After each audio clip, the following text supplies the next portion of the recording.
Without objection, the chair is authorized to declare recess at any time. Today, the Rules Committee is convening to consider four separate measures: S2, H.R. 8312, H.R. 8464, and H.Res. 1335. Before we turn to the reconciliation measure, I'll offer a few thoughts on the three measures from the Oversight Committee. Fraud continues to corrode federal programs and siphon away the tax dollars of hardworking Americans. The American people are rightfully incensed whenever fraud in these programs is exposed. They're incensed that things have gotten to the point where deference for their tax dollars is virtually non-existent. We have a mandate to root out fraud and disembowel it. And the fact of the matter is that fraud is not a partisan issue. Fraud can affect anyone and everyone, and when it's allowed to grow by leaps and bounds, the consequences compound. A recent report from GAO found that across 15 federal agencies last fiscal year, $186 billion worth of improper payments were made across 64 separate programs. And over the span of more than 20 years, improper payments across the federal government have totaled roughly $3 trillion. And let's be crystal clear here. This is an issue that's persisted across different majorities and different presidents. We've made significant progress this Congress in addressing fraud, and with the three additional measures we're considering today, we can make even more headway. I look forward to that forthcoming testimony. Now let's turn to S2, the Secure America Act.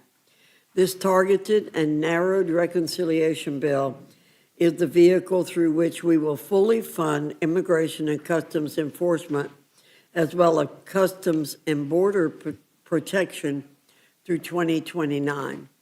Our Democrat colleagues have shown us and the American people time and again over the past year that they simply cannot help but scratch the itch that is voting against law enforcement and voting against protecting our homeland. I cannot say we're surprised by their behavior. Old habits really do die hard, I suppose.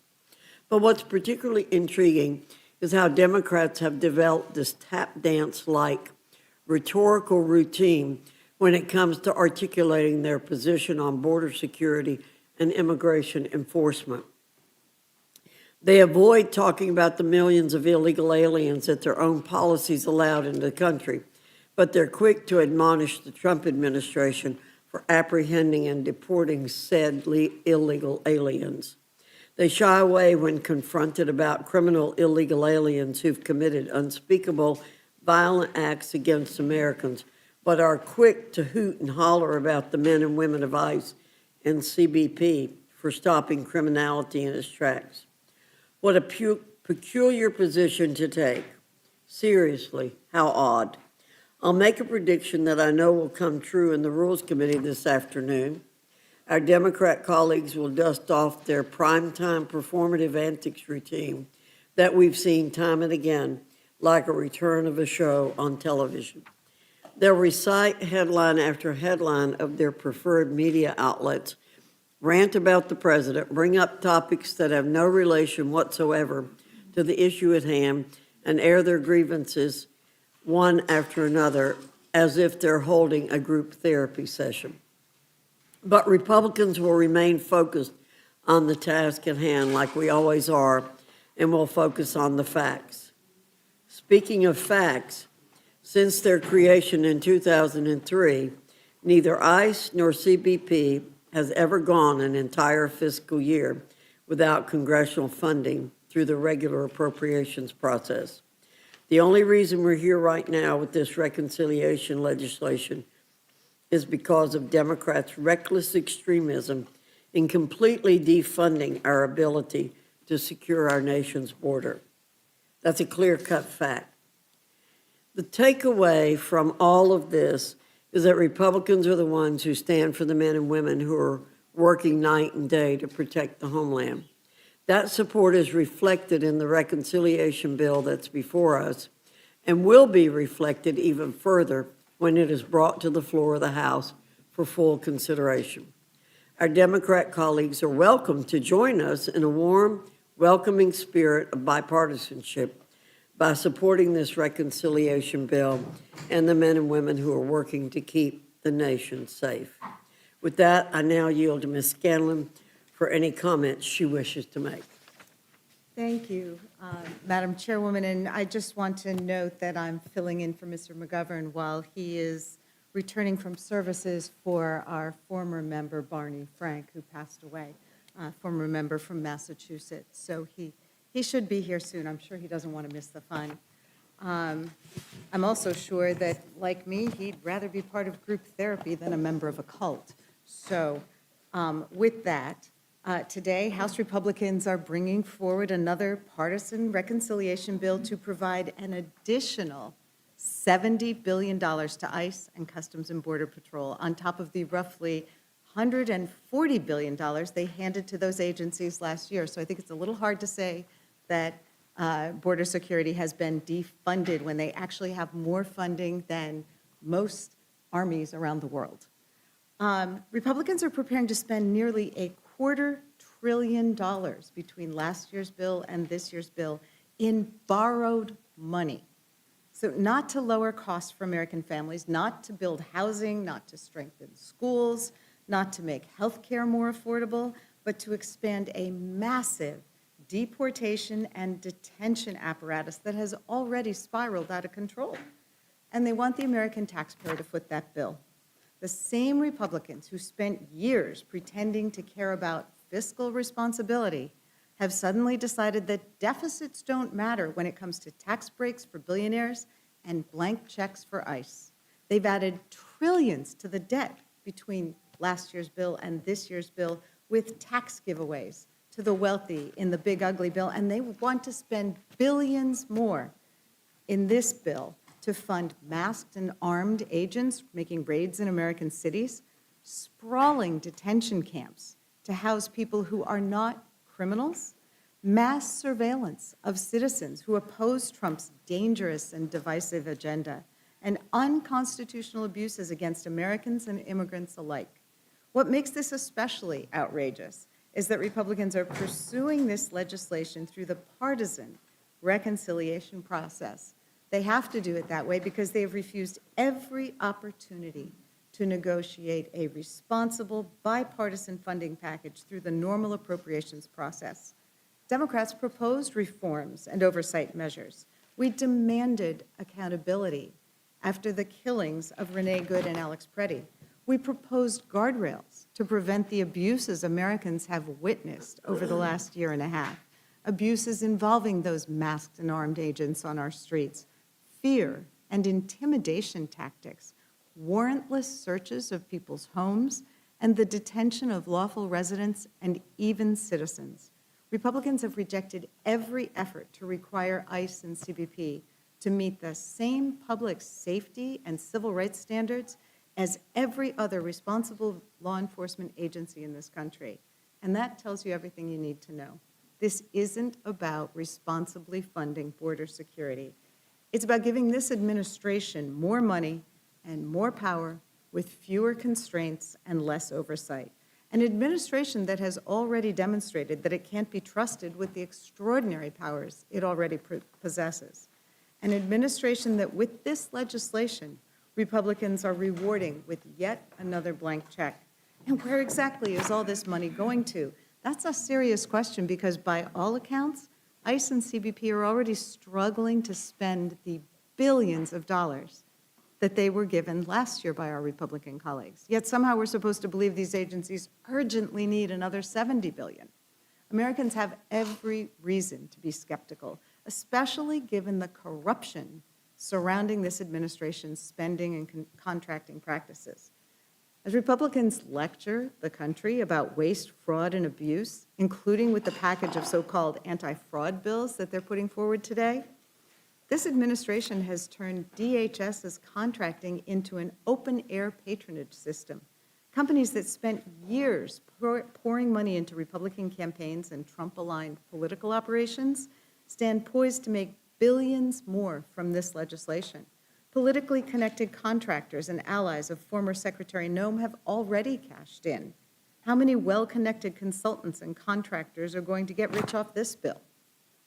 While all this corruption and fraud happens in broad daylight, Republicans continue to ignore the actual problems facing the American people. Gas prices are pushing $5 a gallon because of this administration's reckless and unconstitutional war in Iran. Families are struggling with high housing costs, unaffordable health insurance plans, and record inflation.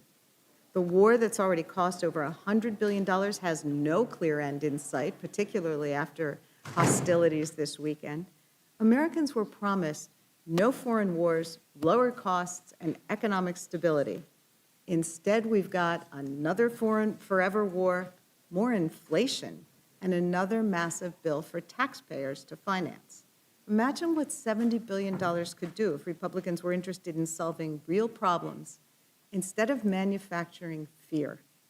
Congress could make a historic investment in affordable housing, strengthen our public schools, expand community health centers, fund legal services, lower prescription drug costs, or even begin reducing the deficit, which is the justification that our Republican colleagues give every time they cut vital services for Americans, like the $200 million they cut from WIC last week.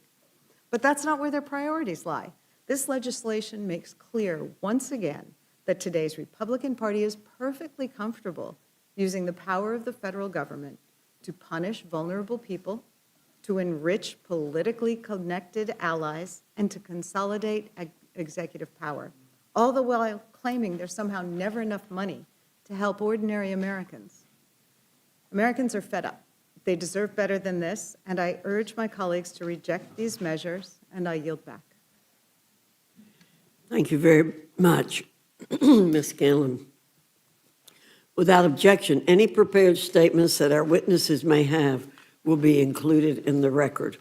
I now welcome our panel, Chairman Arrington and Representative Escobar from the House Budget Committee, Chairman Garbarino and Representative Walkinshaw from the House Committee on Homeland Security, and Chairman Jordan and Ranking Member Raskin from the House Committee on the Judiciary. Your full statements will be submitted for the record. We ask you summarize your statement in 5 minutes. Chairman Arrington, I welcome your testimony. Thank you, Madam Chair. I'm just a sucker for listening to something that isn't true and having to make comments about it. It's just who I am, and I'm going to do it this morning, and I'm going to veer off a little bit from the reconciliation because I heard Ms. Scanlon talk about tax cuts for the rich.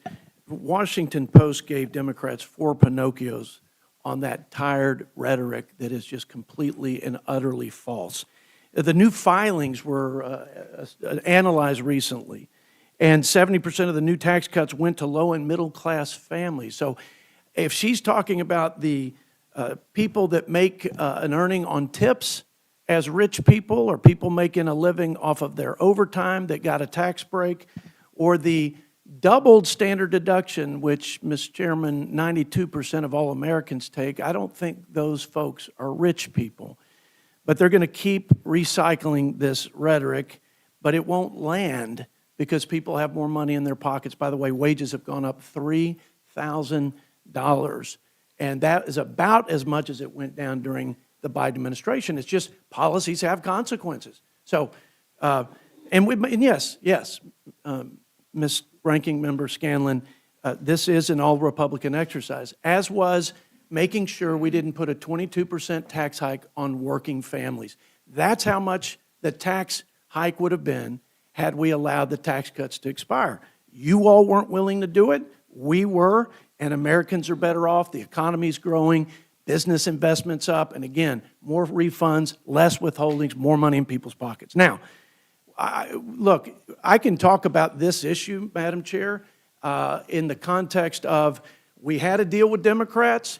Democrats reneged on funding the government. They had the longest shutdown ever, second to only the shutdown prior to this, over a COVID-era fraud-ridden tax or subsidy expansion.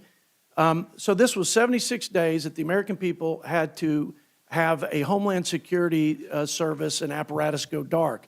We didn't have our Coast Guardsmen to defend our ports against terrorist attacks. We couldn't enforce immigration laws and protect our border from drugs and people being trafficked into this country. We didn't have CISA agents being able to man their posts so that our critical infrastructure wasn't hacked.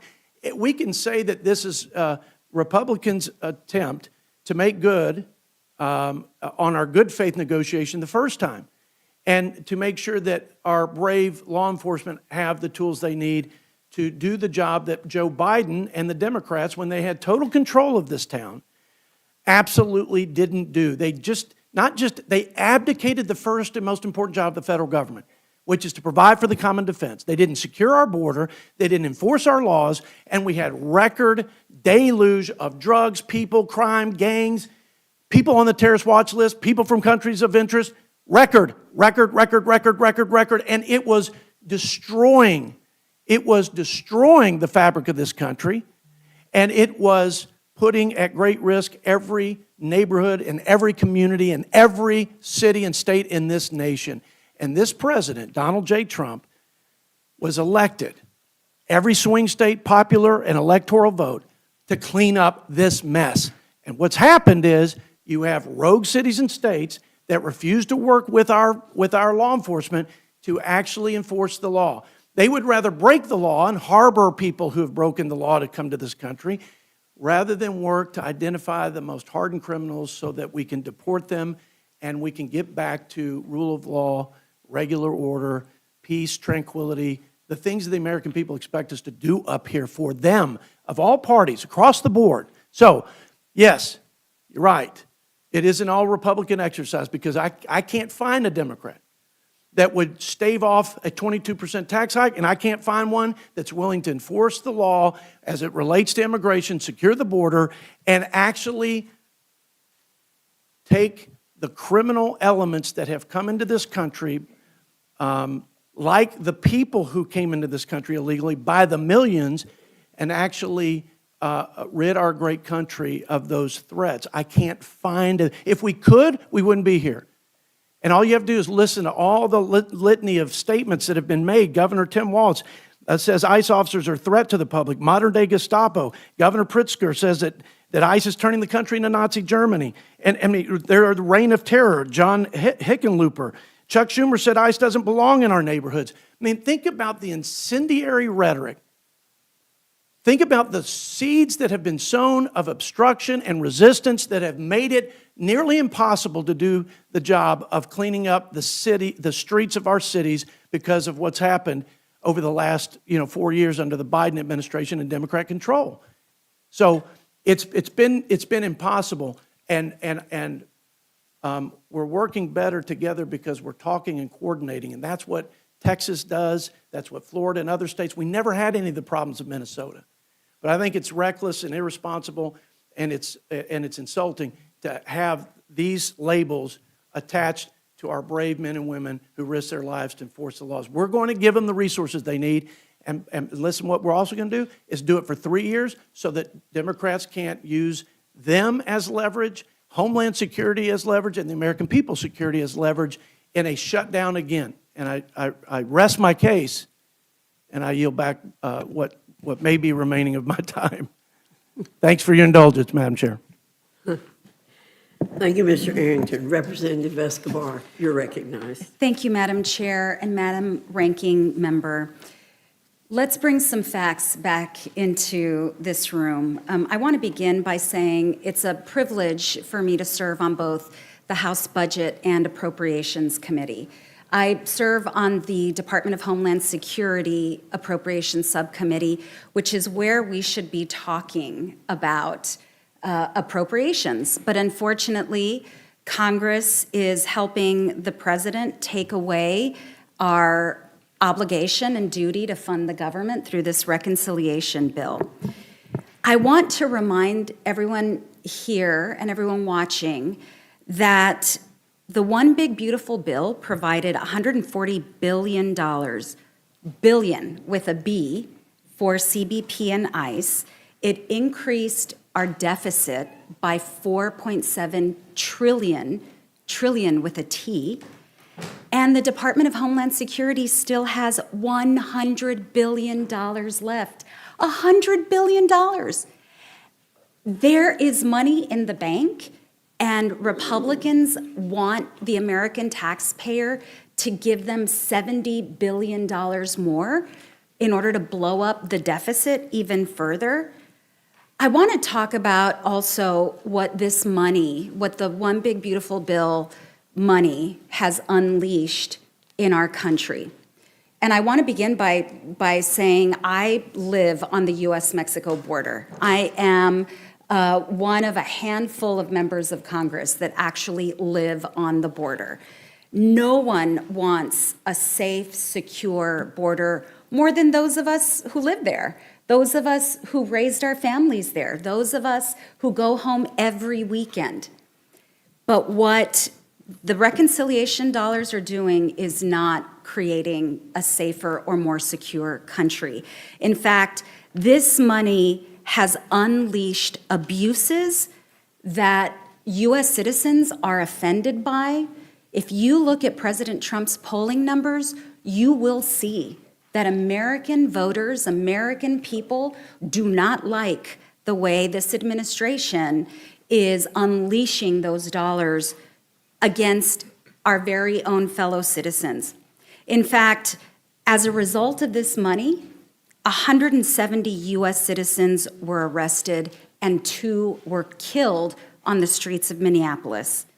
60 people have died in ICE custody. This is a historic, shocking number, and that includes a homicide that occurred inside the detention facility in my district at Camp East, Montana. This money has unleashed abuses and violations of law and violations of the Constitution, and there have been attempts after attempts after attempts to limit our oversight of this money. I want to tell you about Camp East, Montana in my district, which is funded with the One Big Beautiful Bill dollars that Republicans approved. That facility can hold up to 5,000 human beings. It is a $1.24 billion facility. I've had conversations with my constituents about what that $1.24 billion could do to help them improve their lives. Instead, it's going into a tent city that is run by a private contractor who has prioritized profits over meeting federal standards. And that's not all. This money has also been used by DHS to purchase 3 warehouses that were created to hold pecans from our agricultural industry, purchased by DHS in my district for $122 million. ICE is now going to spend probably hundreds of millions of dollars to retrofit these warehouses so that they can hold 8,500 immigrants. That should shock the conscience of everyone. There's not even the water capacity or wastewater capacity to hold that many people. But this money has emboldened and empowered ICE to do this.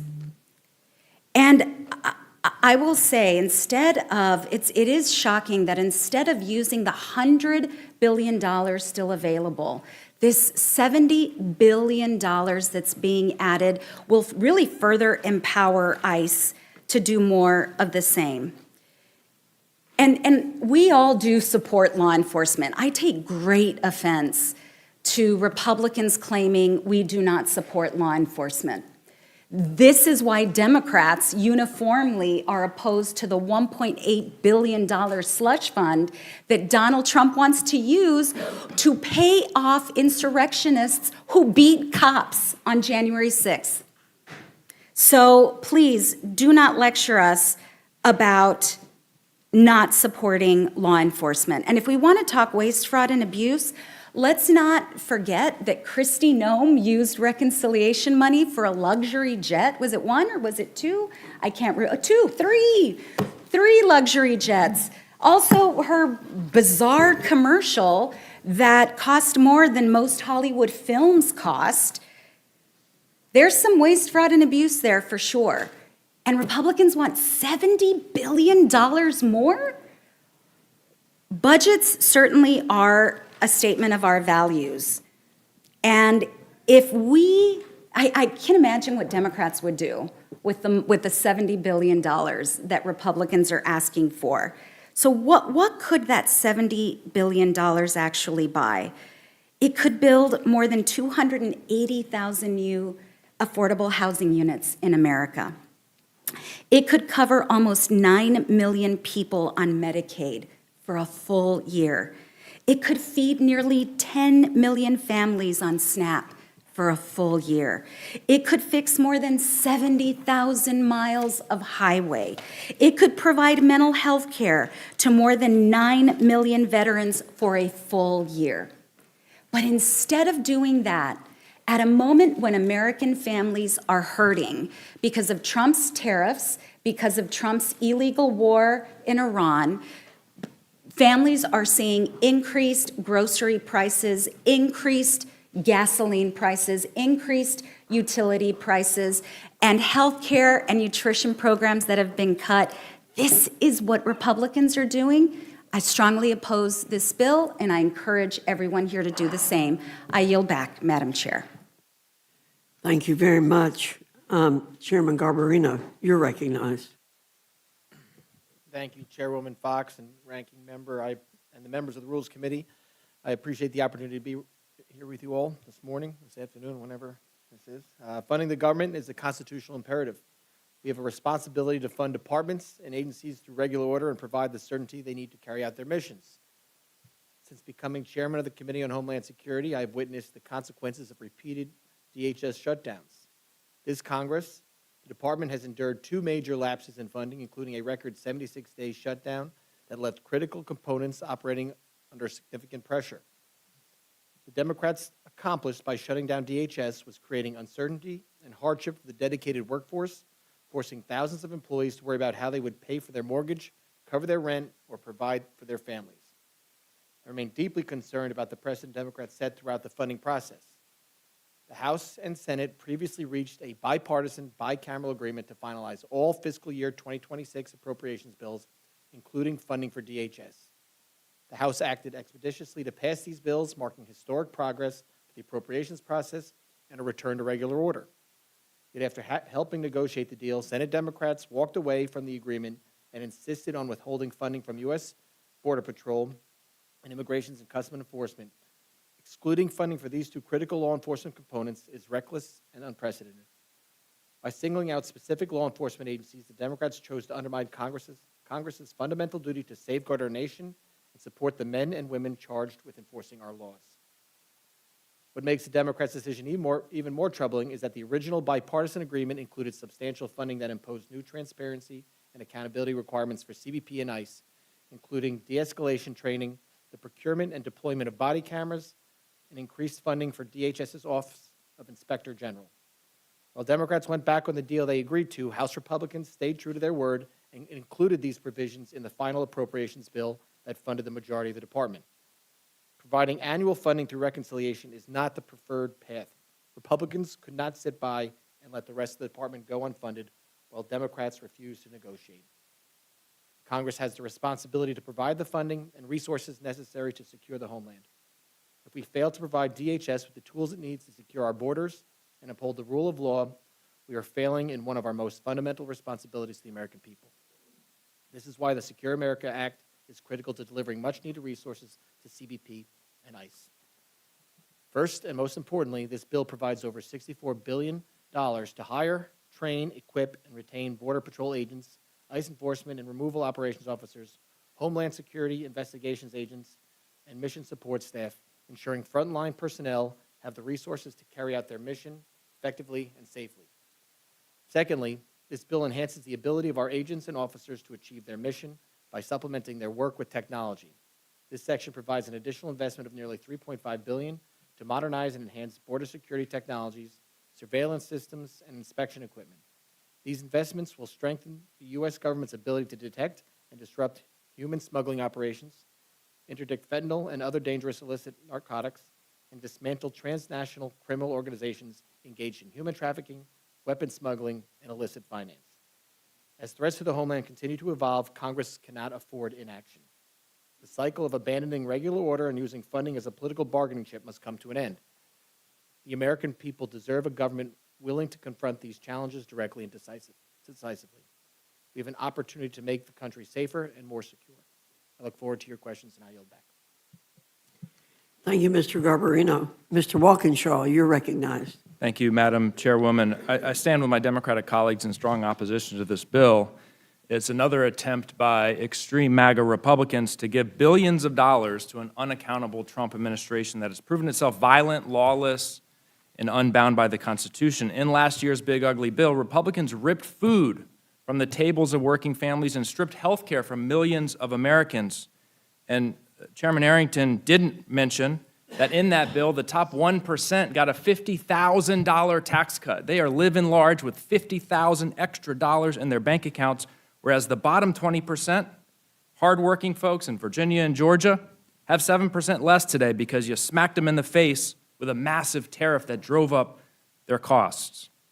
Why did they pass that big, ugly bill? To give those massive tax cuts to the wealthy and to give DHS billions of dollars with no guardrails. We've seen what DHS has done with the money so far. As my colleague mentioned, they used some of the money to buy top-of-the-line luxury private jets for the secretary.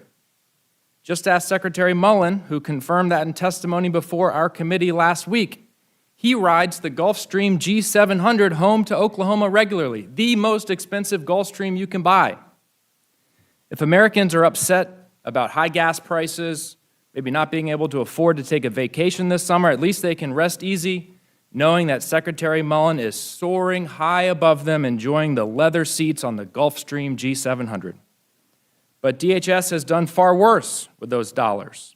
Masked agents have broken into homes without warrants, locked up nonviolent protesters, deported sick children with cancer, killed 2 American citizens who were lawfully exercising their First and Second Amendment rights.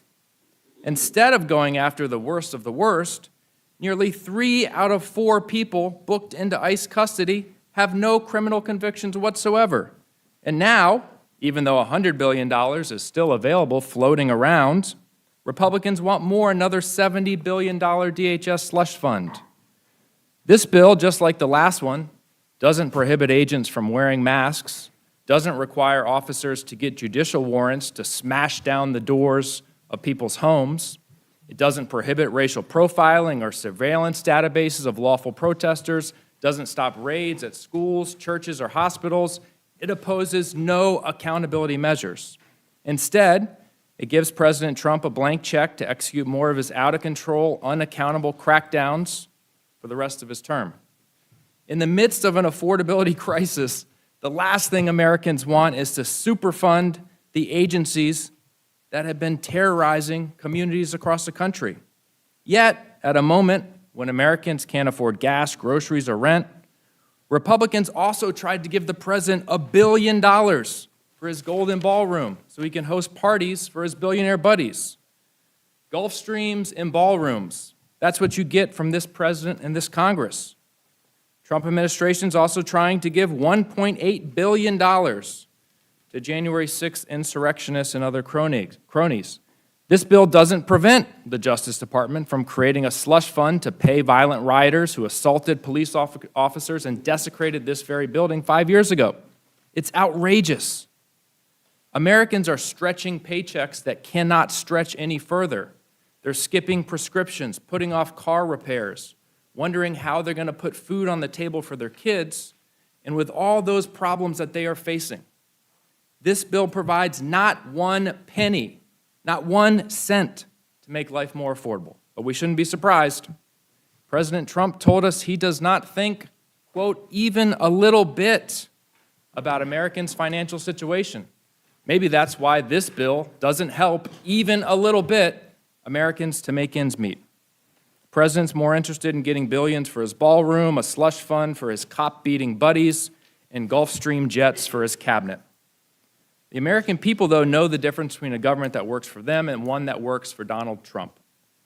I strongly oppose this bill and urge my colleagues to do the same. I yield back. Thank you, Mr. Walkinshaw. Chairman Jordan, you're recognized. Thank you, Madam Chair. Step one, let in 10 million illegal migrants. That's what they did during the Biden administration. Step two, make it difficult to remove those illegal migrants by creating sanctuary jurisdictions where even when they commit another crime, you can't remove them. Step three, don't pay the guys who do the removing. Don't pay ICE. That's the deal the Democrats are pushing. That's their systematic plan. Let in 10 million illegal migrants, which is what happened during Joe Biden's administration. Create sanctuary jurisdictions, which again, understand what that is. That's where local political class tells local law enforcement not to work with federal law enforcement when you enforce federal law. That's what they've done. And by the way, 31.5% of the country lives in a sanctuary jurisdiction. 18 cities, 11 states, 10 counties, and, or excuse me, 3 counties and the District of Columbia, all sanctuary jurisdictions. Where, again, the political class says, don't work with federal law enforcement when you got an illegal migrant who commits another crime, who has a detainer filed with them at the local detention center. Don't work with them. Step three, don't pay the guys. Don't fund ICE. And actually, it's gotten worse. There's a fourth step. There's a fourth step. We had a hearing on it just a few weeks ago in the Judiciary Committee. Local prosecutors are now saying we're not going to prosecute, or at least not to the same degree we would prosecute American citizens. We're not going to prosecute someone because we're going to take into account their deportation and immigration status. Right over here in Fairfax County, Virginia, Mr. Descano testified that's his policy, testified in front of our committee. So that's the Democrats' four-part plan. And they're so committed to that plan, they shut down the government for 42 days in the fall, 70-some days this spring, where they said, we're not going to fund Homeland Security, we're not going to fund TSA, FEMA, U.S. Coast Guard. And now they're saying we're never going to fund ICE. In fact, the mayor of their largest city, Mr. Mamdani, yesterday said we should abolish ICE. They're all saying that. That's the Democrats' plan. So we had to do this route, reconciliation, to fund the guys who enforce the law. Democrats' four-part plan not to enforce immigration law, we have to use reconciliation to fund ICE to enforce the law that Congress passed. So this bill does a couple things. It funds ICE and CBP personnel salaries. It funds ICE transportation and facilities resources. The bill funds additional 287G agreements. Now, these are the good agreements where local law enforcement says we will work with federal law enforcement. And the bill also funds ICE attorneys to represent the U.S. government so aliens have their due process in immigration court. What it doesn't do is implement the crazy plan of the left, the four-part plan of the Democrats. I would urge a yes vote, and hopefully we get this thing passed and actually fund the good people who are doing the work that the law requires. I yield back. Thank you, Mr. Jordan. Mr. Raskin, you're recognized. Chairman Fox, thank you very much, and Representative Scanlon, distinguished members of the committee. Last month, the President stated the major theme of his administration when he said, I don't think about Americans' financial situation, not even a little bit. Hey, no kidding. Gas is now over $4.25 a gallon. It's up by 38%. Young people can't afford to get their own apartments. Millions of people can't afford health care and have to choose between paying for utilities and groceries. But our president, who has made more than $5 billion since his inauguration on crypto scams, pardon payoffs, and the nonstop flow of foreign government emoluments, cannot be bothered to pay any attention to his own campaign promise to lower prices starting on day one. He now calls affordability a Democrat hoax, but he's focused like a laser beam on getting $1 billion for his golden ballroom, gilding the Oval Office, and building his golden arc to Trump. He's got all the time in the world to work on his finances and those of his family and their businesses, and to focus on the financial security of his street-fighting foot soldiers. Yesterday at the White House, contrary to Todd Blanche's assurance that the anti-weaponization fund is dead in the face of massive public opposition, the president said he still wants to take $1.8 billion from taxpayer funds to cut million-dollar checks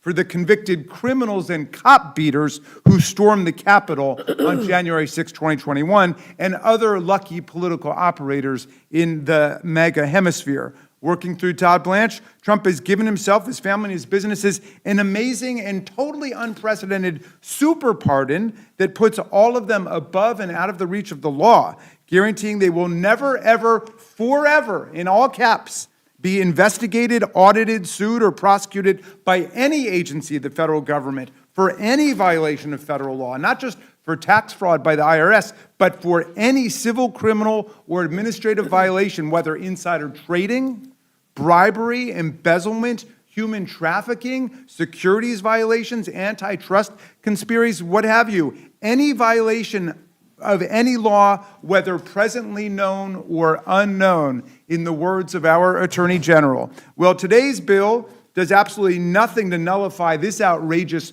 super pardon or to address our affordability crisis for the peasants who the president ignores, the rest of us, or to shut down the $1.8 billion slush fund for all of the king's men and soldiers. Today's bill would give $70 billion more to the Department of Homeland Security, an agency that already rivals the Department of Justice in corruption, incompetence, and authoritarianism. Last year, MAGA gave DHS $140 billion to deport the worst of the worst. Since then, DHS purchased not one, but 2 private jets for the Secretary's use, including one with a bedroom, a full deluxe serving bar, and 4 flat-screen TVs. It's passed out hundreds of millions of dollars in no-bid contracts to MAGA donors, political insiders, and friends for everything from a lavish $220 million TV ad campaign for Pam Bondi, who they even had to get rid of, to ridiculously overpriced industrial warehouses for holding immigrants like livestock under ghastly conditions. Deporting the worst of the worst means that DHS agents are arresting kindergartners, daycare teachers and parents, and dragging old men into the street in their underwear. Federal officials are abducting children from their beds in the middle of the night and using them as bait in order to arrest their frantic parents. They detained a 56-year-old nearly blind Rohingya legal refugee and, without notifying his family or attorney, dropped him in a parking lot several miles away from his home in the freezing cold of a Buffalo winter, and he was found dead 5 days later. DHS is rounding up workers with lawful status working at small businesses as roofers, plumbers, farmhands, landscapers, and nurses. Agents are arresting refugees who went through stringent vetting and targeting immigrants who are following the law and showing up at their court hearings, ICE check-ins, and green card interviews. The whole world has watched in horror as DHS agents attack U.S. citizens, arrest them on false charges, and shot dead American citizens Renee Good, Alex Preddy, and Ruben Ray Martinez without any rational justification at all. Today, the majority, whose leader has already added $10 trillion to the national debt, wants to pour $70 billion more into ICE and CBP on top of the $140 billion they voted to give it last summer by slashing funds for Medicaid, children's health insurance, and rural hospitals. The Department of Homeland Security has a payroll today of 250,000 employees, a budget larger than that of 150 countries. It has over 80,000 sworn law enforcement officers, more than the number of sworn police officers in New York, Chicago, Los Angeles, Houston, Washington, D.C., Las Vegas, and Dallas combined. And yet, despite this massive cash infusion and a vast army of immigration officers turning our communities upside down, ICE and CBP are poised to receive another staggering jackpot payment today. To give these rogue agencies another $70 billion now, when they still have $100 billion in the bank from last year, would implicate all of us in the escalating corruption and shameful actions of this department. If you're going to go ahead and vote on this, you must pass several amendments, one of them to block permanently the $1.8 billion taxpayer-funded mega slush fund, 2, instead establish the January 6 Law Enforcement Heroes Compensation Fund, to provide compensation to the law enforcement officers who actually defended the U.S. Capitol and the Congress of the United States and the Vice President from a rampaging mob chanting, "Hang Mike Pence." We must pass an amendment to make sure that no money goes to anybody who is convicted of assaulting a police officer, and no money for any J6er who was convicted, pardoned, and then subsequently convicted of another crime. And there are 97 of them, including one guy who was pardoned one day by Donald Trump and several weeks later went and sexually molested a 12-year-old boy and a 12-year-old girl. None of those people should get any money, and it's up to this committee to make sure. Thank you, Madam Chair. Thank you, Ranking Member Raskin. Ms. Fishbach, you're recognized. Thank you, Madam Chair. And, I appreciate the efforts that you've taken to get this bill to this far. We thought we, had it done. We thought we were able to fund both of those, or I guess it's three, those departments, and make sure that our public safety was well-funded and taken care of. And this bill really is about, and I know that the Democrats can say whatever they want, but what it's about is public safety. What it's about is keeping Americans safe. And I'm concerned because, well, I shouldn't be concerned. I'm not concerned because I appreciate that the reforms and oversight that the Democrats talk about is not in here, because all that's about, simply it's about the anti-law enforcement agenda that they have and trying to prevent the law enforcement from doing the job that they have been hired to do. And so I appreciate that this bill doesn't have those and that we are going to go ahead and pass this. But there is a lot to enhance public safety here. And Chairman Garbarino, doesn't the bill include $108.5 million to hire and equip and train more investigators to fight child exploitation? Thank you for the question, Ms. Fishbach. Yes, specifically under Title I, this bill does specifically says $108.5 million of this amount shall be used to hire, pay, and equip additional child exploitation investigators and forensic analysts at the Victim Identification Laboratory of Child Exploitation Investigation Unit. So it truly is about public safety. It's about preventing child exploitation. And so if you vote against this bill, that's a vote for not enforcing child exploitation laws. Yeah, a vote against this bill means you're voting against funding these additional officers that fight against child exploitation. And thank you very much. And I just appreciate, I think that we need to take a look and say this is truly an important piece of legislation, because we have got to get these guys funded so they can continue to keep American citizens safe. And so I thank you for bringing it forward. I thank you for your answer, and I yield back. Thank you. Ms. Skillen, you're recognized. Thank you. We're hearing a lot of false narratives floating around today, starting with the idea that the big ugly bill passed last year has been a win for Americans, while the wealthiest in our country have received huge permanent tax breaks. That's not true for everyone, and many of the tax breaks that everyday Americans receive have been eaten up by tariff taxes and by higher gas costs. If you look at the spread, that bill has actually increased income inequality and will continue to do so for decades, in addition to adding trillions to the national debt. So let's not make up the idea that everybody's benefiting from last year's tax atrocity.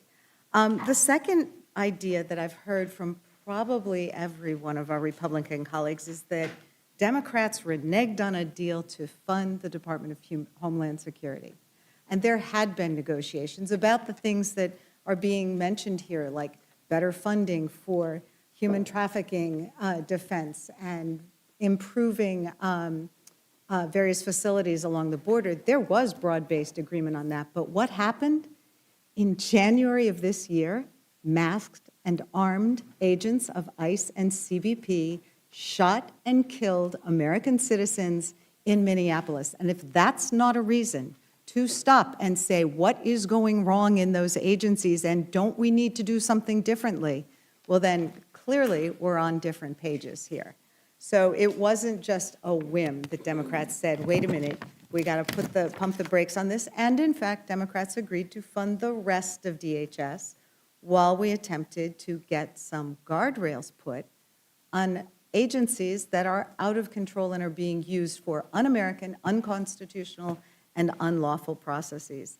And the third myth that we're hearing today is that these billions and billions of dollars that were funneled in last year's bill to Homeland Security, the idea that they're being used to fund border security and public safety just is not being borne out by the facts.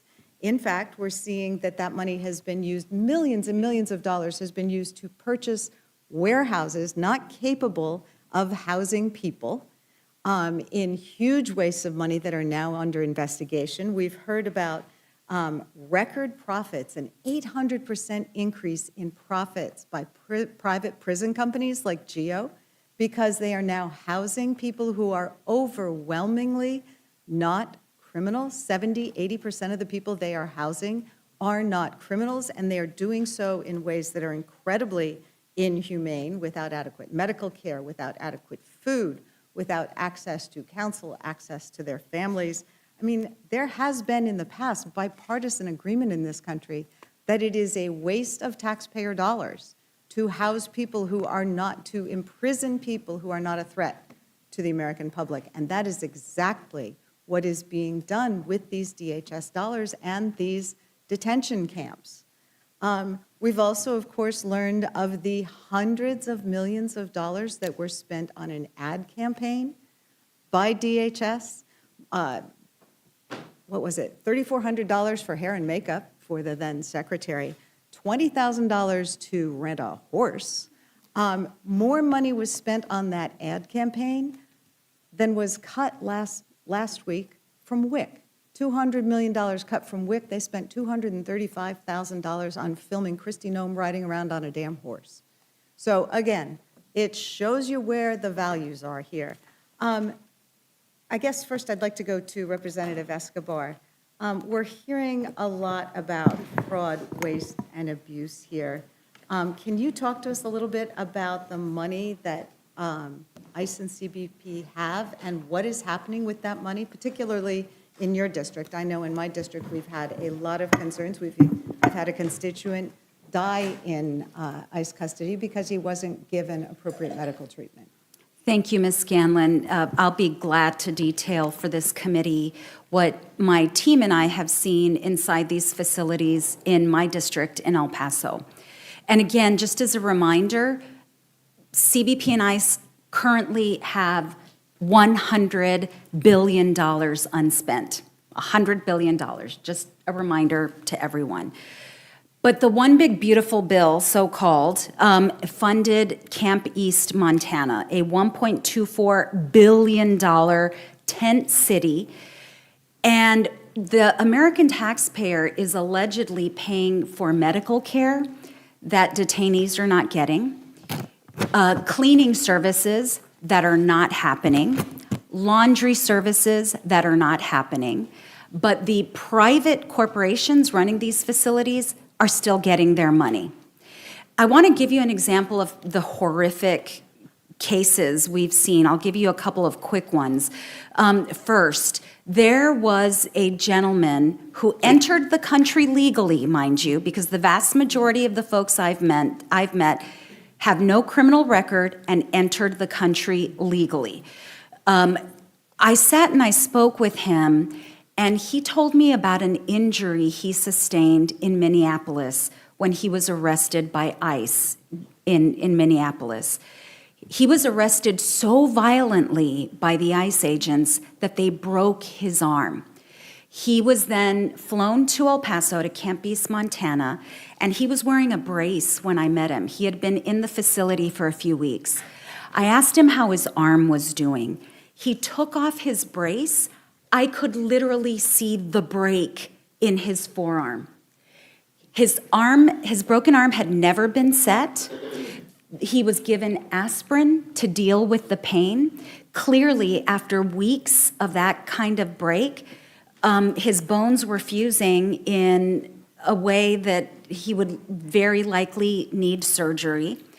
There are other examples. One of our colleagues, Angie Craig, flew to El Paso to visit one of her constituents who was detained and arrested the week she was supposed to have surgery to remove an ovarian cyst. ICE flew her to El Paso, to Camp East, Montana, held her for 4 months, refused to let her get her surgery. She was finally released on humanitarian parole. It took Senate intervention. She may not ever be able to have children because she was prevented from getting the medical care she needed. I have met dozens and dozens and dozens of detainees who've told me they have to clean their own, what are called pods.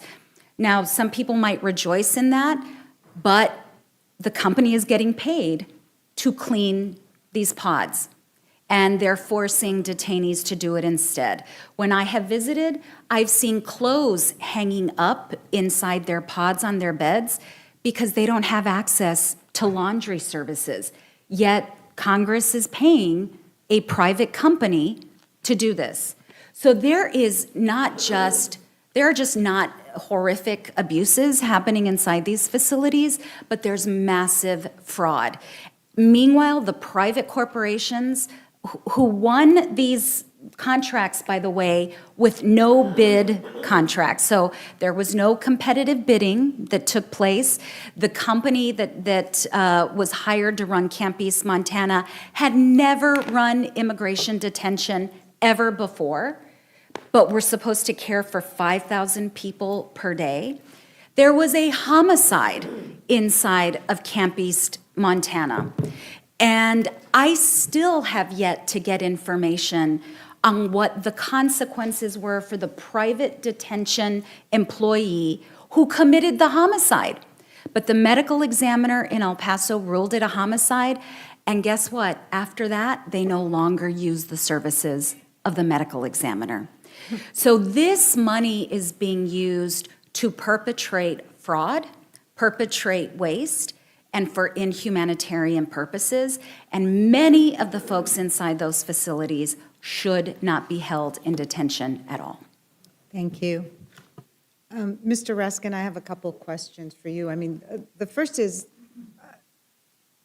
one of the major objections Democrats have had to this bill moving forward is the need to have some guardrails, and those have been proposed by Democrats, guardrails including stronger oversight, transparency requirements, officer identification, other accountability measures. Did any of those measures get included in this bill? None of them.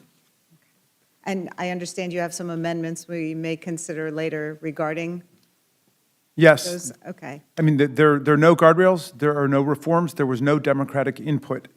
So it's just a steamroller operation, and it's a shame because they're acting as if they're completely indifferent to these savage offenses against civil liberties and civil rights. I mean, maybe you don't care about what's being done to the undocumented people, but at least you should care about what's being done to U.S. citizens in the name of ICE and Homeland Security. I mean, you know, Renee Good was an American citizen, a mother of 3. Alex Preddy worked at the VA as a nurse at the VA. You know, we've got American citizens who are getting beaten up by officers who think they're totally beyond the reach of the law. And, you know, as Ms. Escobar says, it's a money-making operation. There are totally unqualified businesses making hundreds of millions of dollars off of this, and they've got $100 billion, and they just want us to shovel them another $70 billion. Where are the fiscal hawks on the Republican side? I mean, and, you know, are my friends only libertarians and skeptical of the government when a Democrat is president? Like, can't we have some universal skepticism of what's taking place with our money in our name? Well, I think that is one of the things that is so offensive about this. I mean, as you said, civil rights, human rights are being violated on a daily basis by these rogue agents and by the lack of care and the lack of oversight. So that is offensive enough, but it's being done with U.S. taxpayer dollars. And as you said, the party of fiscal responsibility appears to have blinked on this one. I have a constituent, a U.S. citizen, who spent 25 days in ICE custody, a U.S. citizen, 25 days before she could get out. Well, and as Representative Escobar pointed out, many of these people are present, have been present in our country legally. They didn't arrive illegally. They came under a visa. They came as refugees. My constituent who died in ICE custody came here legally. So, I mean, this idea that these are all criminals who are, it's rejected by their own data, and it's crazy. I wanted to raise with you, Mr. Raskin, one other issue. We have seen that Republicans in the Senate actually objected to moving this bill forward for a couple weeks once the president tried to impose his $1.8 billion slush fund, basically using taxpayer dollars instead of monopoly money, and claiming that it came from his fraudulent case against his own government. Can you talk about that and what the issue is with not having restrictions in this bill to prevent that abuse of taxpayer dollars? Well, we need to act. Everybody seems to agree that this political slush fund is a fraud on the taxpayers.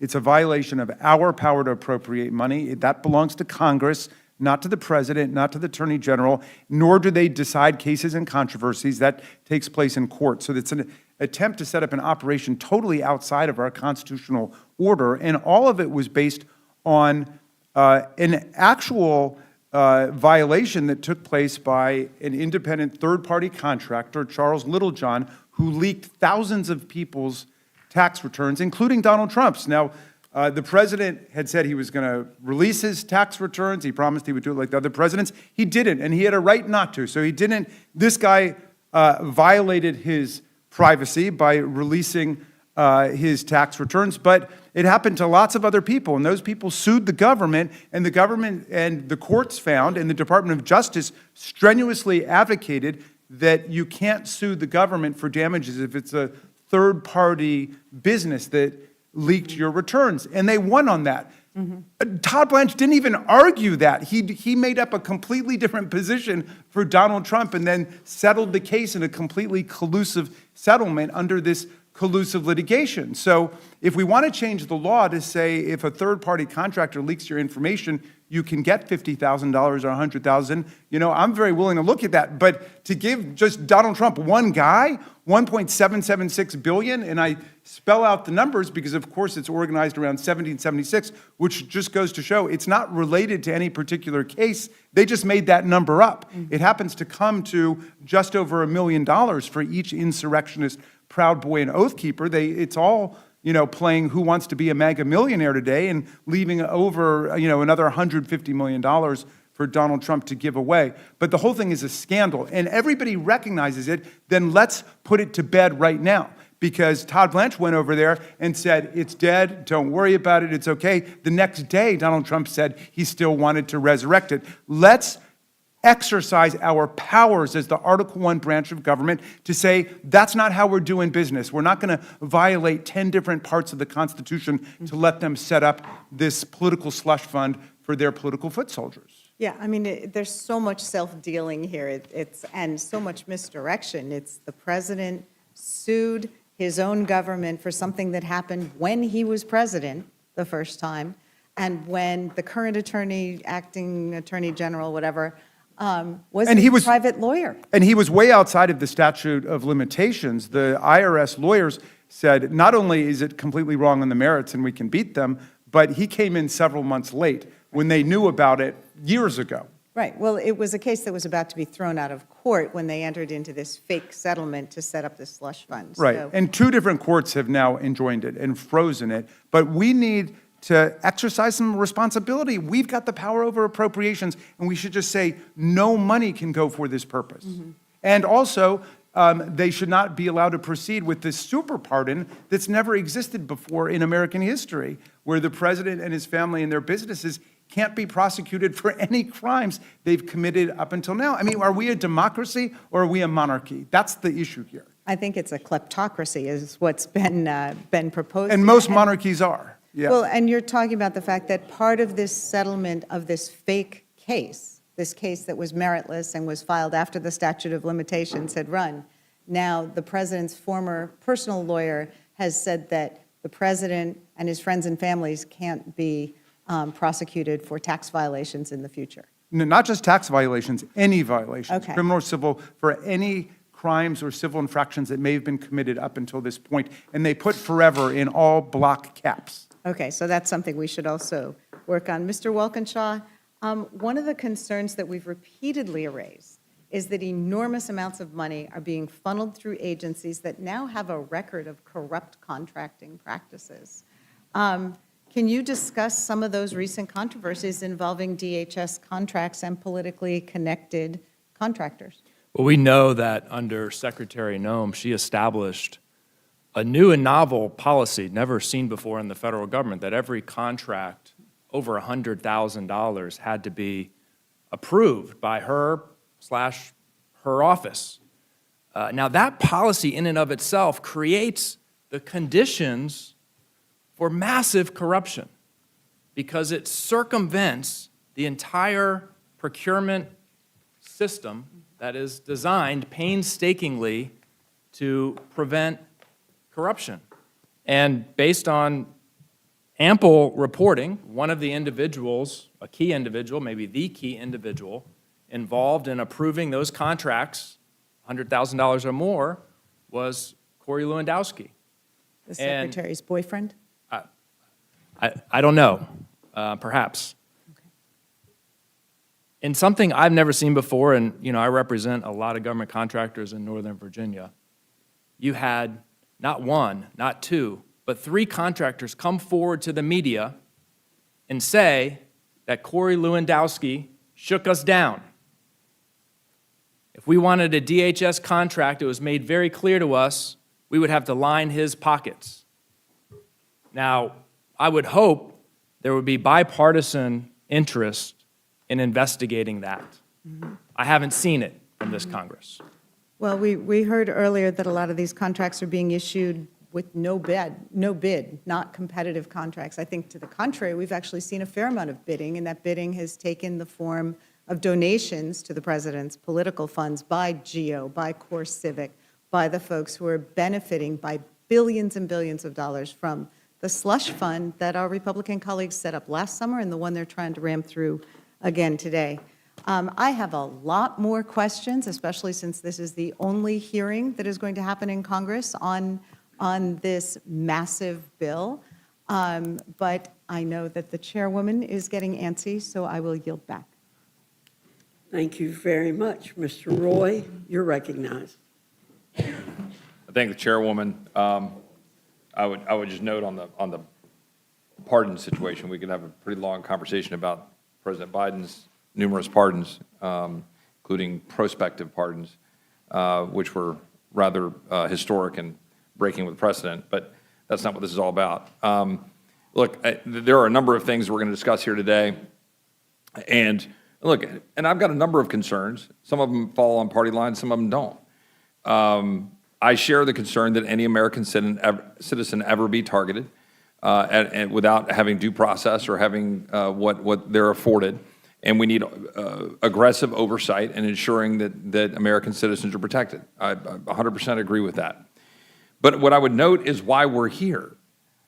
Chairman Jordan laid that out fairly aggressively here at the beginning of this hearing. We are here because of the choices made by the previous administration to allow wide open borders to undermine the safety and security of the American people. So we look at the data and we see what we're dealing with at the moment. To the best of my understanding and what I've seen, we've got an order of magnitude. What I've seen is of the arrests that have been carried out and the deportations. The numbers I've seen have seen 70% or so, or about 400,000 of the people removed have criminal convictions or pending criminal charges just in the United States. So you had 595,000 illegal immigrants between January 20th and December 11th, according to the Department of Homeland Security. So that's the data through last December. I don't have the data right now for the last 6 months. My point of bringing that up is when you go through and you look at the examples and you look at Mena Awad, a criminal illegal alien from Egypt, ICE detainer lodged against him as of January 30th for charges on raping a 16-year-old girl while she was asleep in her bed in Louisville, Kentucky. So we'll just pause for a second. It's like that one incident. Like, if I'm the father of that 16-year-old girl in Kentucky, I don't give two flying craps about whatever is being said here, other than I want that to stop in my country. That's the reason we're here. And the reason that we cannot have, I think, the degree of full oversight through the appropriations process, which we should have. This is a failure, to be clear. It is a failure that we're having to go through this way to fund the basic operations of our government. It is a failure. But it is a failure built upon the fact that we cannot have remotely sane conversations with our colleagues about appropriating the dollars necessary for ICE and Border Patrol. Like, we funded it through the House. We had it ready to go. There are conversations that I know my colleagues on both sides of the aisle were willing and able to want to have about the operations of ICE and Border Patrol, body cameras, things that you can do to ensure that we've got protections, conversations about warrants and entering homes that were being had. 100% things we ought to be having. I totally agree with. But we're basically told, no, we're not going to appropriate ICE and Border Patrol. And we talk about, well, we've got this slush fund from last year. Well, first of all, most of that, whether you love that funding or not, talks about hiring additional support to try to deal with the unwinding of the damage of the previous 4 years. That's my understanding. Happy to be corrected, but that's the text of what I read in it. It is predominantly, if not entirely, about added, additional. The language is littered through the One Big Beautiful Bill's funding. Therefore, it is very difficult, if not impossible, you can use it some, you got to move it around, to use that money to do the core functions of ICE and Border Patrol. That's my understanding. So here we are, and we need to make sure that Mena Awad is prosecuted and removed so that this little 16-year-old girl in Kentucky, raped in her bed asleep, that there's justice and that this individual's removed. Or Enrique Vasquez, a violent criminal illegal alien from Mexico, has an ICE detainer lodged against him, charged with lewd or lascivious acts with a minor and rape after he allegedly coerced a 14-year-old autistic girl into a back alley where he raped and sodomized her on New Year's Eve in California. There are dozens of these examples, dozens. A little girl's skull being fractured, filming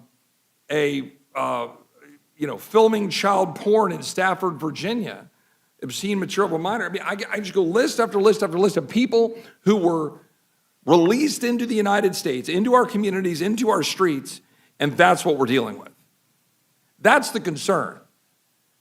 Chairman, my good friend from Texas, Chairman Arrington, can you stipulate, whether you agree with me or not, that this is not the ideal way to figure out how to fund our preeminent law enforcement border entities, ICE and Border Patrol? Do you agree with me on that? I agree. Not ideal, but the only practical way to fund the important law enforcement and Why? immigration. Because we can't get bipartisan support for regular order and regular funding of the federal government. We had a deal, it was reneged on, and Homeland went dark. It went dark, and Homeland went dark, and the only choice we had after 76 days of no protection at our ports, no protection at our borders, critical infrastructure, was to move unilaterally this way. Not ideal, but the only tool that we have to do this. To the Chairman of Homeland and Judiciary, the gentleman here, am I correct about the existing funds through the Reconciliation 1 last summer being restricted in terms of, or at least mostly restricted in terms of how they can go to function for the normal carrying on of the funding of existing personnel and the operations of ICE and Border Patrol? Is that why we're being asked to find funding and why we're back, I'm going to state, I'll use my words, backdooring into this, so using reconciliation to fund ICE and Border Patrol. Yes, absolutely. The department's limited what it could use the old, one big beautiful bill money for. This, what we're doing today is practically appropriations to reconciliation in the next 3 years. Chairman? Yeah, in simple terms, reconciliation one, that first bill was to address the chaos created by the fact you let in 10 million illegal migrants in an administration. This bill is to fund the day-to-day operations of ICE and CBP. That's the distinction here. You want to fund the day-to-day operations, the lawyers, the salaries of the personnel. That's what this bill's about. The first one was like dealing with the chaos created by the Biden administration. And the reason I think that is important is, of course, we should be having the conversations necessary in appropriations to deal with it. And I hope we will and are through the DHS funding for this year. I would love nothing more for us to come up with figuring out DHS appropriations by September 30th that is holistic to all of the Department of Homeland Security. But here, knowing what's going on, this is dollars being set aside specifically for those operations. I would ask just one more thing to make sure I'm clear about this, because a concern I have as a fiscal conservative, right, is in fact oversight of this money and how we can conduct it. And I assume the gentleman here, and we of course need Jamie and Oversight Committee and others, we are going to conduct the necessary hearings on this funding as well as last year's funding to make sure it's being used appropriately. I assume the gentlemen all agree with that. So one point that I think merits articulation for people that are frustrated that I represent. Everything we're talking about here is trying to achieve status quo ante, at best. This whole debate, trying to come up with money to fund operations we're supposed to fund through appropriations, we're doing that through reconciliation, in order to undo damage of people released into our communities and frankly still only partially do so. So literally this whole thing is trying to prevent future crimes and harms, unwind part but not all of the damage in order to fund an entity we should have funded 6 months ago. Literally, that's all this folderol we're doing is achieving. That's it. The question then becomes, when there's a future Biden-Mayorkas administration, 29, 33, 37, sometime, have we done anything yet to date, besides potentially the Sue Act and the Lake and Riley Act and those improvements, to codify and stop a future abuse of asylum, parole, catch and release, or otherwise? Have we yet done that? Have we codified H.R. 2 from the previous Congress? We've not done that in this Congress yet, correct? I stipulate for that for the record, this for the average viewer out there, just to know, everything we're doing is running into a buzzsaw of resistance, failing to achieve 60 votes in the Senate to pass the Save America Act, failing to be able to achieve any kind of permanence or codification of any reforms that would allow us to actually believe that our border would be secure from a future administration that abused our country the way the previous administration did. Am I wrong? Well, as the gentleman knows, it's not for us, for lack of trying to do H.R. 2. We've been wanting to bring that up frankly, I've been wanting to bring it up for a year. Since we passed the one big beautiful bill, I've been wanting to do it. But I share part of this concern. I think more specifically, if we don't pass the Sanctuary Jurisdiction Shutdown Act of 2026, this is real important that we do this. I'm all for it. But remember, a third of the country's in a jurisdiction where they won't work with ICE. In fact, in those jurisdictions, that's where you find them doxing, tracking, harassing, spitting on them, swearing at them, assaulting them. That's what's going on. So if we don't fix that, I think that's the next step. Let's get this passed, and then let's pass this sanctuary jurisdiction shutdown and stop the craziness that's going on in almost a third of the country. I know the chair wants us to move on, and I will. I would just say I could sit here for another 20 minutes reading the names. I'm still shy of my friend, the ranking member of the Constitution Subcommittee. But I'll wrap up here in the next 20 seconds. I could sit here for another 20 minutes, I'm scrolling, reading the names of individuals that ICE has apprehended to remove who violently assaulted Americans here at home in the last several years, or have been found in the last year by ICE. That this is what the American people want us to address. So to the extent that we have concerns about an executive branch not being checked by Congress, I do. We must be able to have the oversight to ensure that when you have ICE empowered to go do this, which I want them to do, I want to be clear in the record, I want them to go get these bad actors and remove them from our streets, then we've got to have an ability to work to be able to have that oversight. And when my colleagues on the other side of the aisle just shut down and say no funding, well then this is what we're going to get. We're going to use reconciliation to get the funding so that ICE and Border Patrol can do its job, because it's basically the effective equivalent of triage. Like, we have to act.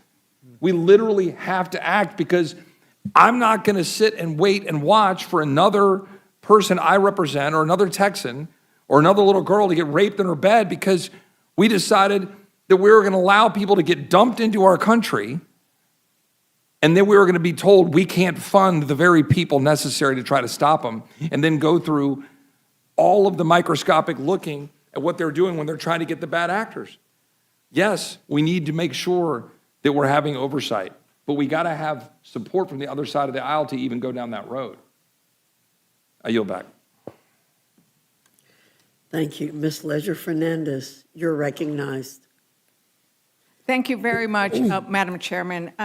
And following up on Representative Chip Roy's questioning about sexual abuse, Chairman Garbarino, do you think it is appropriate to release back into the public somebody who has sexually abused a 12-year-old? No. Do you know that President Trump pardoned a January 6th insurrectionist? And do you know what he did? Do you know his name? No. Are you aware of the case? No. You are not aware of the case of the fact that 97 of the January 6th insurrectionists have gone on to commit additional crimes. Did you ever criticize the pardoning of the January 6th insurrectionists? I'm prepared to talk about this bill that's in front of us today. Oh, you didn't seem to object to, you're not willing to talk about the issues around sexual abuse that happens when you release into the public people who have been committed of violent offenses, of the people who walk by you, and you walk by them every day. Have you ever asked any of the Capitol Police if they were there and talked to them about their experience on January 6th? As I said, I'm here to talk about the bill in front of us today, and I believe you were referring to Mr. Roy's question about ICE enforcement of and removal operations against. Well, let me ask you about the bill Well, if you today wanna- then. Yes, if you'd like. Let me ask you about the bill today. So right now, do you know how many women are pregnant and detained by ICE? Pregnant women. I do not. Don't you think that it would be appropriate to make sure that before you come in and ask for $72 billion in additional funding for an agency that already has $100 billion, to say, what are they engaged in now? I need to tell you, I can walk through the fact that there are 14 cases of sexual abuse at the ICE facilities right now. Do you think that's appropriate? I think it's appropriate to know the difference between what the $100 million can be used on and what we're asking the $72 million to be used on today. This $72 million that's being requested today is for normal ICE and CBP operations, which should be done, which the appropriate thing to do is do it through appropriations. But unfortunately, we could not get Democrats on board to fund these HSI officers, our CBP officers, our ICE officers. Do you know what HSI investigators do? They go after and investigate child exploitation crimes. They investigate human rights violation crimes.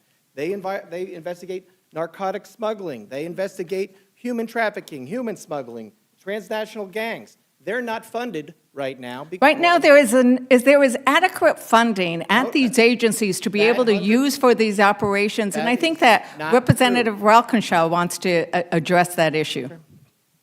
Yeah, I was glad earlier that Mrs. Fishback brought up the funding for child exploitation, and I appreciate all of my colleagues' interest in that. I guess my question for you is, were you interested in 2025 when the Trump administration diverted resources and investigators from sex trafficking, child exploitation, transnational crime into removal?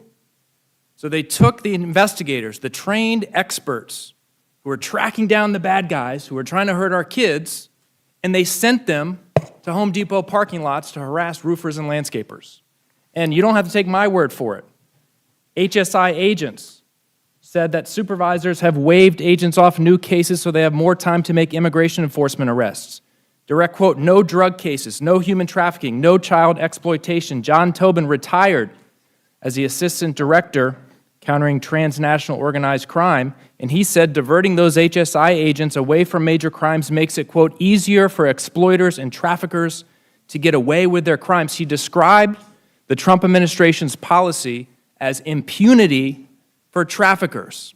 And now we hear today celebration of $100 million for child exploitation, $100 million in a $70 billion bill, 0.14% for child exploitation. And I read the bill carefully.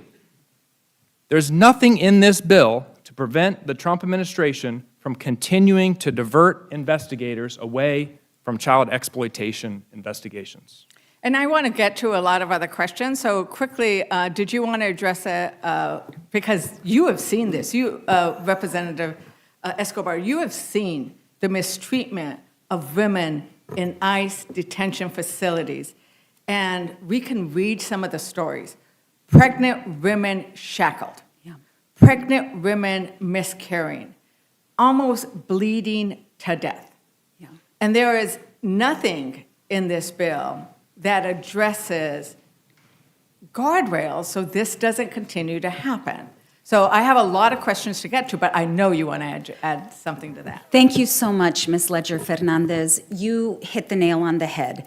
There are 0 guardrails in this bill, and that is, I believe, by design and why Republicans have chosen to use reconciliation instead of the normal appropriations process. Through reconciliation, there are very strict rules, one of them the Byrd rule, so it's very difficult to add in policy on the Senate side.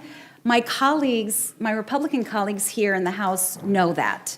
And so this essentially creates a slush fund for Donald Trump to continue to reward his cronies with no-bid government contracts and also to create conditions that should be unacceptable to all of us. I want to also address something Mr. Roy said about how this somehow corrects what happened during the Biden years. A number of the individuals I have met in immigration detention have been here for decades. And to again point out something I mentioned in my testimony, many of the folks I have met entered the country legally.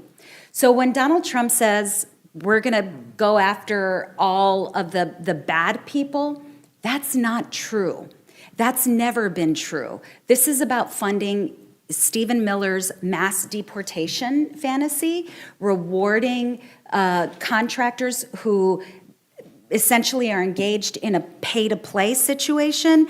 And with regard to the other claim that the existing $100 billion cannot be used to pay for CBP operations and personnel, he's been doing that. The president has been using that money, and in fact, even during his first administration, he violated the Impoundment Control Act over and over and over again. So did DOJ, violated that act over and over and over again. But they want to tell us that he can't use $100 billion in the DHS fund to pay for operations? I don't believe that for a minute. So Chairman Gabarino, I want to go back to, there was the pointing out about the slush fund and the fact that these J6ers, and Mr. Johnson, who I'm surprised you don't know about him, actually said that he tried to silence his victims by saying, I will pay you some money from the money I'm going to get from the slush fund. So I'm going to ask you again, because in this bill, we have the ability to amend it to say none of this money may be used to pay off the January 6th insurrectionists. So will you support that amendment? I'm here to talk about getting this bill passed and funding HSI, funding CBP, and funding the officers that are going, and you want to talk about child exploitation, which you brought up before. There are still 300,000 kids missing that were lost under the Biden administration. So if I asked you a question. Is doing that right now. I asked you a question about whether you would support the J6, whether you would support an amendment that has nothing to do with telling this bill. Trump he cannot use I'm these talking- funds to pay off J6ers. And just to get clear, you were saying, I'm not going to answer that question because you clearly don't think the American people or your voters deserve to know where you stand on the slush fund. My voters know where I stand. I took. a stand Where with is my it? Where do you stand on the slush fund? I don't need to say it because it doesn't matter with this bill.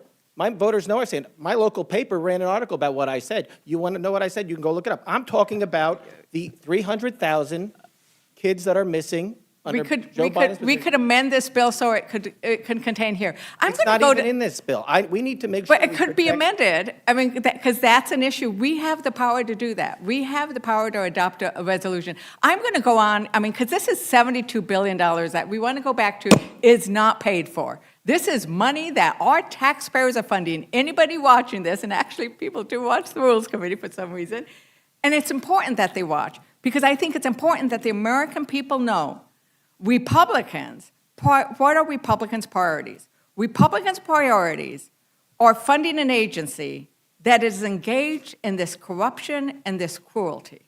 And I want to go to Chairman Arrington.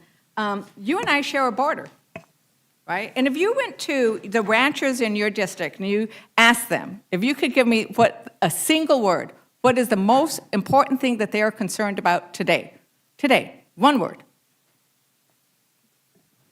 It's hard to say it in one word, but they're concerned about the future of their country more than they are their next crop. And at the top of that issue is making sure we secure our sovereign border and protect our citizens. So you're saying that your ranchers care most about this bill, what we're doing today, than they do about anything else. You know what? I think your ranchers are probably very concerned about, one, the cost of diesel, because that's what my ranchers are about. We share a border. Yeah. And I know that your ranchers are also concerned about the screw worm. If we start talking about priorities, like these are priorities that our rural America is concerned about, is how expensive it is to fill up their truck because diesel is through the roof, and that is an issue that you voted no on because you did not support our War Powers resolution, which would have brought down the cost of diesel. And right now, the USDA has screwed up the issue with the screw worm because we fired, we released, we pushed out 25% of the people who would have made sure and tracked and helped us control the infestation of screw worm. And it is terrifying because you have a case in your district that actually came from New Mexico. Do you know you have a case in your district already? I know we have cases in Texas. Do you know you have are you aware of the case you have that's been reported in your I district? know we have cases in Texas. I know about the screwworm threat. You are not and I aware promise that there you is a that reported every case of cowboy screwworm and plowboy in your district and mine care more about the safety of their families than they actually do the screwworm. That is a fact. Wow, okay. My Well, just so producers that and you your know- producers just so care you know, more. there has been a reported case. in I'd your love to district. debate. There are several others. There are quarantines going on. And this is an issue about priorities because Democrats are for. In fact, we have here one of the proponents of immigration reform, and we are for and very supportive. Some of us have different ideas of what it should look like. We are supportive of border security. We're supportive of using technology. We are not supportive of the cruelty and the corruption that is going on. And I want to go back to an issue that was raised earlier about the corruption, right? We had, because I wrote it down here, it's so amazing that when we talk about those warehouses, it's like more than 50%. In Salt Lake City, I don't know, this is about this bill, Mr. Gabarino. Are you aware of how much more we are paying for these warehouses than what they've actually been appraised at? In Salt Lake City, the administration sought a warehouse for immigration detention. It was assessed at $97 million. Do you know how much the administration paid for that building? I'm not familiar with the bill. $145 million. In Roxbury, New Jersey, a warehouse was arrested at $62 million. Do you know how much the administration paid for that building? I'm not aware of the building. $129 million. In Georgia, they purchased a property valued at $26 million. Do you know how much they paid for that one? Not aware. $129 million, 5 times its value. So when we are talking about the importance of actually putting in the kinds of controls so we don't see the corruption that leads to 3 jets being purchased by Homeland Security, that leads to the payment of hundreds of millions of dollars that are not paid for. This is, I mean, Chip Roy's always talking about we got to bring the deficit down, but this is deficit spending. And last week, Republicans cut $200 million for funding for women, infant, and children. $200 million for women, infant, and children. Mr. Gabarino, do you think it's important that we actually provide funding for women, infant, and children who might need it because they're hungry and they need good nutrition? I do. Do you have any questions about?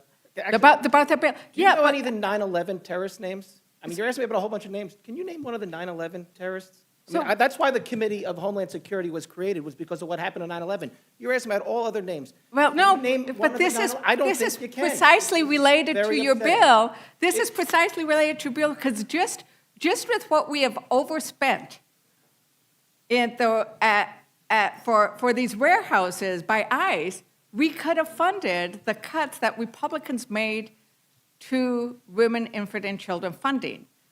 Those are the points that we are making. It's about priorities. And Republicans are here. You know, the chairwoman brought us in last week because there was an emergency, right? It was an emergency, even though there's $100 billion sitting at these agencies.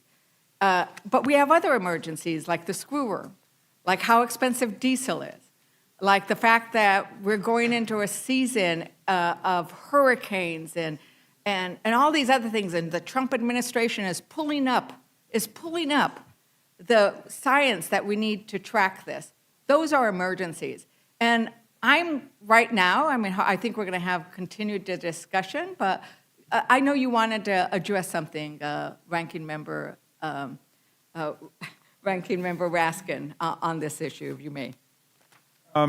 Well, I wanted to address many things. I don't know which one you had in mind. You know, I'll just say that, you know, $70 billion is a lot of money, especially when you're sitting on $100 billion right now. The whole country, and I'm talking right to left, everybody thinks that the slaying of American citizens for exercising their First Amendment rights is unacceptable. And I think it's amazing that our colleagues would bring forward a blank check, essentially, for $70 billion without any strings attached in terms of correcting this misconduct and misbehavior going forward. And I think we will find that here, as with so many parts of this administration, it's a money-making operation and it's corrupt from head to toe, and we're getting looted and ripped off in the process. We can secure our border, we can conduct meaningful, reasonable law enforcement operations, we can respect constitutional rights without plundering the government and the taxpayers. So I had some last questions for Chair Jordan. Chair Jordan, I know that you often talk about the importance of what used to be Republican values, but Trumpican values don't seem to follow that. But do you believe ICE should be arresting United States citizens? No, they don't. Do you know how many? They're not supposed to do that at all. That's against Do you law. know how many United States citizens they've arrested? And I don't. I put don't know that number offhand, but that is not their charge. They're not supposed to do that. That is not allowed under the law. There was 170 United States citizens arrested and put in detention. Now, is there anything in this bill that helps train officers better and that demands that there be accountability so that you do not continue to arrest United States citizens? Well, there's training requirements in the bill for new ICE agents when they're brought in, and my understanding, that's actually been increased because of the need to hire more agents. So that is happening, but I don't know what those, actually, I don't know what the training- those specific requirements are, but I know there are training requirements. And you know that the training requirements have gone down by 40%. So now ICE agents are not as trained as they used to before. And they are arresting. I would I don't think wonder if that's I accurate. Think that's I have an amendment, Mr. Jordan, Chairman Jordan, that would provide training so that Native Americans would not get arrested. You would acknowledge that Native Americans, being the first Americans, I'm for adequate training for ICE. My Would you understanding is support my that amendment? they are getting that. What I think the focus of this bill is, as I said earlier, when you allow 10 million illegal migrants to enter the country in a 4-year time span, you've created a chaotic situation. That's what the first reconciliation bill was designed to do. It is working on that situation. Now we're trying to fund the day-to-day operations of ICE and CBP because you guys won't do the normal appropriations process. Plain and simple. did you need some time? I'd like to yield some time to Representative Scanlon.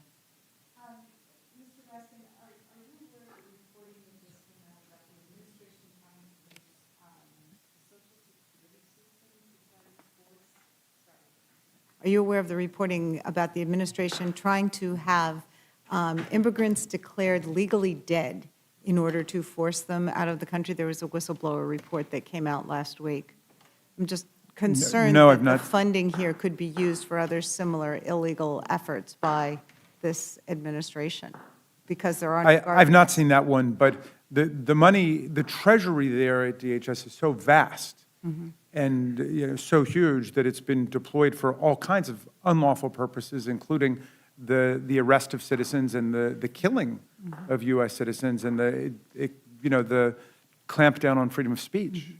Well, I think, obviously, as every Democrat here has said, we are in favor of border security. We are in favor of law enforcement.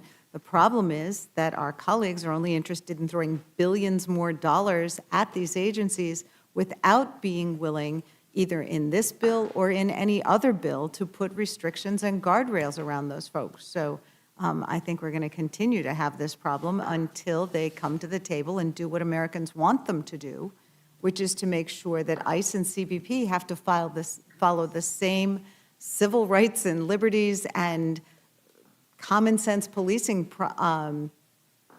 policies as every other law enforcement agency in this country. And I thank the gentlelady for the time, and I yield back to her.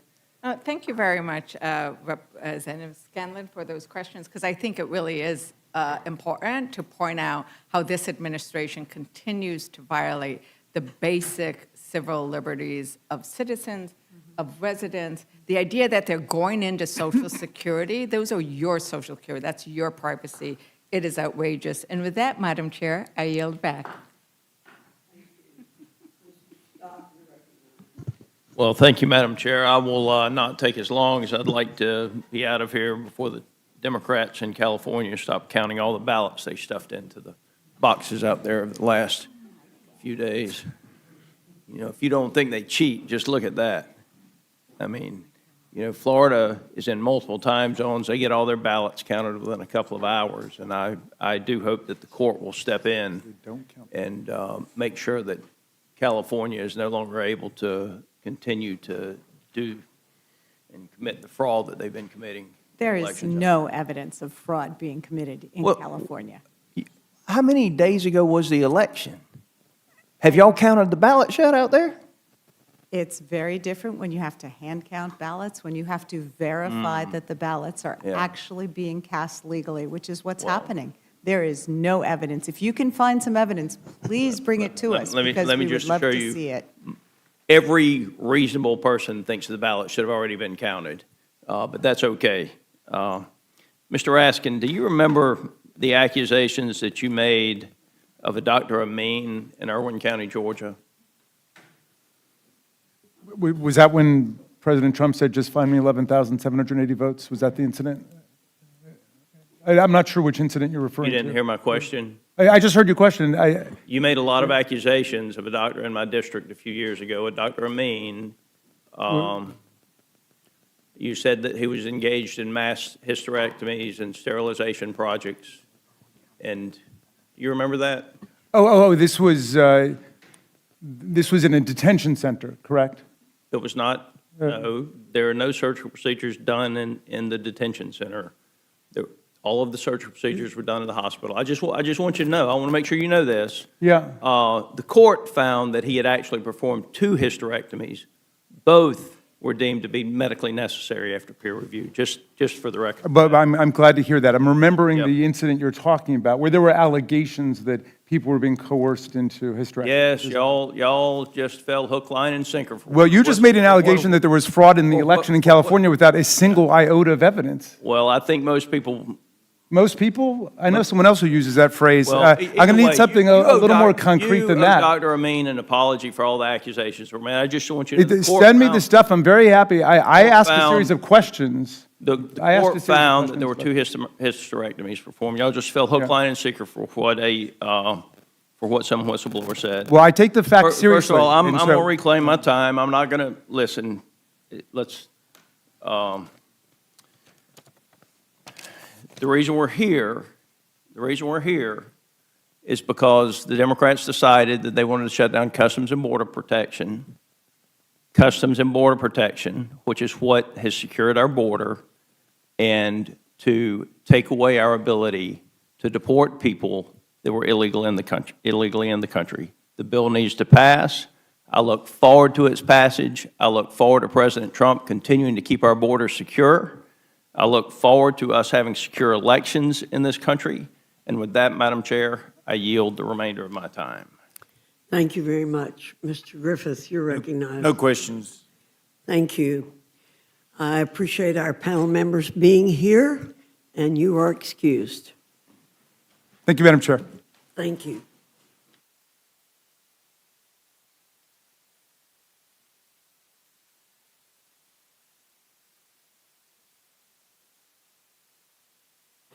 Without objection, I have a piece from November 13, 2025, called Operation Dirtbag, ICE arrest over 150 criminal illegal alien sex predators in Florida, crackdown, for the record. Madam Chair, I'd like to enter some items for the record as well. Without objection. Madam Chair, I'd like to enter into the record ICE's detention of pregnant individuals dated October 22nd, 2025, which details in excruciating and painful stories some of the pregnancies, the miscarriages, the bleeding to death that I referenced earlier. Without objection. Madam Chair, I'd like to enter into the record the article dated June 8th, 2026, stated, in Texas cattle country, ranchers question if USDA can contain flesh-eating screwworm, and details how ranchers in Texas are very concerned about the failure of the Trump administration to address the screwworm.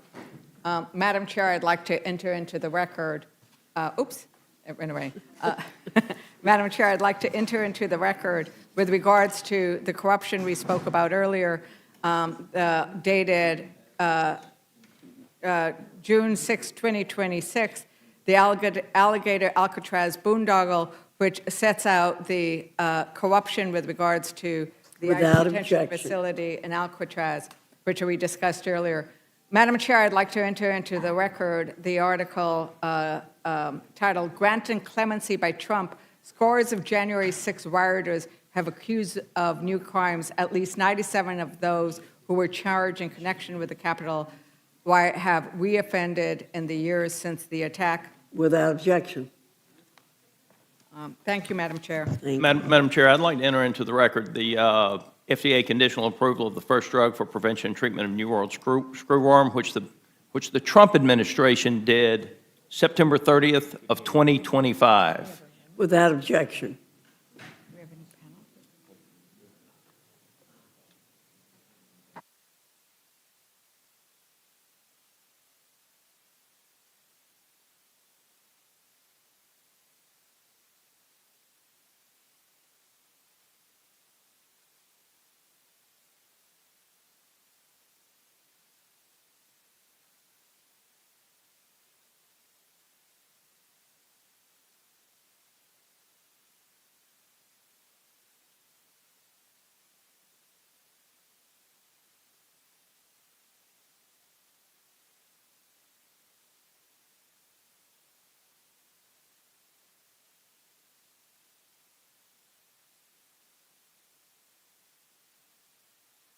Madam Chair? Oh, did we? Okay.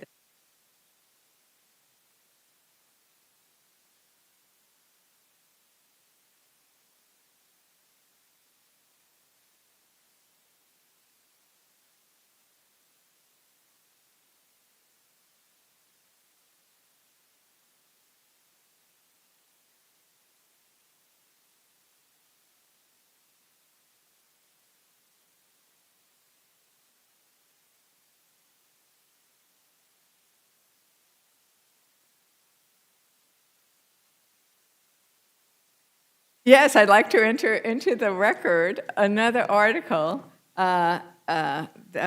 addressing the issue of the parasite, and it is dated June 5th, 2026. A horrific parasite is back, and Elon Musk's Doge could be partly to blame. This addresses not just the fact that we cut 25% of the APHIS, but we also cut we didn't cut, Republicans in their big, beautiful bill, and Doge's forcing out, cut the detection funding necessary through the Americas. And with that, Madam Chair, thank you. I now welcome our panel, Chairman Comer and Representative Walkinshaw from the House Oversight and Government Reform Committee. Your full statements will be submitted for the record, and we ask you summarize your statement in 5 minutes. We also ask that you address all legislation in your committee's jurisdiction in your 5 minutes. Chairman Comer, I welcome your testimony. Thank you, Chairwoman Fox. We're facing a national emergency of fraud in federal programs that is impacting all Americans. According to the Government Accountability Office, the federal government is estimated to lose between $233 million and $521 billion annually to fraud across all federal programs and operations. That means the average American tax filer spends between $1,000 and $3,000 annually just on lining the pockets of fraudsters and criminals, while vulnerable Americans are robbed of the benefits these programs were designed to provide.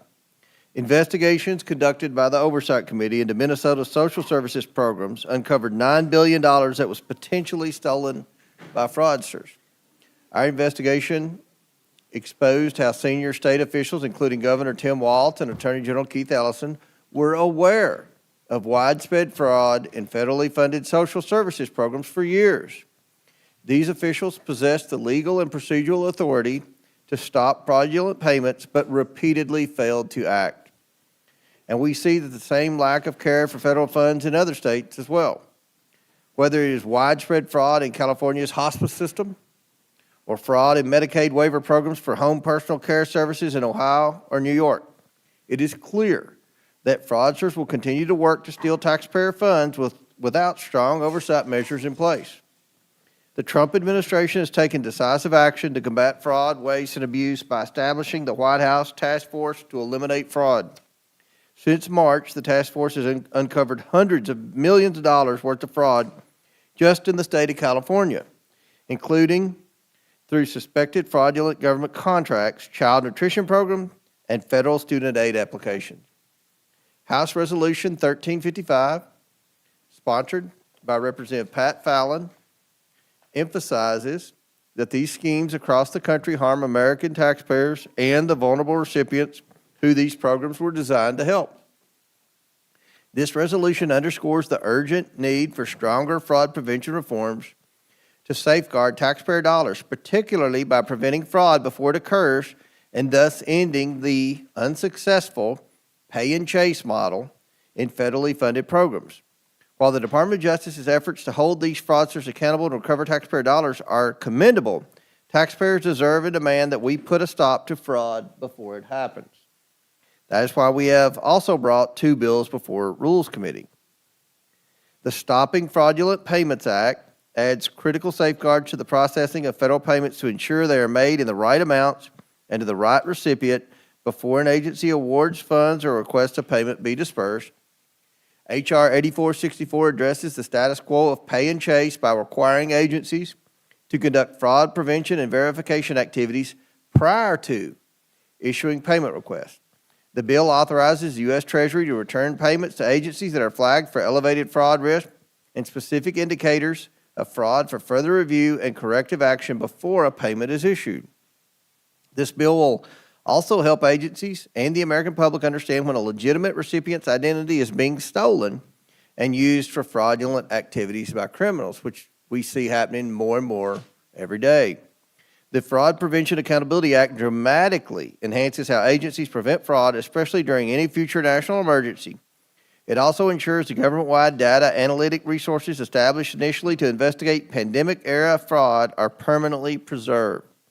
Experienced fraudsters understand that when the government responds to a crisis, agencies often let their guard down.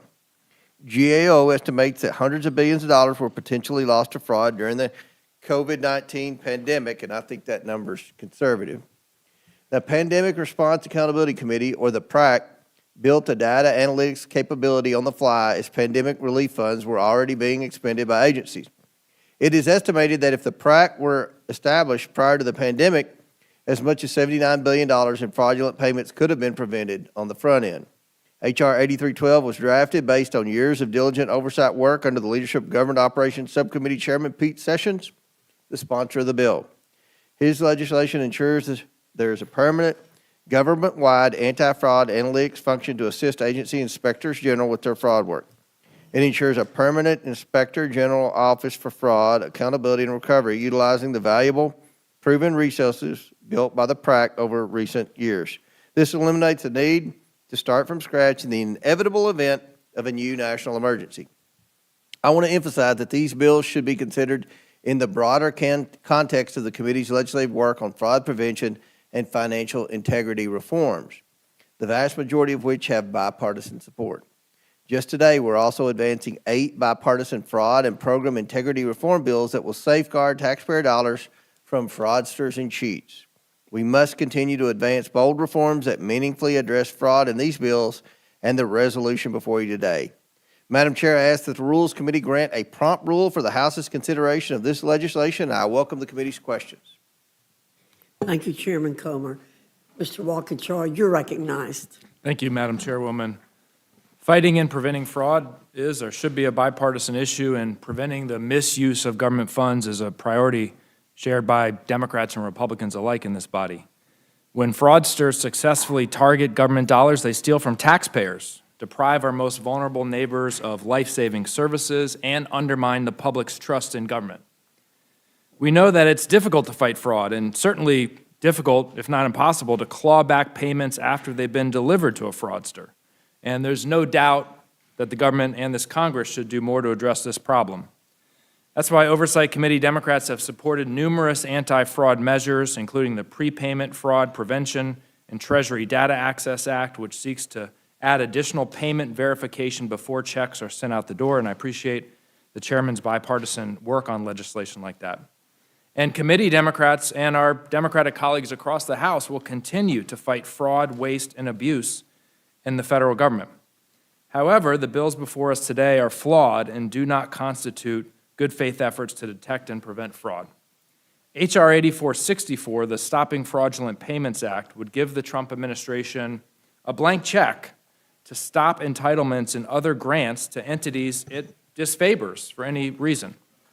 H.R. 8312, the Fraud Prevention and Accountability Act, is a disguised attack, I fear, on inspectors general, independent inspectors general, the chief independent federal watchdogs tasked with rooting out waste, fraud, and abuse at government agencies.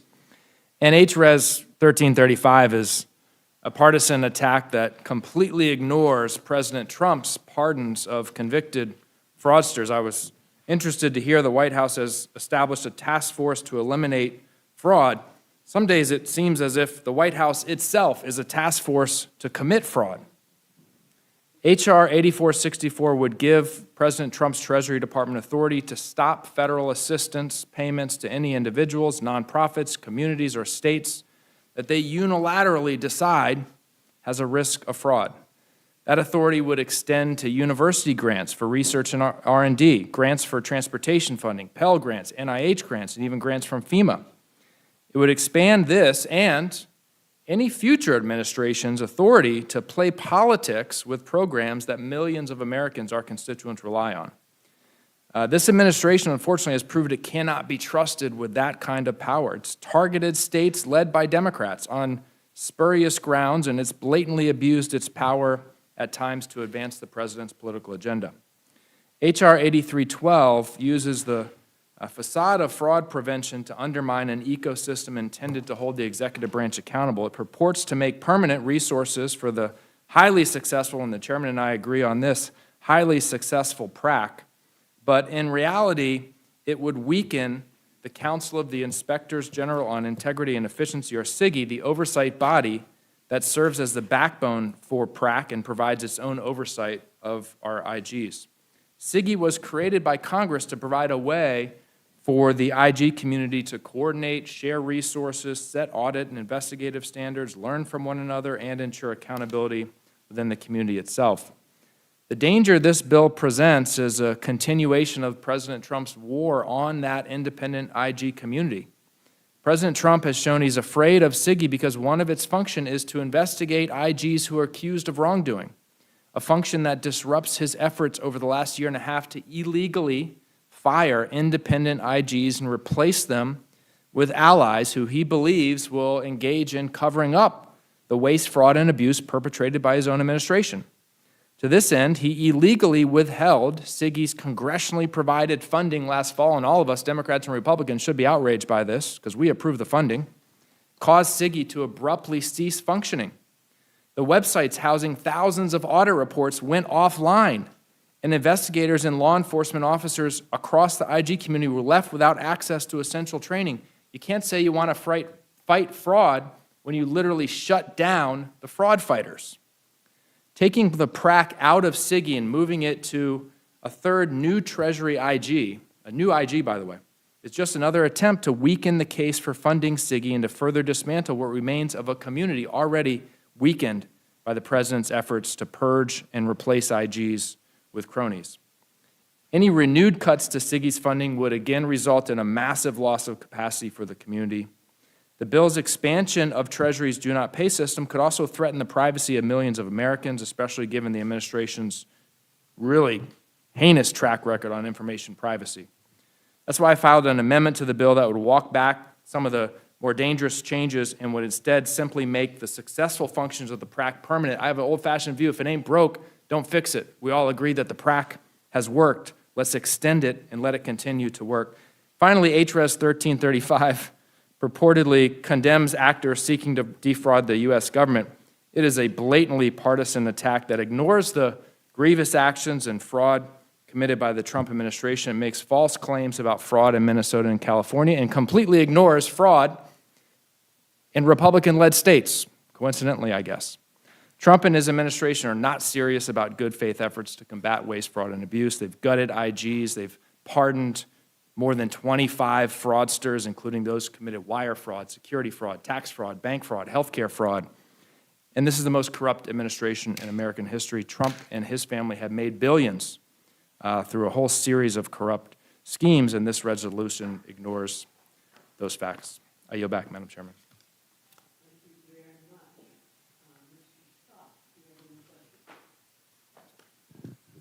I just want to say thank you to the people that are exposing the fraud. I wish that it were being prosecuted at the level that it needs to be. And I would encourage anybody who gets a text message encouraging them to put something in a crypto ATM to recognize that that is fraud. I am baffled at how much of that is going on in my district and our senior citizens being taken advantage of. And I'm thankful that Donald Trump is making it a priority to stop this fraud that is being perpetuated throughout this country. With that, I yield back. Thank you. Ms. Scanlon, you're recognized.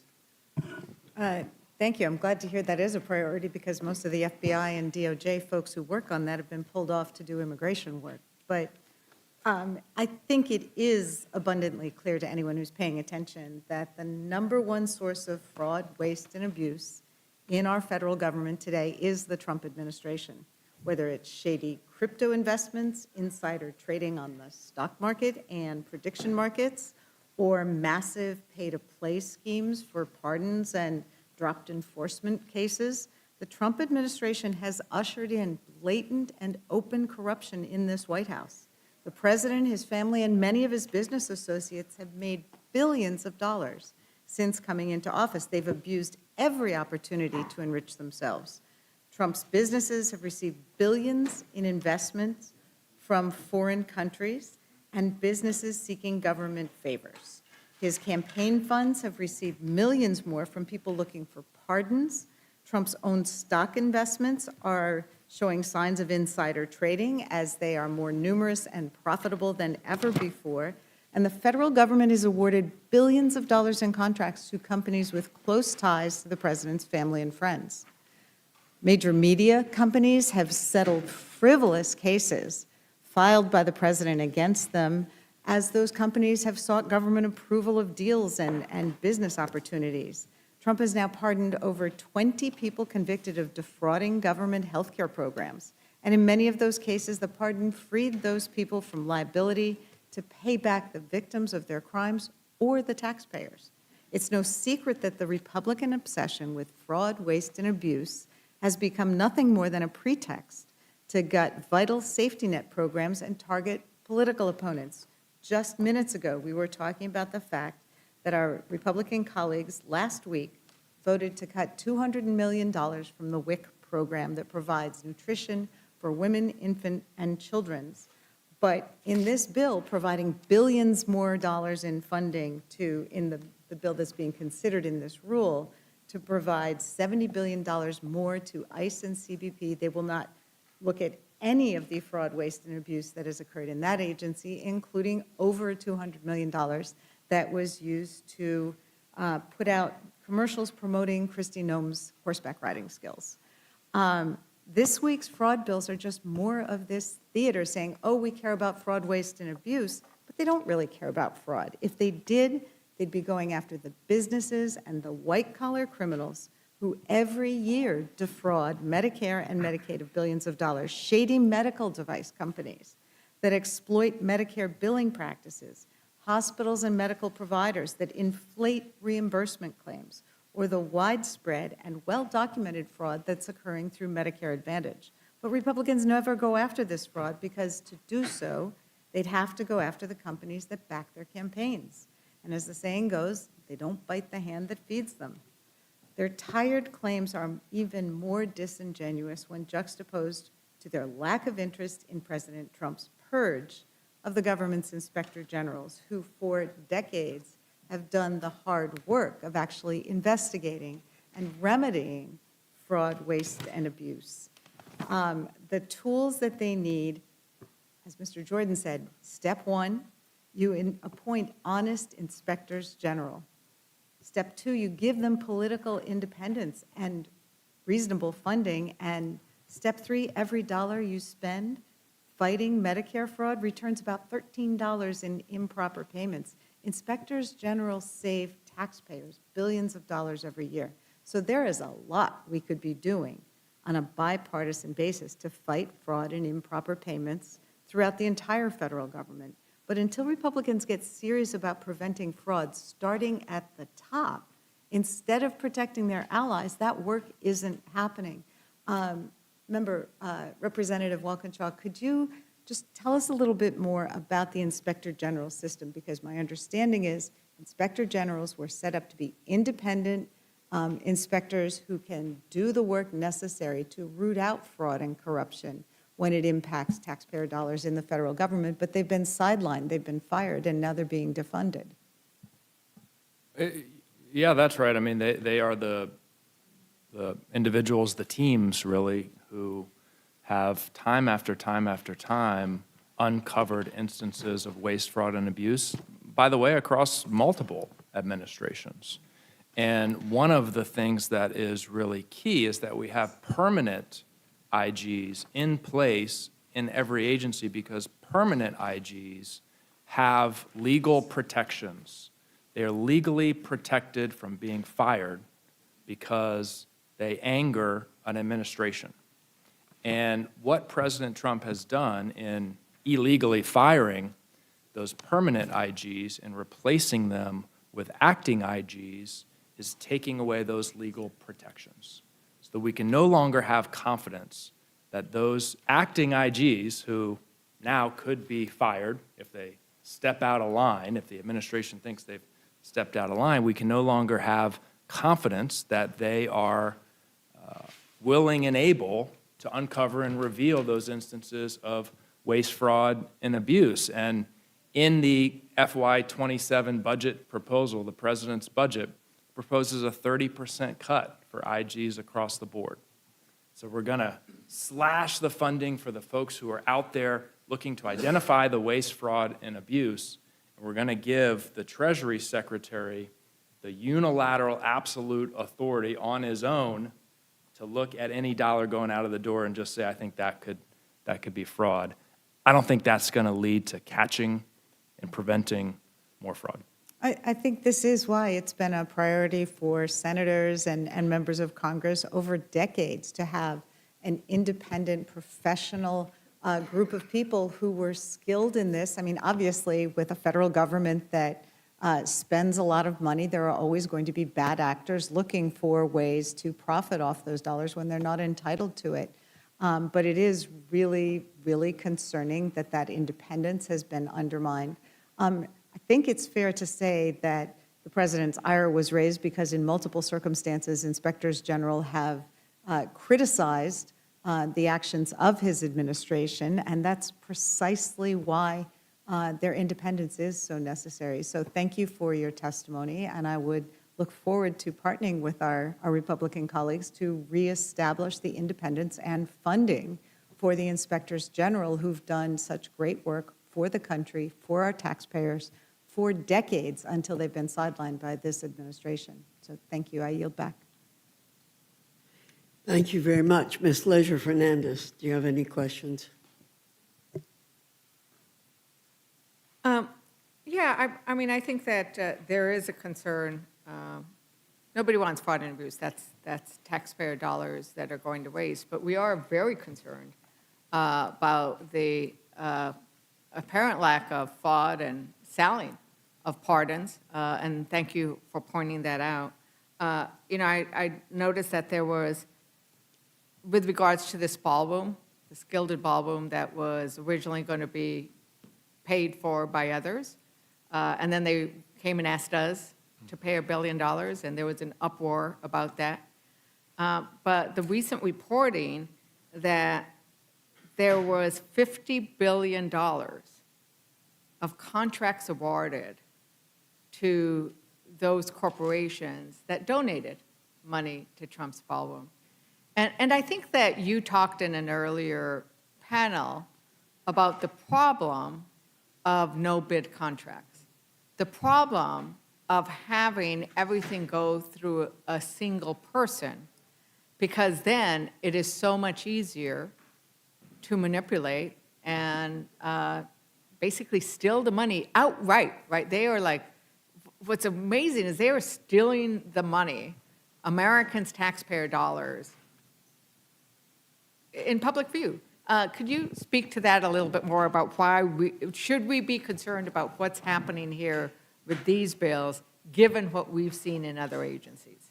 Yeah, I think we've seen throughout this Trump administration the most charitable way to describe it is unorthodox contracting practices. And we've seen it directly at the White House. We've seen it at the Department of Homeland Security we were discussing earlier, where Secretary Noem spent more than 200 million taxpayer dollars on an advertising campaign.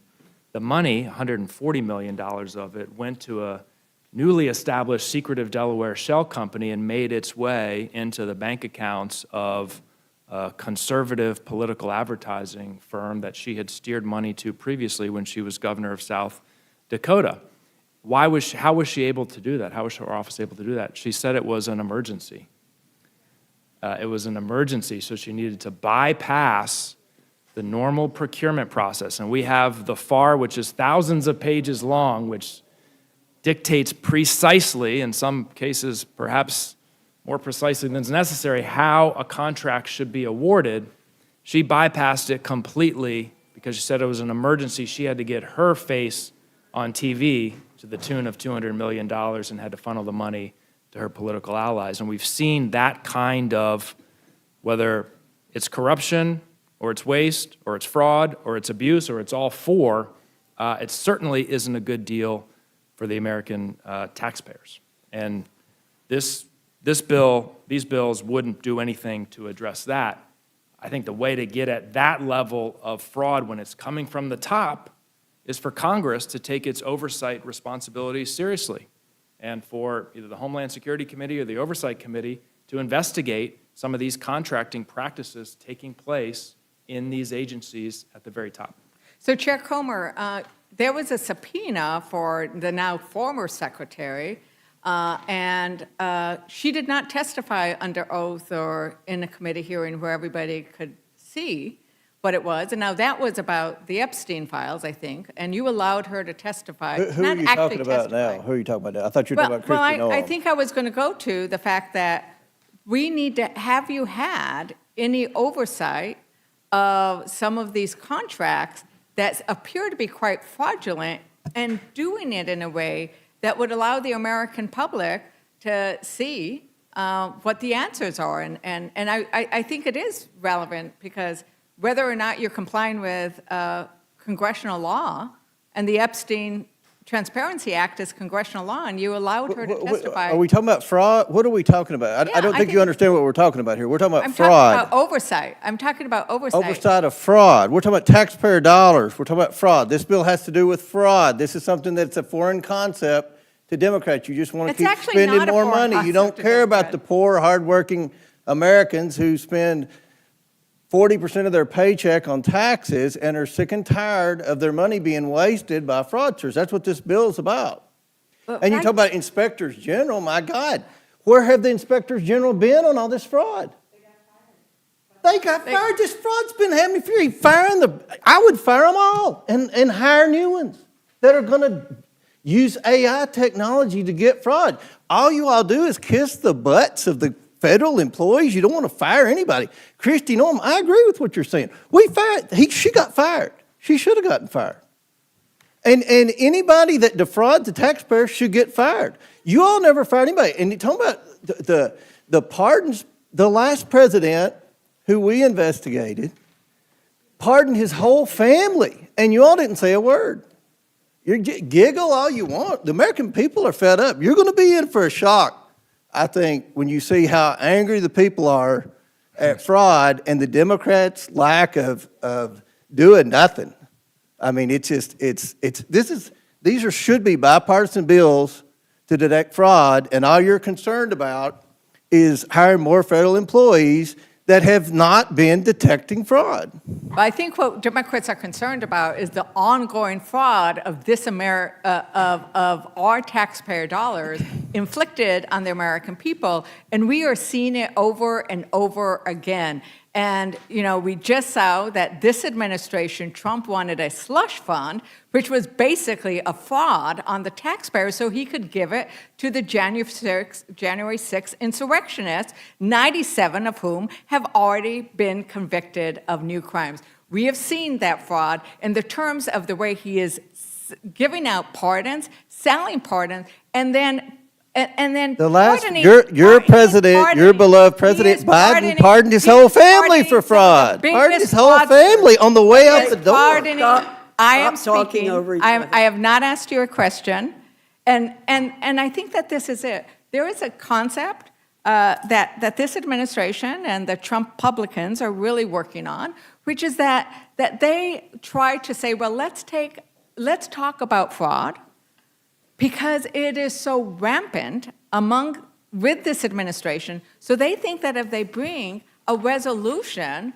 to talk about fraud, that we will not pay attention, but the American people know. The American people know that they are suffering. They are suffering high gas prices, high diesel prices. In my district, it's diesel, right? They are suffering from the fact that you do not pay attention to what is important. You have dismantled, this administration has dismantled the Consumer Protection Bureau that used to protect consumers from fraud. You have dismantled that. So every step around the way, this administration and Republicans side with the biggest corporation and not with the working families or the consumers.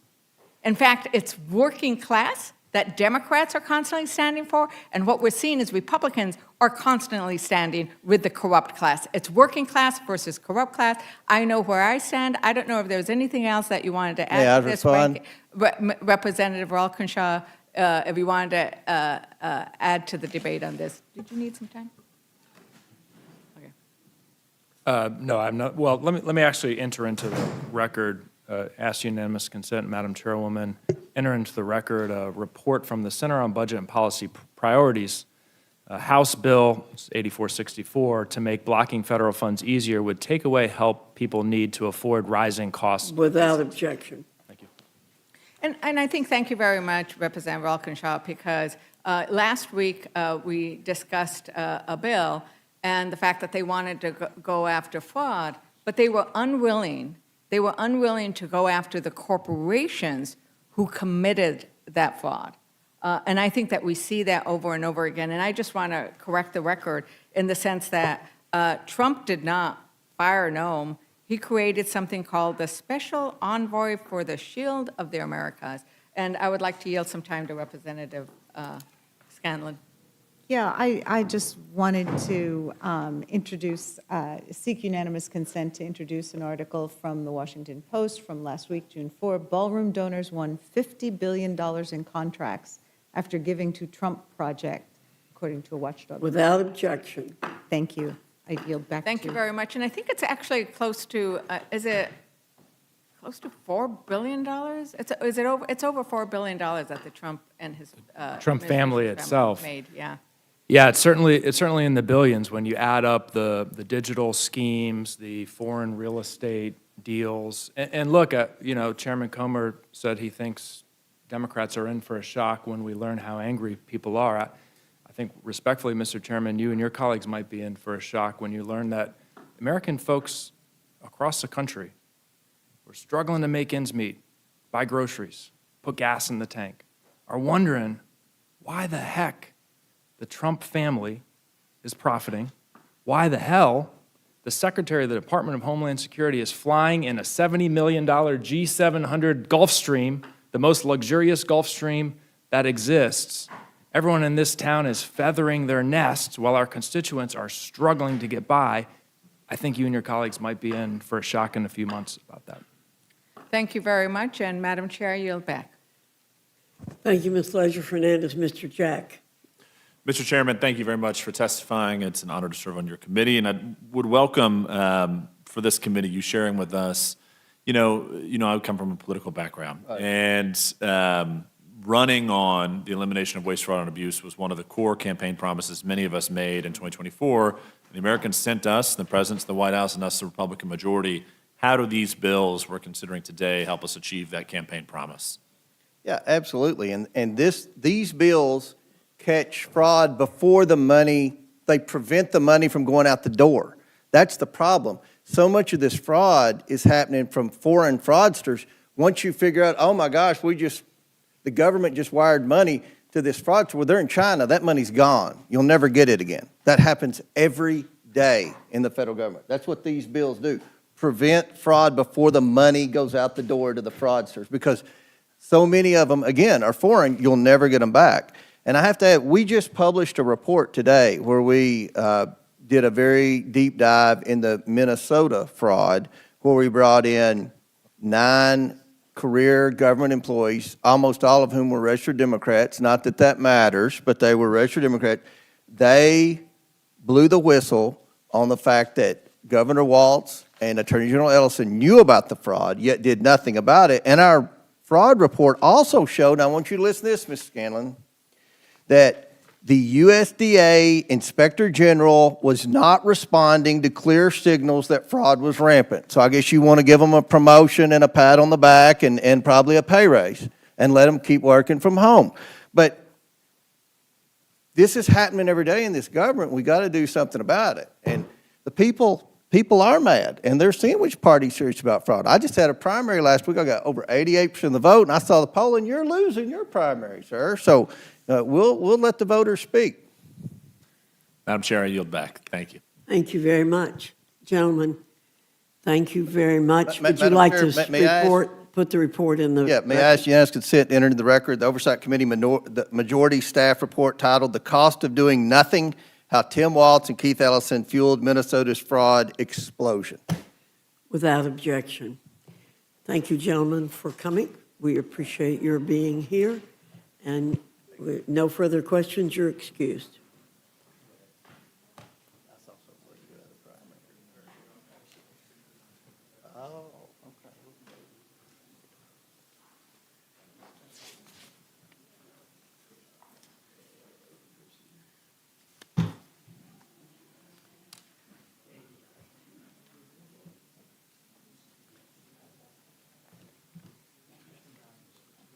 You can give it to me. You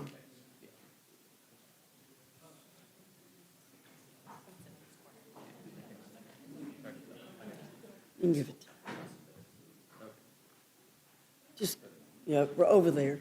There you go.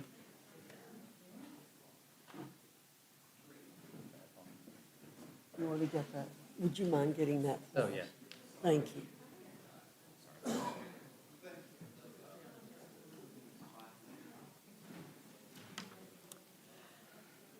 Okay, this is a test, members of Congress. We have 8 seats sitting up here.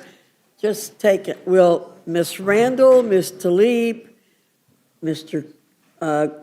Correa, Ms. Garcia, Mr. Jayapal.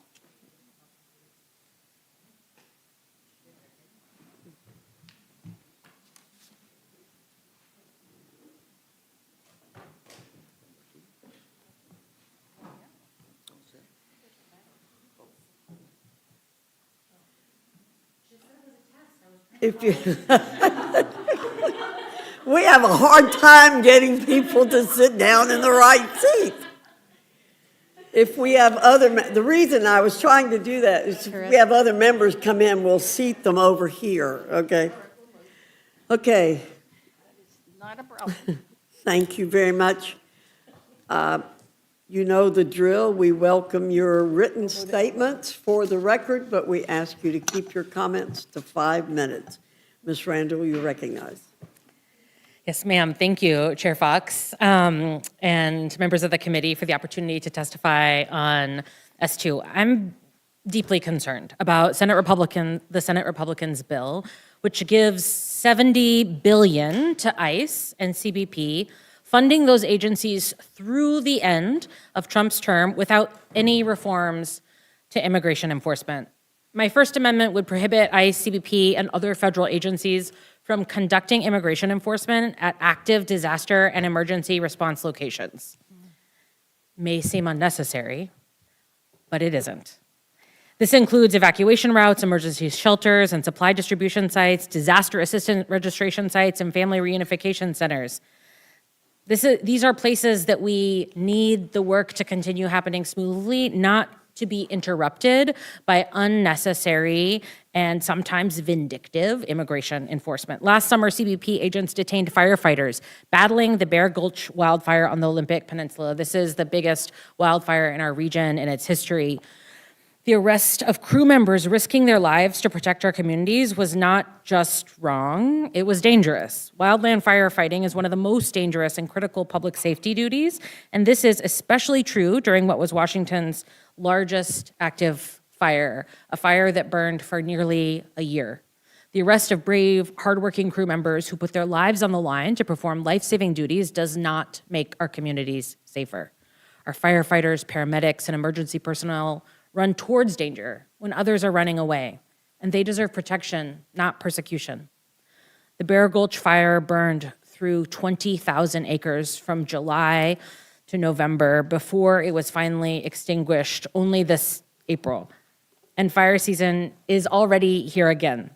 The entire Olympic Peninsula faces above normal wildland fire risks for July and August 2026. And from closing 57 out of 77 U.S. Forest Service research labs, including 2 in Washington state, to losing 6,000 Forest Service workers through DOGE cuts and other factors, my neighbors and I are concerned that the priorities and actions of this administration are continuing to put us at risk. This is not a time for thoughtless and cruel immigration enforcement that detains and arrests firefighters who are risking their lives to protect our communities. When disaster strikes, our priority has to be community safety, not advancing political agendas. I urge you to include this common sense reform measure in any ICE CBP funding bill, and I urge you to work with my Democratic colleagues on the inclusion of other reform measures that are so greatly needed at DHS. My second amendment would improve conditions and detention for people detained in ICE facilities, and these recommended changes come from my work on the Oversight Committee and in visiting the ICE detention facility in my district many, many, many times. From access to legal counsel to access to basic human necessities, the changes represent the minimum that ICE owes people in its detention facilities. And, respectfully, we have been asking for reforms in the Department of Homeland Security for months and months and months. And I am hopeful that you will hear not only your Democratic colleagues' demands, but also the demands of the American people that are loud and clear, that they want not a cent more to ICE and CBP until there are meaningful reforms. I yield back. Thank you, Ms. Randall. Ms. Tlaib, you're recognized. Madam Chair, I have 5 amendments before the committee. All 5 amendments are targeting the most appalling abuses that we've seen already from ICE and Border Patrol that are destroying many of our neighbors and our communities. Our neighborhoods feel very much targeted and under attack.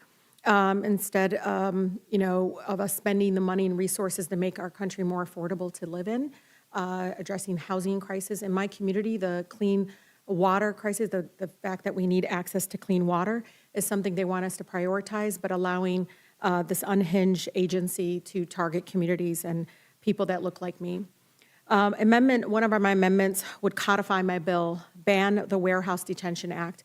Madam Chair and all the members, you should know the for-profit scheme that is within our detention centers in these ICE cages are real. We already know that Core Group has already made over $240 million in profits, are complaining that that's not enough. This prevents DHS from caging our immigrant neighbors in these horrific new warehouse detention camps, like the one that they're trying to open in Romulus. This ICE detention center, this ICE cage that they want to build in Romulus, Michigan, was supposed to be a manufacturing center, and instead they're going to cage and house human beings there. ICE detention is already extremely cruel, subjecting our loved ones to unsanitary and dangerous conditions that have led to a record high number of deaths in custody. I already know of a 19-year-old teen who got a hold of a glass from a cell phone and began attacking his arms, trying to take his life because the conditions were so unbearable, and he was feeling very much dehumanized and criminalized. Warehouse detention camps only make things worse. So I ask my colleagues to please support our local communities and all of us across the country that are rising against these massive prison camps. We cannot allow them to continue to open, and we cannot allow Core Civic and all the other groups to make money off of this inhumane policy.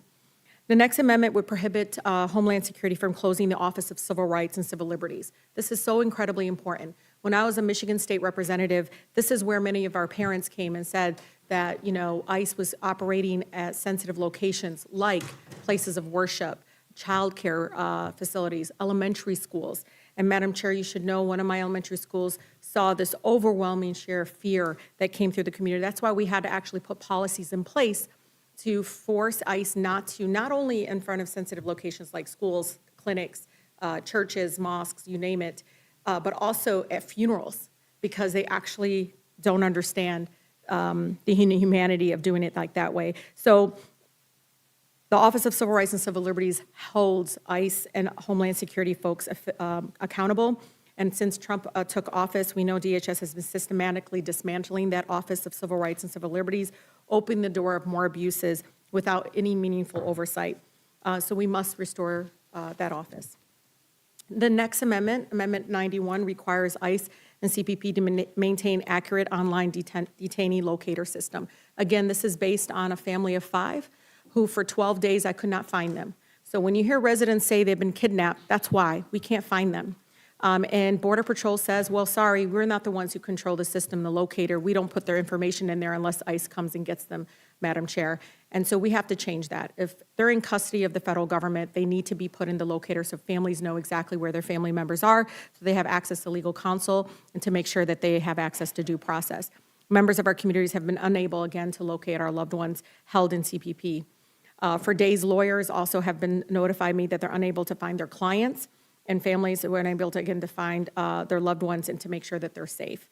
My amendment mandates that Homeland Security maintain an accurate, detailed online detainee locator system so families and legal counsel can quickly and reliably find their loved ones and clients to better fight for their freedom and their rights.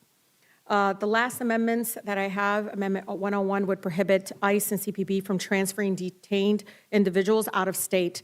This has been egregious. Within hours, they will move family members out of state without any notification of legal counsel or their family members. In 2025, ICE transferred nearly 41,700 people to another state within 24 hours. That's unacceptable. We saw this in the case of Mahmoud Khalil, who was illegally kidnapped by ICE and transferred to New York, from New York all the way to Louisiana. Lastly, my Amendment 135 would require ICE and CPB to report deaths of recently detained individuals who die within 30 days of their release from DHS custody. This is incredibly important. Madam Chair, I can't explain why that would be impossible to do.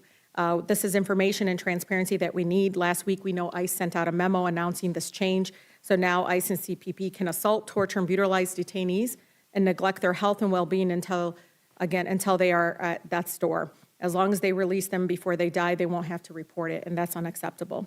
I still remember the case of Noral, who was nearly blind, who died after Border Patrol agents released him into the streets of Buffalo, New York, in near freezing temperatures in February. He was tossed out in the cold, nowhere to go, and he died as a result. His death was ruled a homicide. My amendment would make it necessary to prevent DHS from ignoring or lying about post-release deaths like this. Thank you to the committee and this opportunity to testify in support of our amendments.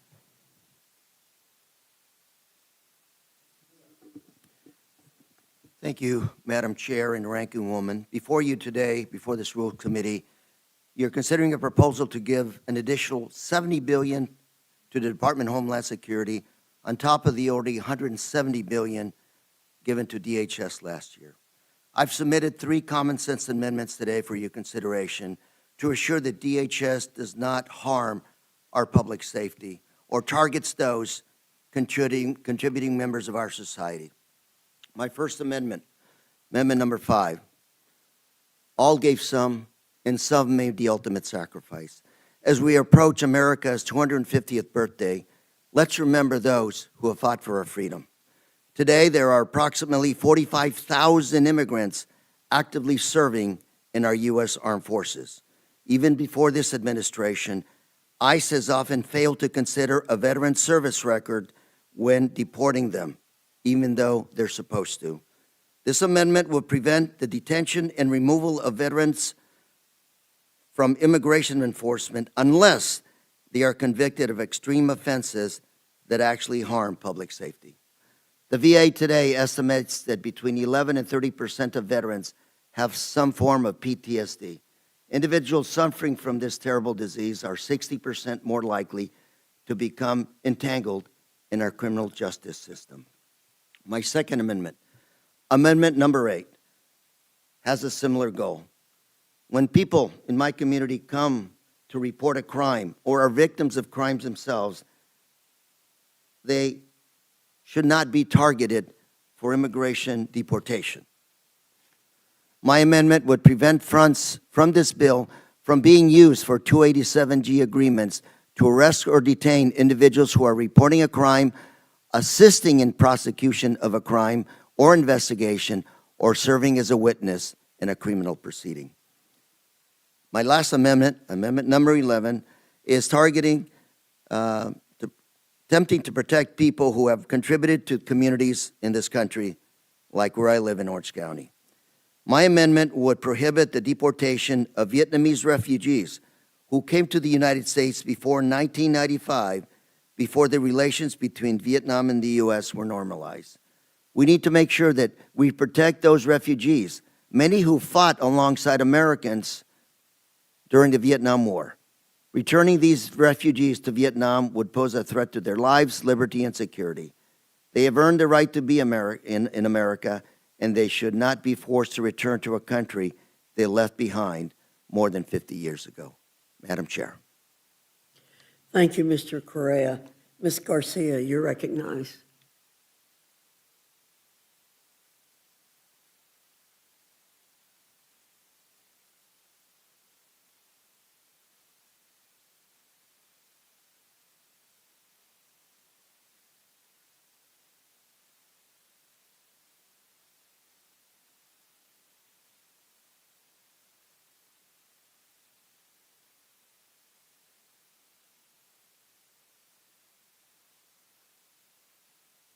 Punishes immigrants, it's about cruelty.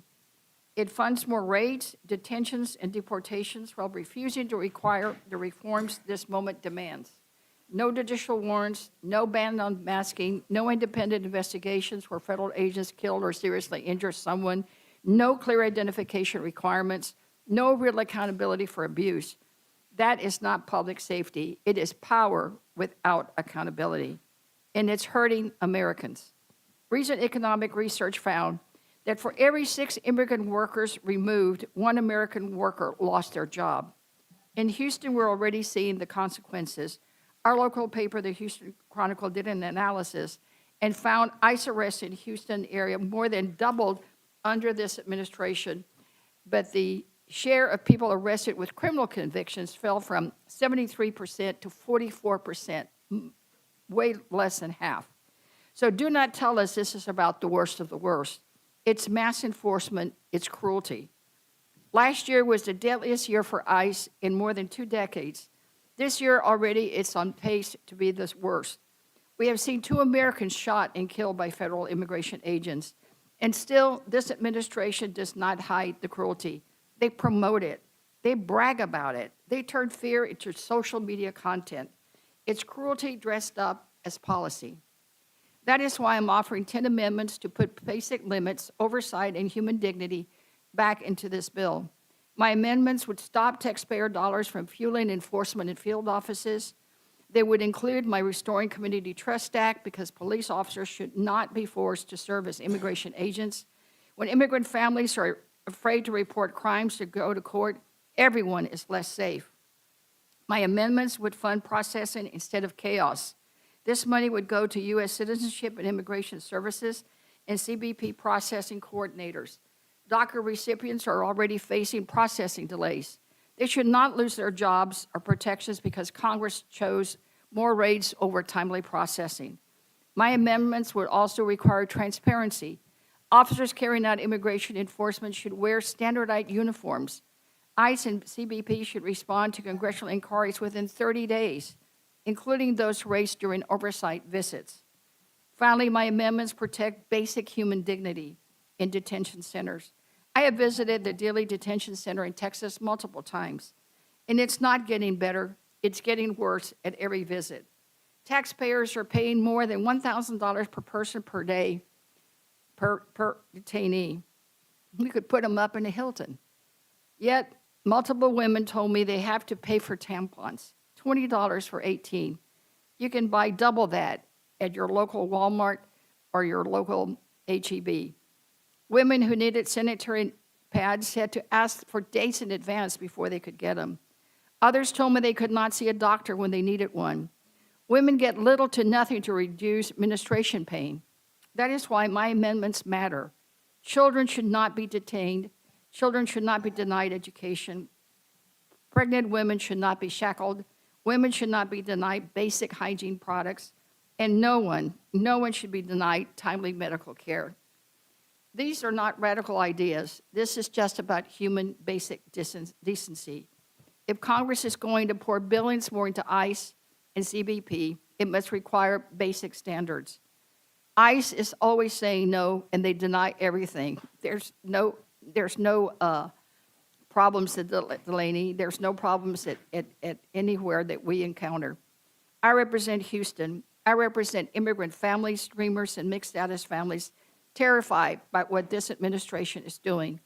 They're asking Congress not to bankroll cruelty without limits. I strongly urge this committee to make my amendments in order, and I yield back the remainder of my time. Thank you. Thank you, Ms. Garcia. Ms. Jayapal, you're recognized. Thank you, Madam Chair, Ranking Member, and members of the committee. This Republican bill really should be called the Endless ICE Slush Fund Act. Or maybe we should call it the More Funding for Rogue Agencies Instead of Americans Health Care Act. There are so many outrageous things about this bill. First and foremost, that it does not fund the priorities of the American people. Instead of helping Americans address the rising cost of groceries, gas, housing, and health care, Republicans are giving another $70 billion in funding to CBP and ICE, even though these agencies still have $100 billion left from the $140 billion slush fund that Republicans gave them last year. Second, this bill has absolutely no prohibition on Donald Trump resurrecting his $1.8 billion cop beaters slush fund, which he said yesterday was a, quote, very good idea. Third, it does nothing to nullify the fact that Trump and his family are being given a get-out-of-jail-free card for any past or future tax violations, a deal that his apparently personal lawyer, Todd Blanche, negotiated for him that is the height of corruption. And finally, this bill does absolutely nothing to actually reform the abuses of ICE and CBP. The American people have been very clear. They do not want DHS agents killing U.S. citizens in the streets. They do not want masked men kidnapping and disappearing people from their communities. They don't want mass deportations and private for-profit prisons that hold tens of thousands of their neighbors every single night in horrific conditions.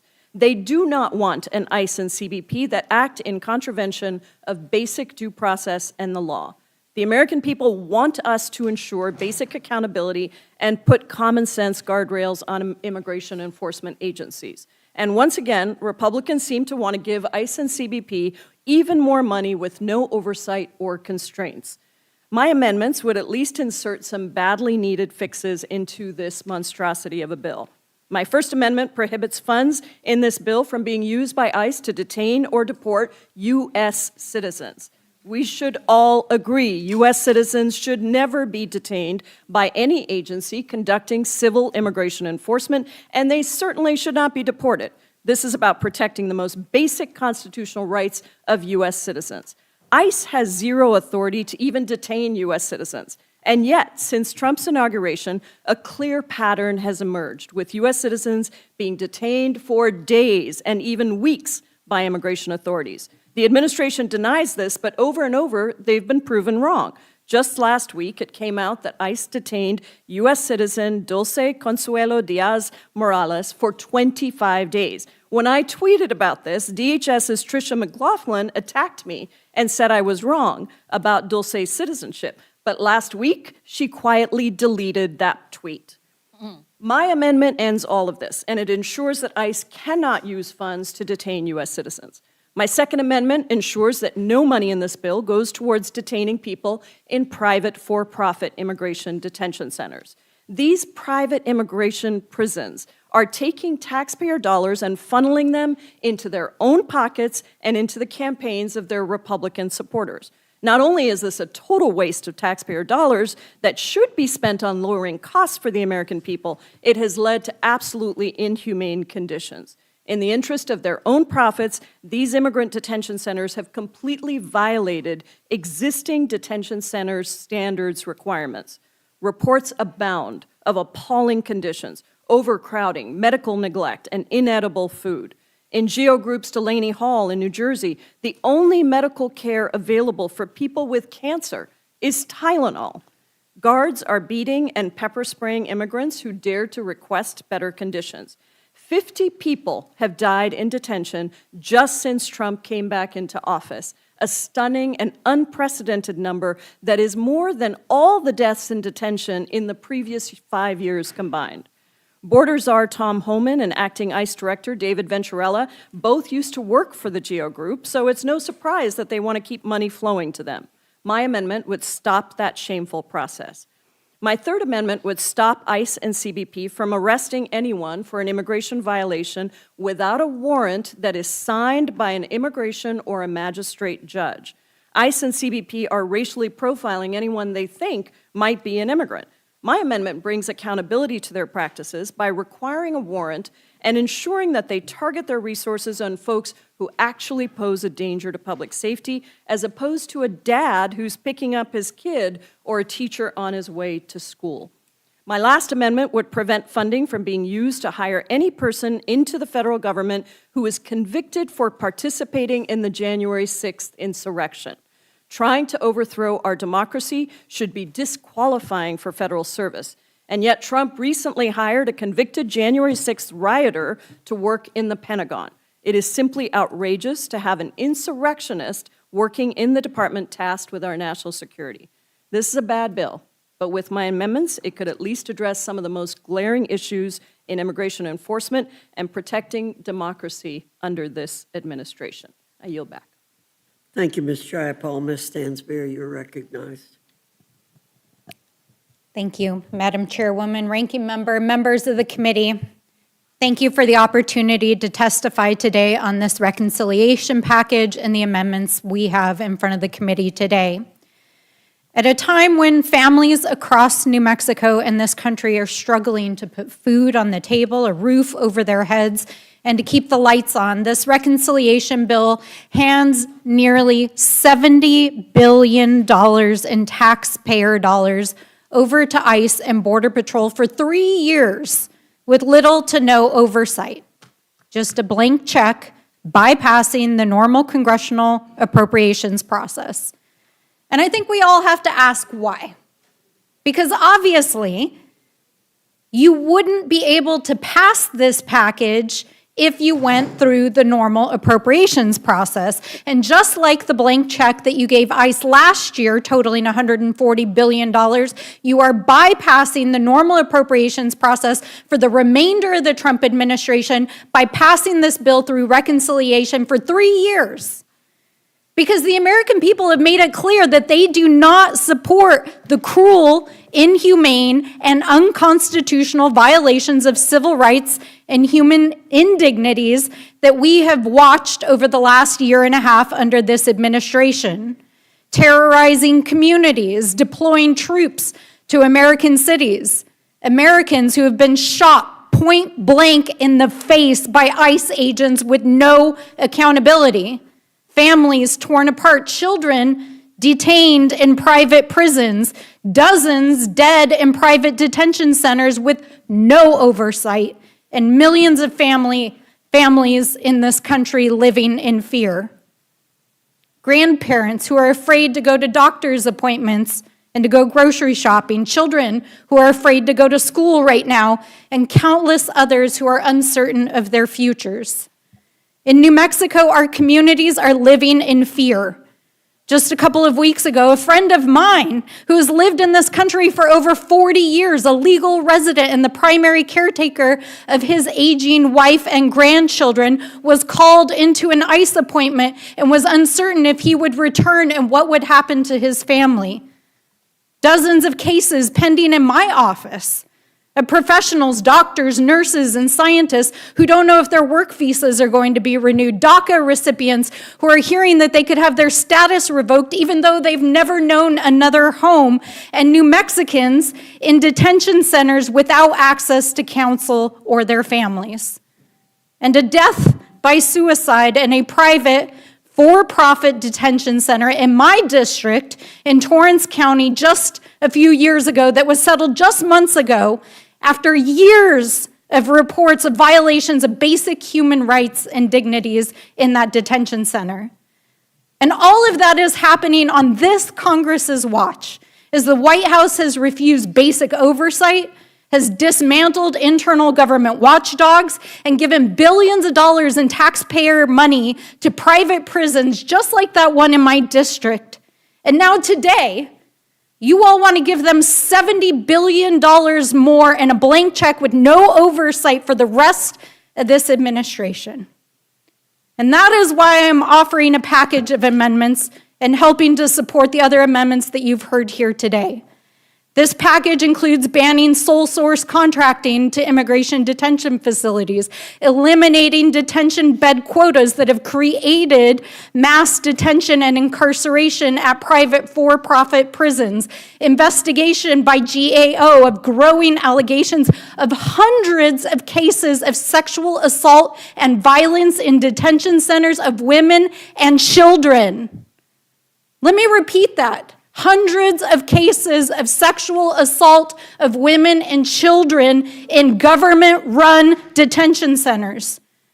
Protecting our communities from racial profiling, including our tribal communities in New Mexico, as there have been reports within our Mescalero, Dene, and Pueblo communities of racial profiling by ICE and DHS agents.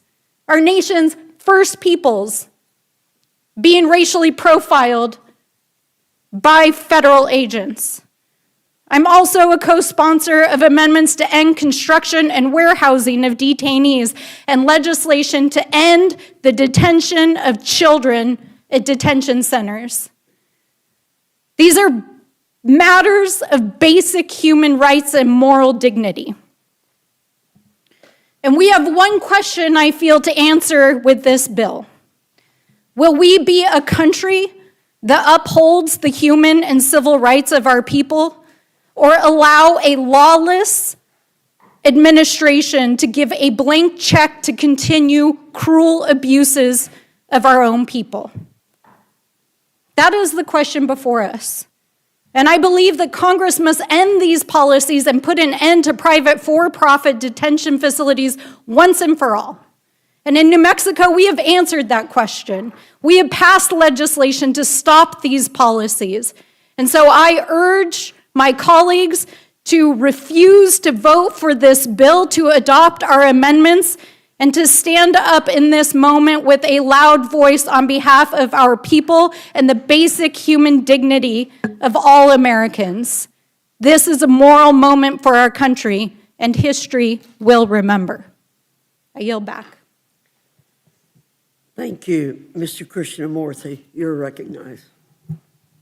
Thank you, Madam Chair. I find an additional $70 billion for ICE and CPB to be absolutely outrageous. As an immigrant, I am not reconciled to this bill, which has been misnamed the Secure America Act, because it would lead immigrants and all Americans to feel more insecure, not less. Today, I come to present two amendments for your consideration. First, I come to speak in support of my Amendment 120 to make it clear that the declaration of a national emergency shall not be considered an authorization to deploy federal law enforcement, including ICE, to any location at which a general or special election is held, or where the votes are being tallied, or where the results are being certified. Last month, President Trump was asked whether he would send ICE or National Guard members to polling locations during the midterm elections, and he responded, quote, "I would do anything necessary to make sure we have, quote, honest elections." Let me be clear. It is currently illegal to deploy federal troops or armed federal law enforcement to any polling place. And yet, reports indicate that the Trump administration may attempt to declare a national emergency to justify sending federal forces like ICE to polling places in upcoming elections. Doing so would be pure intimidation, and it would be against the law.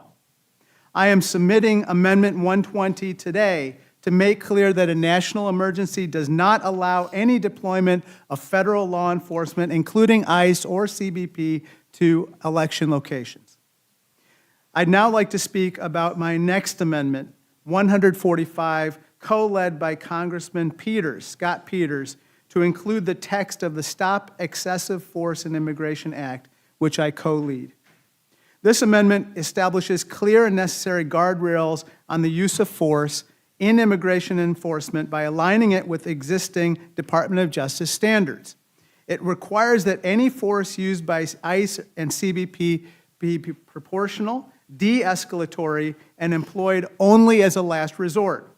It also prohibits the use of masks and tear gas by these agents and mandates the use of body and vehicle cameras and reinforces constitutional protections, especially critical at a time when we have seen troubling incidents, including the deaths of Nicole Good, Alex Preddy, and Silverio Villegas Gonzalez in my own city of Chicago.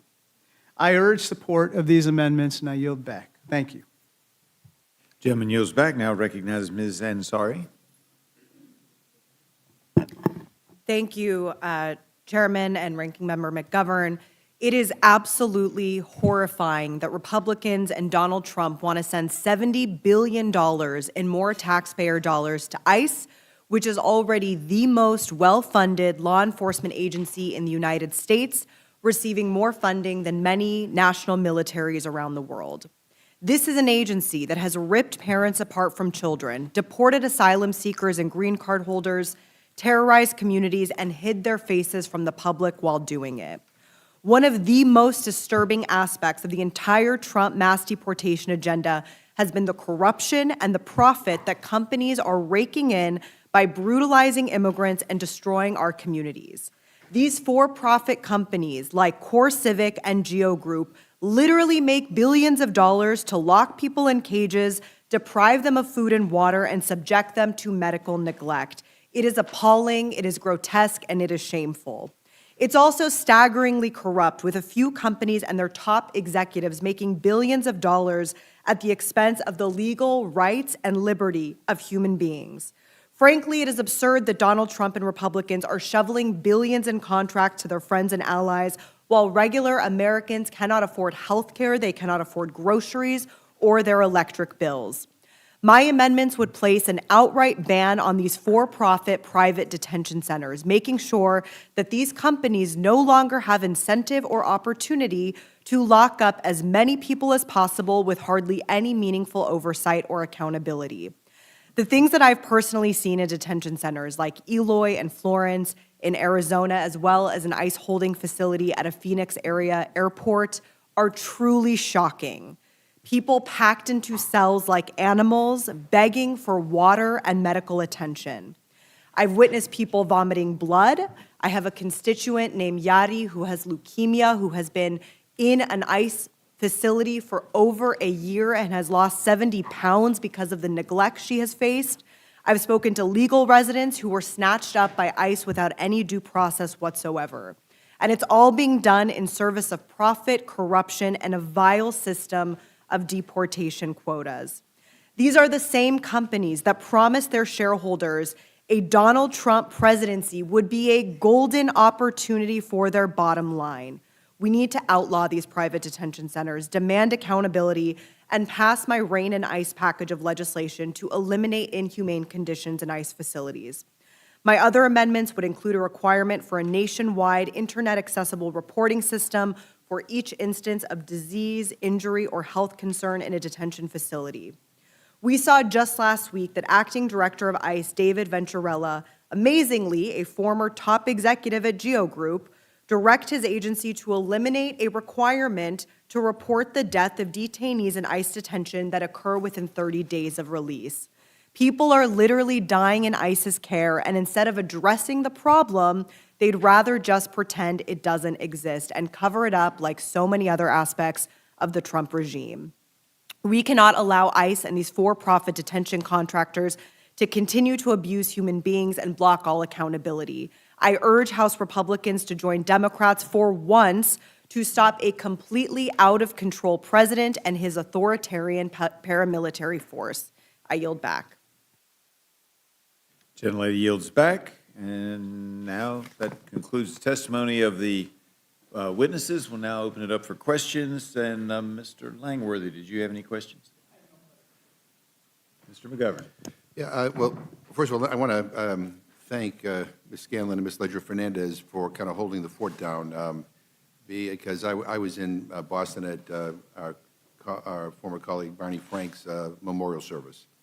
And as you all know, Barney Frank was never shy about expressing his point of view, and he was a fierce fighter, taking on bullies and bigots wherever they may exist.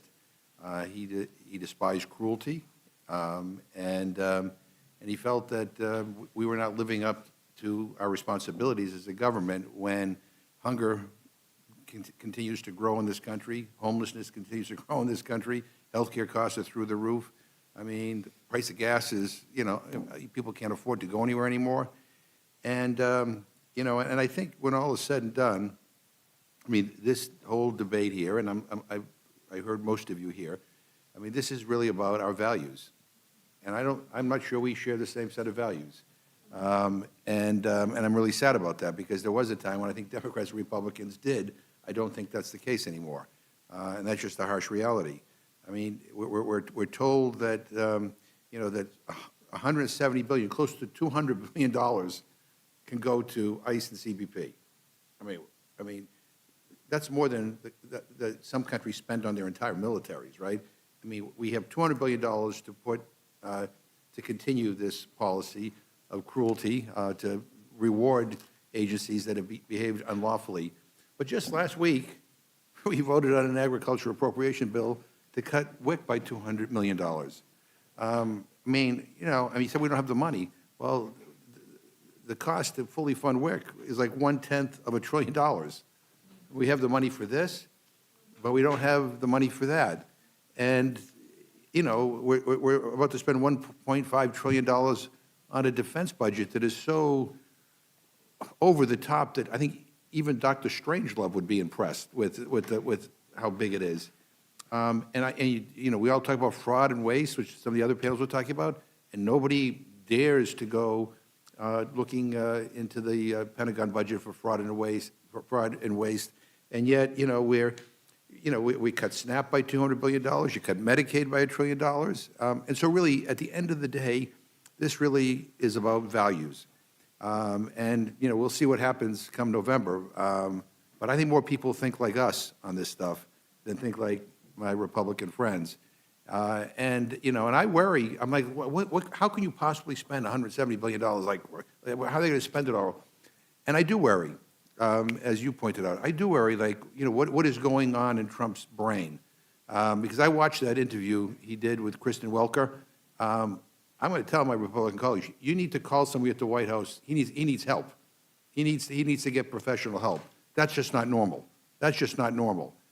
And then I'm thinking, well, is it possible that he may be looking at this money as a way to interfere in the midterm elections?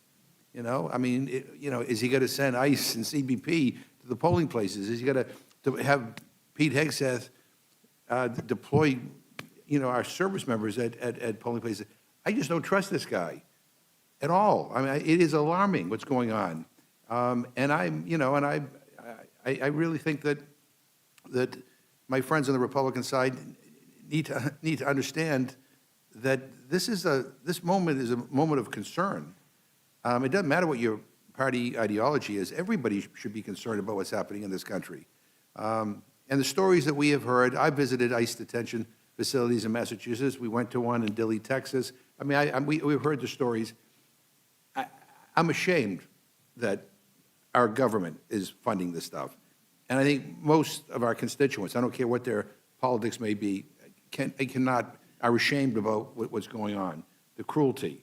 I mean, and again, we're not talking about hardened criminals. I mean, we're talking about mothers and fathers and children. And so this just has to stop. And so I appreciate everybody being here because I think it's important. Because I think it's important the American people know we're fighting back, and that we have a different opinion and a different set of values when it comes to these matters. I'm telling you, history is unfolding, and people who are silent, people who go along to get along, are complicit. And I don't want to be complicit. I know you don't either. So I thank you for being here, and I yield back. Gentleman yields back. Now recognize the gentleman from Georgia, Mr. Jack. Did you have any? No questions. And now recognize Ms. Scanlon of Pennsylvania. Thank you, and I want to thank everyone who came with their amendments and their testimony, because I think it provided a much-needed counterbalance to some of the lectures we got from our Republican colleagues about there being some violation of our duty to fund the government, because our duty, yes, is to fund the government, but not to fund an unlawful, abusive, inhumane, unconstitutional, corrupt government. And that's what we saw with the billions of dollars that were sent to ICE and CBP last summer, and that's what we're seeing with this attempt to inject another $70 billion into a system that has not been accountable to the American public, to the world. I mean, as we've seen, American citizens killed on American streets, as the whole world saw that, crickets from our Republican colleagues. They will not step up. They will not bring legislation to the floor. As we've heard growing reports of sexual assaults in these detention centers, of food that is inedible, of people who are not getting the medical treatment that they need, crickets from our Republican colleagues. They will not do their jobs. They will not make sure that American taxpayer dollars are not being spent in ways that should make all of us ashamed. So I thank you for the amendments that would protect sensitive locations and jobs that immigrants are doing in our country, whether it's churches and schools and courthouses and people who are veterans and are firefighters. And thank you for the attention to the fact that this has become a massive, corrupt way to funnel billions of dollars into private contractors' pockets, folks who are making bank off holding humans in inhumane conditions and are getting richer the more people they hold, the longer that they hold. Thank you for the amendments that have to do with excessive force, not allowing people who are armed out on our streets to be unaccountable because you don't know who they are. In fact, in Philadelphia, we've had a couple incidents where people who were not ICE agents dressed up as them in order to terrorize other folks. So, I mean, none of this, what is happening, it is not making Americans safer, and I really appreciate the amendments that have been offered by folks here. I think we need all of them, and at a minimum, we should get a vote on them and see where our Republican colleagues stand.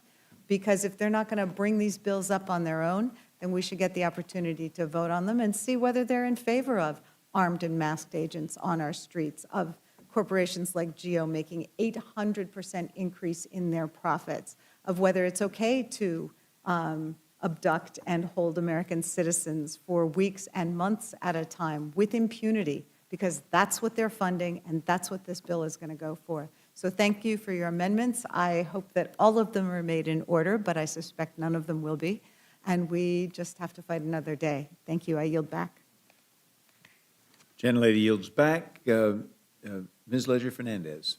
Thank you very much, and I too thank you for bringing amendments and making sure that the American people know why we find this legislation to give $72 billion that is not paid for, that is your children and grandchildren are going to pay for this because they won't give $200 million to help women and children afford healthy food and nutrition.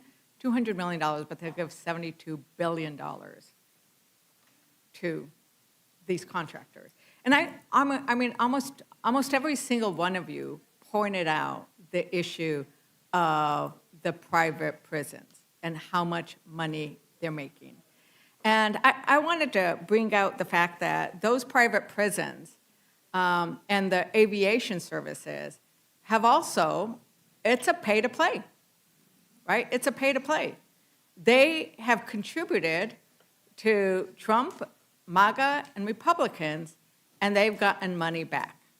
And so I thought maybe I'd just ask a couple of you, is this a concern? Like, should Americans be concerned that we are giving so much money, billions upon billions upon billions, as a return on investment on campaign contributions. I'll just go down the line. Representative Ansari, we'll just go down, like, what are your concerns? If you could just give us like a sentence or two about the fact that they are getting so much money back for their campaign contributions. I mean, I think we know this is the most corrupt administration in American history, but this particular corruption story with these private prison companies, the airlines, et cetera, making so much money, literally to keep people for arbitrary amounts of time, we know these quotas that the Trump administration wants to meet. All of this is to make these companies more money. And that's very, very clear because we know that the vast majority of people in detention have no criminal record whatsoever. Thank you, Representative. And I was holding up a report, and this report from Open Secrets actually lists what the contracts are and then how much has been given to Trump and MAGA Inc. And it's ranging from like hundreds of millions of dollars to several $100,000, but over and over, the corporations that are giving the biggest, and I'll enter it into the record in a bit, Mr. Chairman. Representative. So I'm from Illinois, and this would make former Governor Rod Blagojevich blush. I think this is golden, as he would say. This is exactly the definition of pay to play, and it's yet another reason why it's so objectionable, this so-called reconciliation package. Representative Stansbury. Thank you, Congresswoman. You know, as a New Mexican, it not only hurts my heart, it offends my sense of justice that, for example, the ICE contract for Torrance County alone in our home state is $2.4 million a month. And that is not to detain criminals. That's to detain families and children. And that's not money going to our families. That's not money going to employees. That's $2.4 million a month going to a private prison contractor who's not even based out of New Mexico. And they're making that money off of the backs of detaining New Mexicans in a for-profit prison. That is disgusting. Representative Jayapal. Thank you for the question. This is so corrupt on so many levels. Number one, these three for-profit private prison companies made a distinct decision to contribute millions of dollars to the Trump campaign and to Republican candidates across the country. You can look at that Open Secrets report you're showing to really demonstrate how much of that is. Number two, that was because they knew that then people here in this body would make sure they got that back by the multiples, which is exactly what's happened. $170 billion plus this $70 billion on top of the regular appropriations process. So this is a remarkable amount of money that could be spent on so many other priorities. Number three, think about what this money is being spent on and how you could use alternatives to detention that cost cents on the dollar for the people that do need to be detained. 70% of the people that have been detained don't even have a serious criminal conviction. And so not only are we detaining people that don't need to be detained, but even the people who are being detained for some reason could be detained utilizing alternatives to detention that don't cost any money. But that, of course, would mean no money into the pockets of these private for-profit prison companies, and it would mean no contributions to Donald Trump and Republicans who are supporting this bill. And the contributions, the GEO Group PAC, employee-funded, they contributed $1 million to a pro-Trump super PAC, Make America Great Again in 2024. GEO Group and Corey Civic each donated $500,000 to the 25 inaugural committee, and the line goes on. Representative Garcia, a couple of sentences.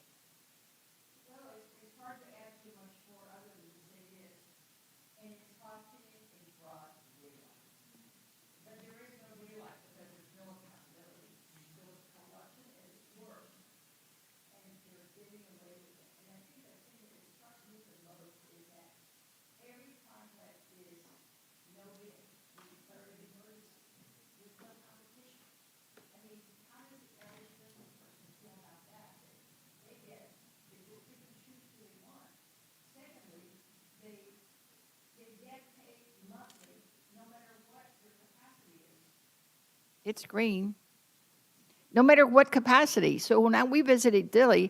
I think they were like 1/3 of the number of detainees, but it doesn't matter. They're going to get their monthly fee. I mean, what kind of sweetheart deal is that? How many business people would love it that whether you make 10 widgets or 1,000 widgets, you're still going to get paid the whole monthly retainer? And then charge the women, when you told me that's outrageous, Well- that you know that they're getting paid?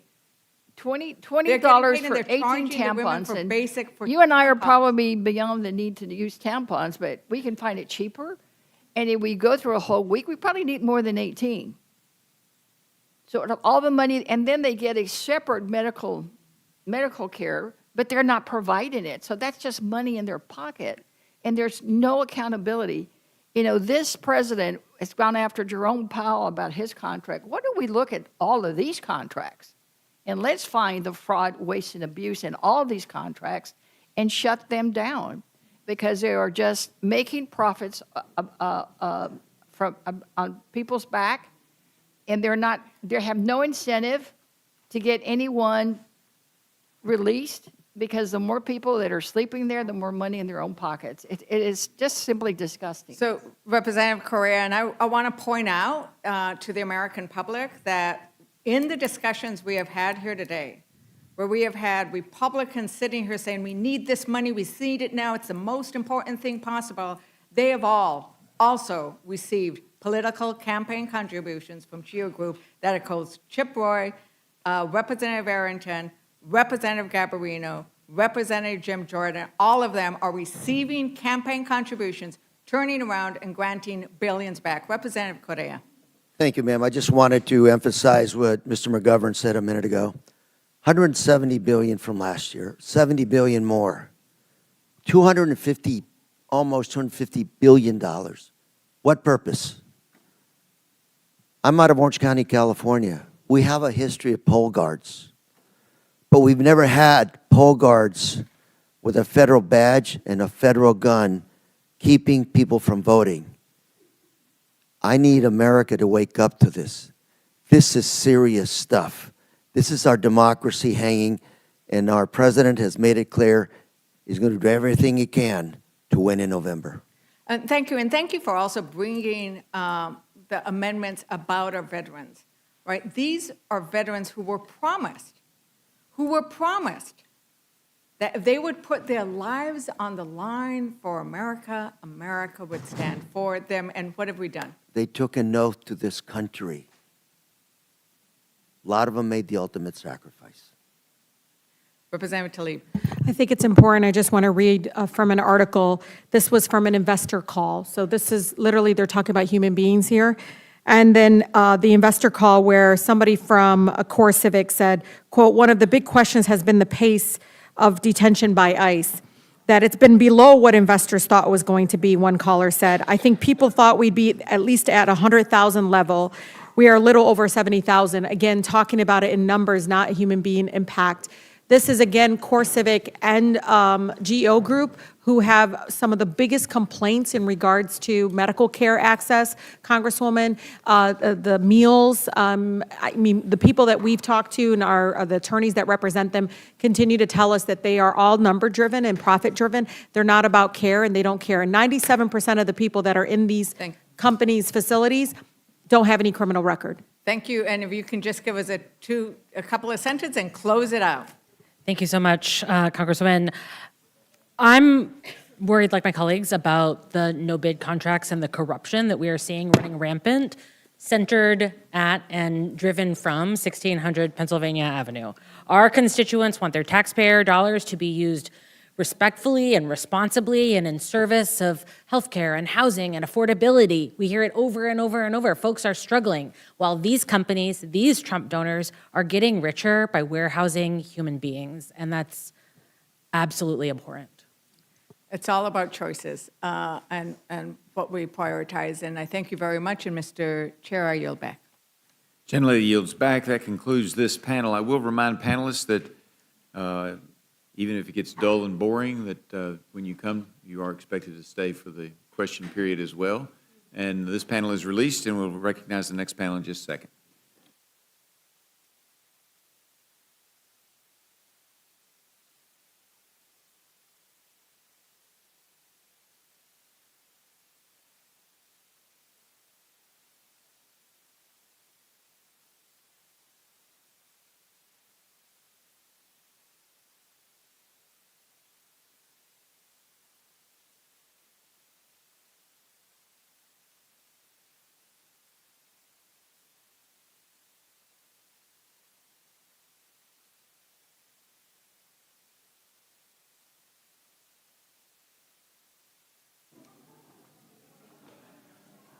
And on our next panel, we're expecting Ms. Hoyle and Ms. Ramirez. All right. I will recognize you all in just a minute, but just do want to reiterate, sometimes with the permission of the chair, folks may have to leave early, but once we start the process and we start getting into questions, please stay until the question period for your panel is concluded. And I appreciate that. Thank you. All right, I'll first recognize Ms. Hoyle. Thank you, Mr. Chair and Ranking Member McGovern, for the opportunity to testify in favor of my amendment for Senate Bill 2.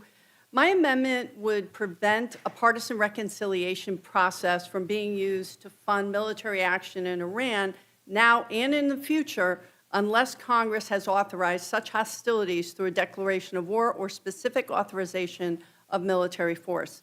Congress created the reconciliation process under the Congressional Budget Act more than 50 years ago so the House and Senate could quickly resolve issues within the budget. Reconciliation was never meant to replace the bipartisan appropriations process, and yet we've seen the Republican majority use this process over and over again, denying the kind of public process and representation that nearly half the citizens of this United States voted for. Using this process to fund ICE and CBP shuts the door on the negotiations needed to reform those agencies. Not for nothing, these agencies are already funded through 2029 while we're taking food away from pregnant women and children. We cannot normalize using reconciliation as the vehicle for every party line priority. As we consider this resolution, we cannot ignore what might come next. The administration has already requested $350 billion in mandatory defense spending, and another reconciliation package could be the vehicle moving for that funding in the future, all while tearing health care and food away from our most vulnerable citizens. I want to make sure that reconciliation does not become a blank check for spending billions of taxpayer dollars, all while putting American lives on the line. A decision this serious requires open debate, transparency for the American people, and members of both parties being forced to take a vote. The American people deserve to be able to see a transparent discussion and a deliberate decision-making when we are putting American lives on the line and spending billions of taxpayer dollars. This should be an easy vote because it's in the interest of our constituents that we follow the oath that we took to uphold the Constitution and take back our authority to declare war and be good stewards of taxpayer dollars. I know my constituents across the political spectrum, I represent very progressive areas and very conservative areas, they believe we should be investing in America first and not wasting money on agencies like ICE and CBP that have plenty of money. They're funded through 2029 while they're committing human rights abuses and unconstitutional detainment of both legal and undocumented immigrants and citizens who look like immigrants. You want to stop waste, fraud, and abuse? Let's start with ICE, CBP, and the Department of Defense, and I'm happy to work with anyone on those things. Thank you very much. I yield. Gentlelady yields back. Now recognize Ms. Ramirez for her time. Yes, ma'am. Thank you, Chairman. Well, good afternoon, and it's good to also see Ranking Member McGovern. I want to thank you both for the opportunity to testify today. As I've said before, DHS, ICE, and CBP, they're not really rogue. Congress designed DHS a little bit over 20 years ago under the pretense of securing our safety and protecting us from domestic terrorism to have the rights and the authority that you see now and how they violated. So it's hard for me and many Americans to believe that as to the Secure America Act, a bill that would give another $70 billion for DHS's mass deportation campaign does what the title actually suggests. Frankly, I think it's the opposite. And you know how I know that? Because for over a year, we've seen what DHS can do with its unlimited resources and its unchecked power. Our communities have witnessed abductions, kidnappings, the militarization of our cities, murder of our neighbors, the persecution of dissent, and the rise of fascism in our nation facilitated by DHS immigration enforcement. So let me be clear with you. Reforms are not enough. DHS needs to be dismantled, and I think we need something new. And while we work to that end, we have to do everything in our power to address the harms that are happening right now all over the country. And that starts by legislating to address the harm that DHS is causing today.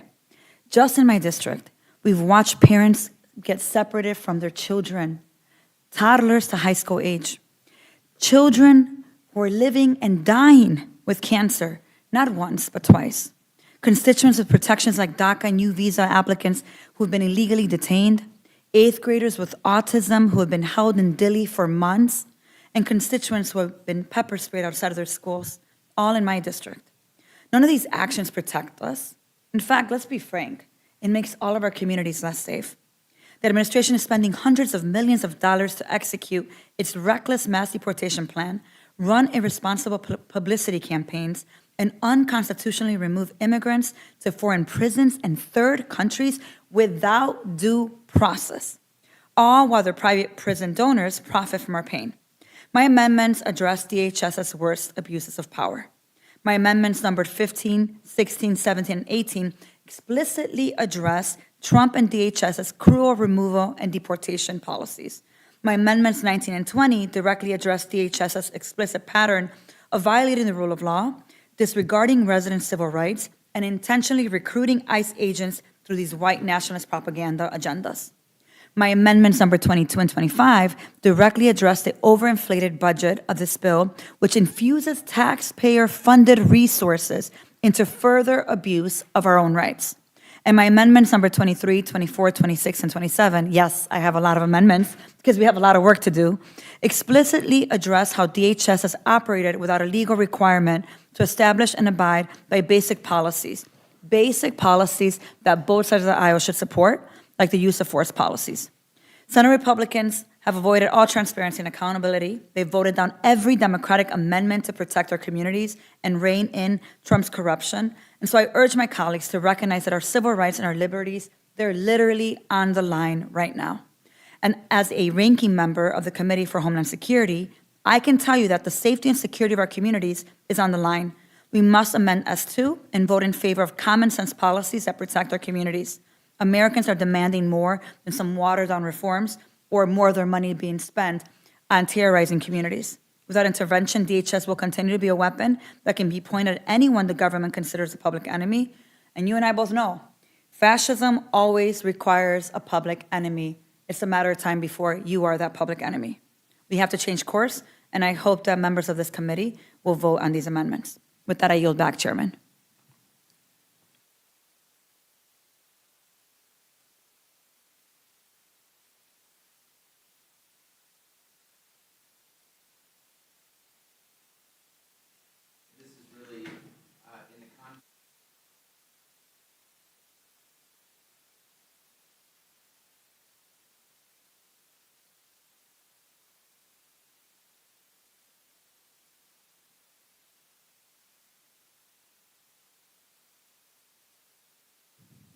Well, thank you. Sorry. Sorry, Mr. Morgan, I messed up. It's okay. So, Gentlemen may need to start over so that it's properly recorded. yes, you could, That'd be fair enough. Thank you. Thank you, Mr. Chair. I'm stunned by the amount of money that Congress and the President want and expect the taxpayers to spend on ICE, on detention, deportation. It is now $240 billion in the two reconciliation packages. So in the first reconciliation, you all spent, I believe, $140 billion on this, and now we're going to spend another $70 billion. That's $240 billion. And to put it into context, I looked up the amount of money each country spends on defense. This is more money than every country spends on defense, with the exception of the United States and China. Russia spends less, $190 billion. They're at war. Germany, $114, India, $92, Ukraine, $84 billion. That pales in comparison to the $240 billion that you all are going to spend on mass deportation, which everyone agreed was logistically impossible, constitutionally questionable, if not wrong, and prohibitively expensive, yet you're going to spend $240 billion on this. The two amendments give you two options in case you want to change your mind. Amendment 88 takes the money and says, look, we need police officers and teachers. Let's go ahead and spend on both.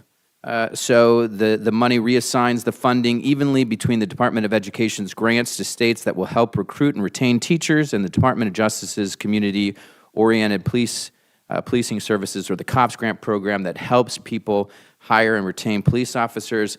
If that is insufficient, Amendment 157 reassigns funding, $10 billion for cops, $10 billion for roads and bridges, $10 billion for teachers, $10 billion for food assistance, $10 billion for utility assistance, and $20 billion towards paying down the national debt, which has ballooned in this reconciliation process. It's almost $40 trillion.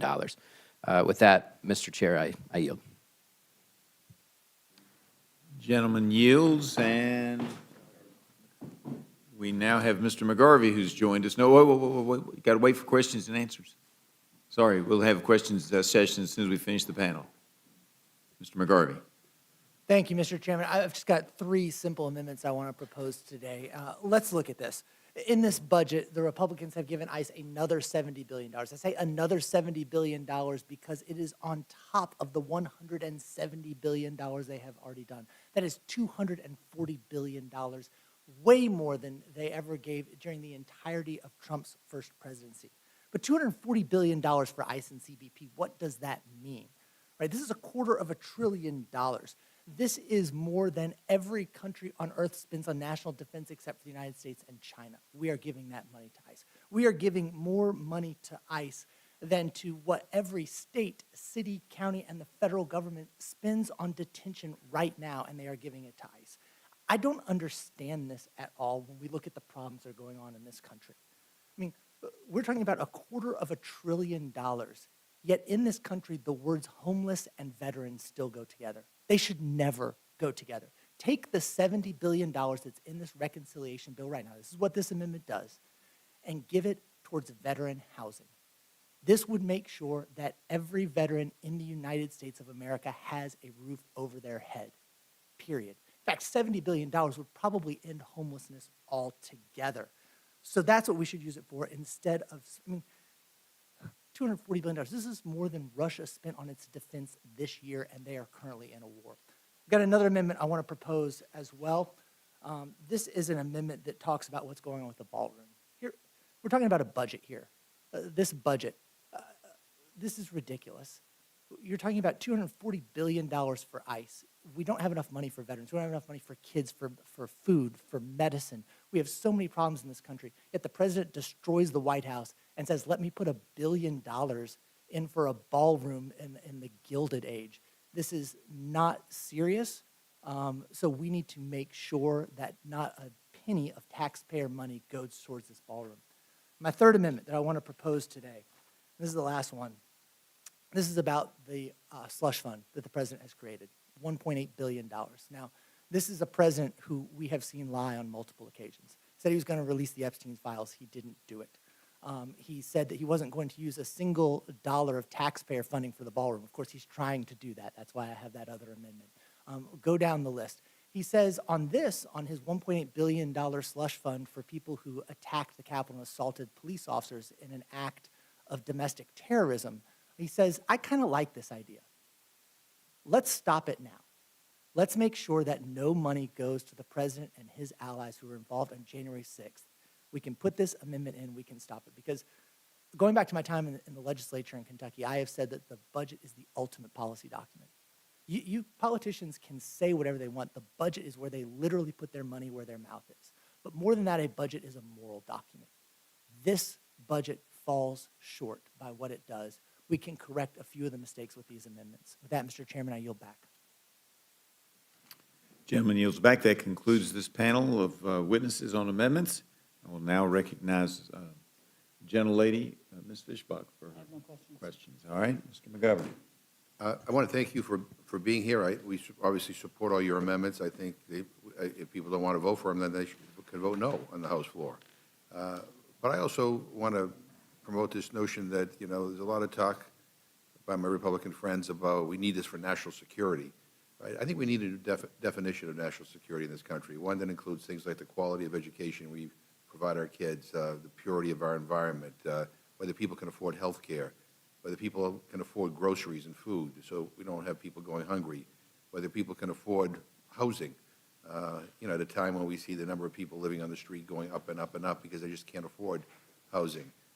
It has to include other things, right? I mean, the integrity of our government. And again, close to $200 billion when last week this majority cut WIC by $200 million. And I'm not even getting into the $200 billion cuts in SNAP or the $1 trillion cuts in Medicaid. I'm like, what are we doing here? I mean, why I thought we're supposed to be about helping people, and it seems like we're not only hurting people, we're really screwing people over big time with this. And I don't know. I don't know. Maybe it's different in Republican districts, but when I do a town hall, I mean, if I were to say I'm cutting WIC, I'm cutting SNAP, I'm cutting health care, I'm cutting everything else, cutting money for education, but hey, I'm going to send close to $200 billion to ICE and CBP, even though they already have over $100 billion that hasn't been drawn down yet. I think I'd be booed out of the hall. So I thank you for your amendments, and I look forward to supporting them. I yield back.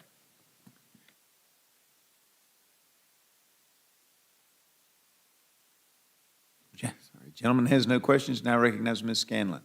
I just want to thank everyone for bringing your testimony and your amendments and addressing the morality, or rather the immorality, of this $70 billion deficit spending slush fund for corporate donors to the president. Really appreciate you pointing out the corruption that is inherent in all of it and trying to do the work of the people. I yield back. Gentlelady yields back. Now recognize the gentleman from Georgia, Mr. Scott. Mr. Scott has no questions. Now recognize Ms. Ledger-Fernandez. Thank you. Each of these amendments are so essential in your testimony, especially pointing out the contrast, like when we think about what we could be spending the money on, or how we're spending more money on ICE and CBP than countries that are at war on their defense. Wow. Right? And you are absolutely right, Representative Ramirez. We have a lot of work to do, and it is just unfortunate that Republicans refuse to do the work to protect basic constitutional principles that all people in the United States are entitled to. What we're talking about is like comply with what every other law enforcement does.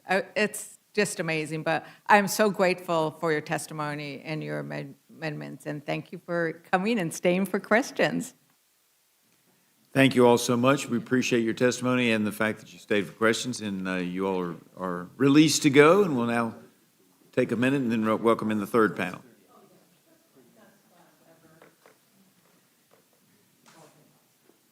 What's that? Oh, okay. Class of 2022. All right.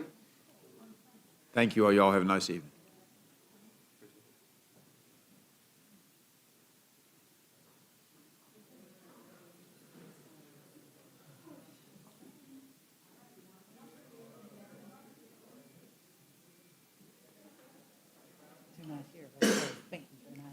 Yeah, there's a couple of them. Now recognize panel number 3. We have Ms. Clark, the Democratic Whip, Mr. Jeffries, the Democratic Leader, and Mr. Aguilar, Chair of the House Democratic Caucus, to testify on amendments. And I don't know what the protocol is here. It says I'm supposed to recognize Ms. Clark first. Is that right? I recognize Ms. Clark then. Thank you, Mr. Chair. Is your light on? Oh, no, it was There you not. All right. Thank you, Mr. Chairman, Ranking Member McGovern, members of the committee. Thank you for having me. And I'm here today to offer yet another chance to our Republican colleagues to change course. We are 500 days into the Trump economy, and what are the American people facing? Inflation is at a 3-year high. Gas is over $4. Household debt is up to $760 billion. The cost of bread is up, fruits and vegetables. Ground beef is up 21%, and that's before this administration screwed up on screwworms.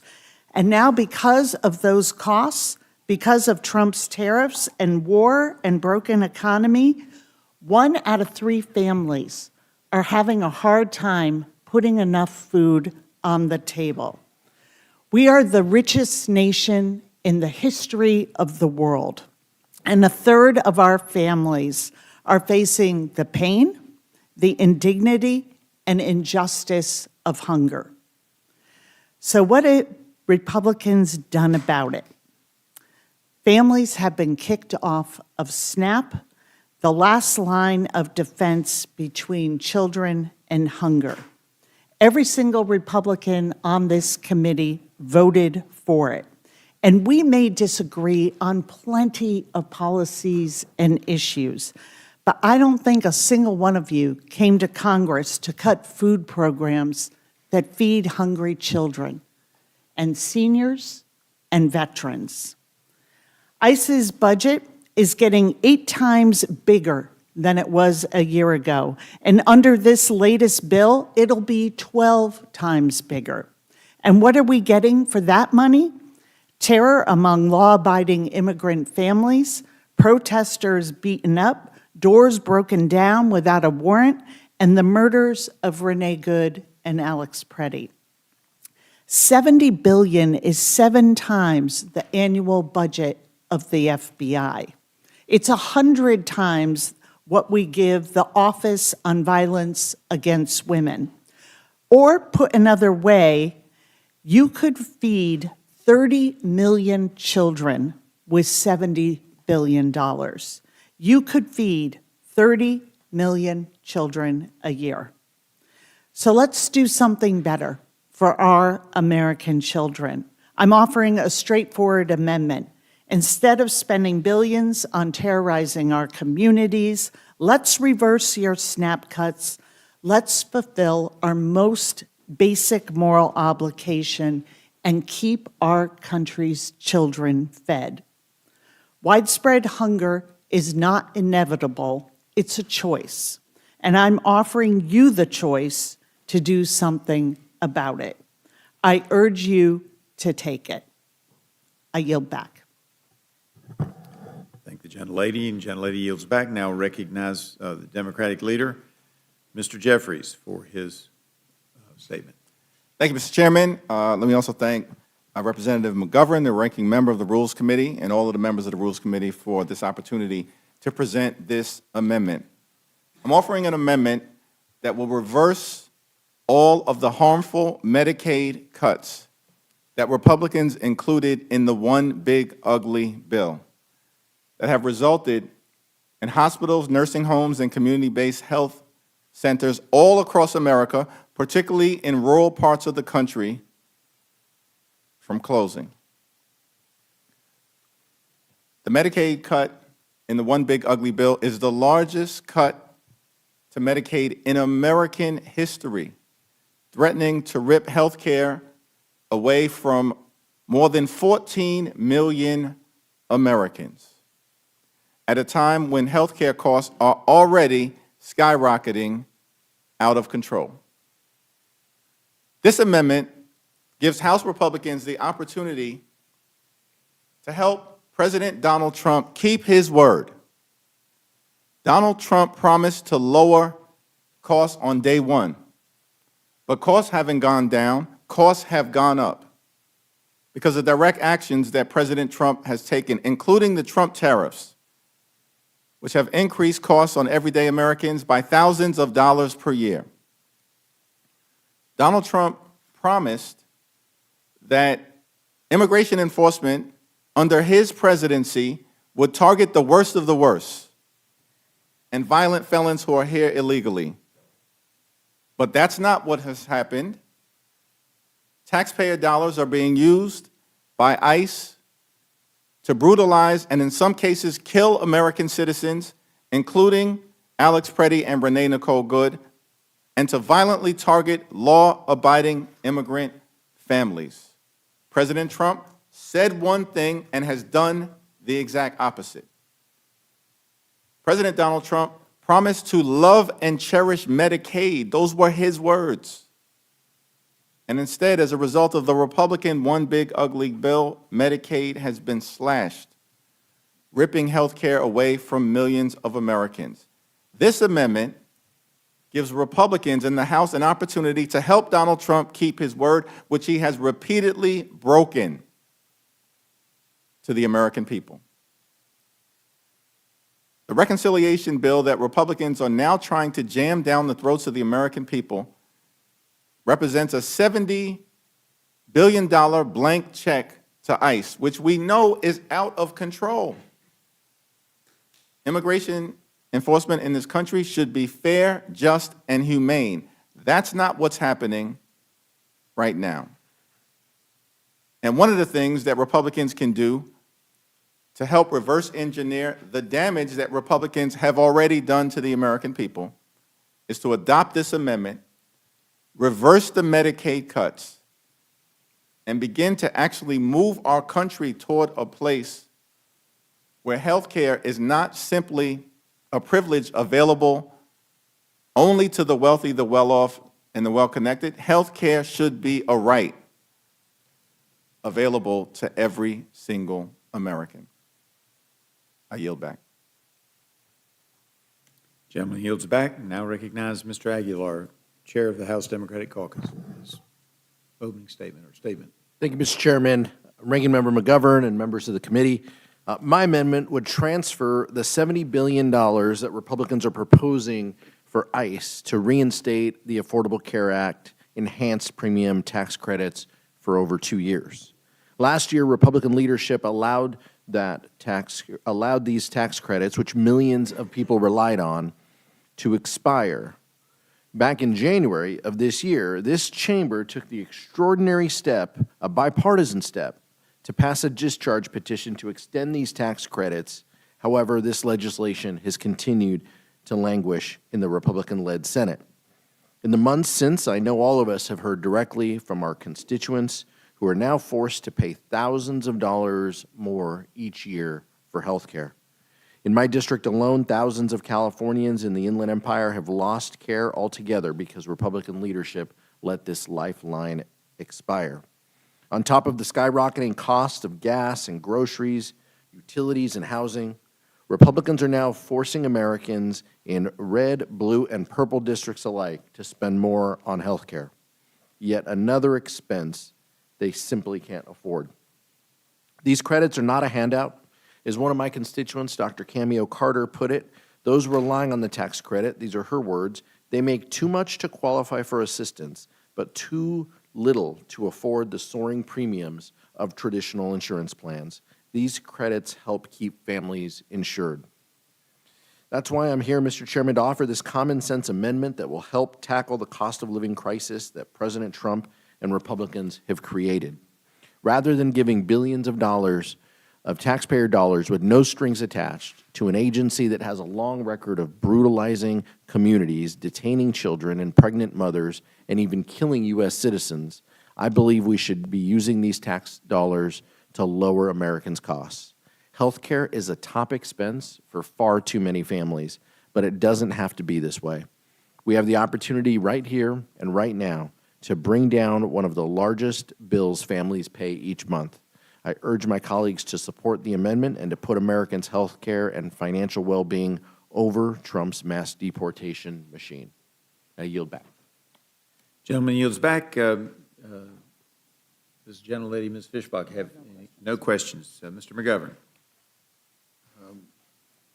Yeah, I do, because I think what's happening here is outrageous, and I would like to hear some justification from my Republican friends as to why they're so indifferent about all this. I mean, we're giving an additional $70 billion to give ICE and CPB up to $200 billion. Last week we cut WIC by $200 million. I mean, a slight adjustment. I mean, we could fully fund WIC, and it would make really no difference in terms of the largesse that you're giving to these two unlawful agencies. And we could be talking about ending, like making sure that pregnant women and their infants and young children don't go hungry now, or you could be focused on forward funding ICE and CBP well into the future. I just like what is everyone thinking here? Leader Jeffries, what impact do we expect to see going forward if Congress doesn't take steps to mitigate the big ugly bill? The one big ugly bill is a disaster for hardworking American taxpayers, and it's extraordinary to me that Republicans decided to enact the largest cut to Medicaid in American history, ripping health care away from millions of everyday Americans, and creating a situation where hospitals, nursing homes, and community-based health clinics all across America, including in your districts, are on the brink of closure. And it's shocking to me that our Republican colleagues are proceeding as if it's just business as usual. It is not. Everyday Americans in this country should be able to afford to go see a doctor when they need one. And in order to ensure that happens, we have to reverse the damage that Republicans have done in your one big ugly bill. At the same period of time, what should shock the American people is that in that toxic piece of legislation, as Mr. McGovern has pointed out, Republicans enacted the largest cut to nutritional assistance in American history. Literally, Republicans have ripped away food from hungry children, seniors, and veterans. And all of this was done in part to provide ICE and Donald Trump's violent mass deportation machine in the one big ugly bill, Part 1, $140 billion to brutalize and kill American citizens. And now Republicans are doubling and tripling down on that cruelty. Without any explanation, all three of us are here, the House Democratic leadership, not a single peep from my Republican colleagues. Defend your position. You're cutting Medicaid, ripping it away from the American people. Feel free to defend your position. Ask us any questions about our policy differences, but instead we're confronted with silence. And the American people deserve better. So, Mr. Leader, you recently went in person to do oversight at Delaney Hall Immigration Detention Center facility in New Jersey. Can you tell us what you saw there about the inhumane and unacceptable conditions? Delaney Hall is a privately run facility fully funded by ICE, and the conditions there should shock the conscience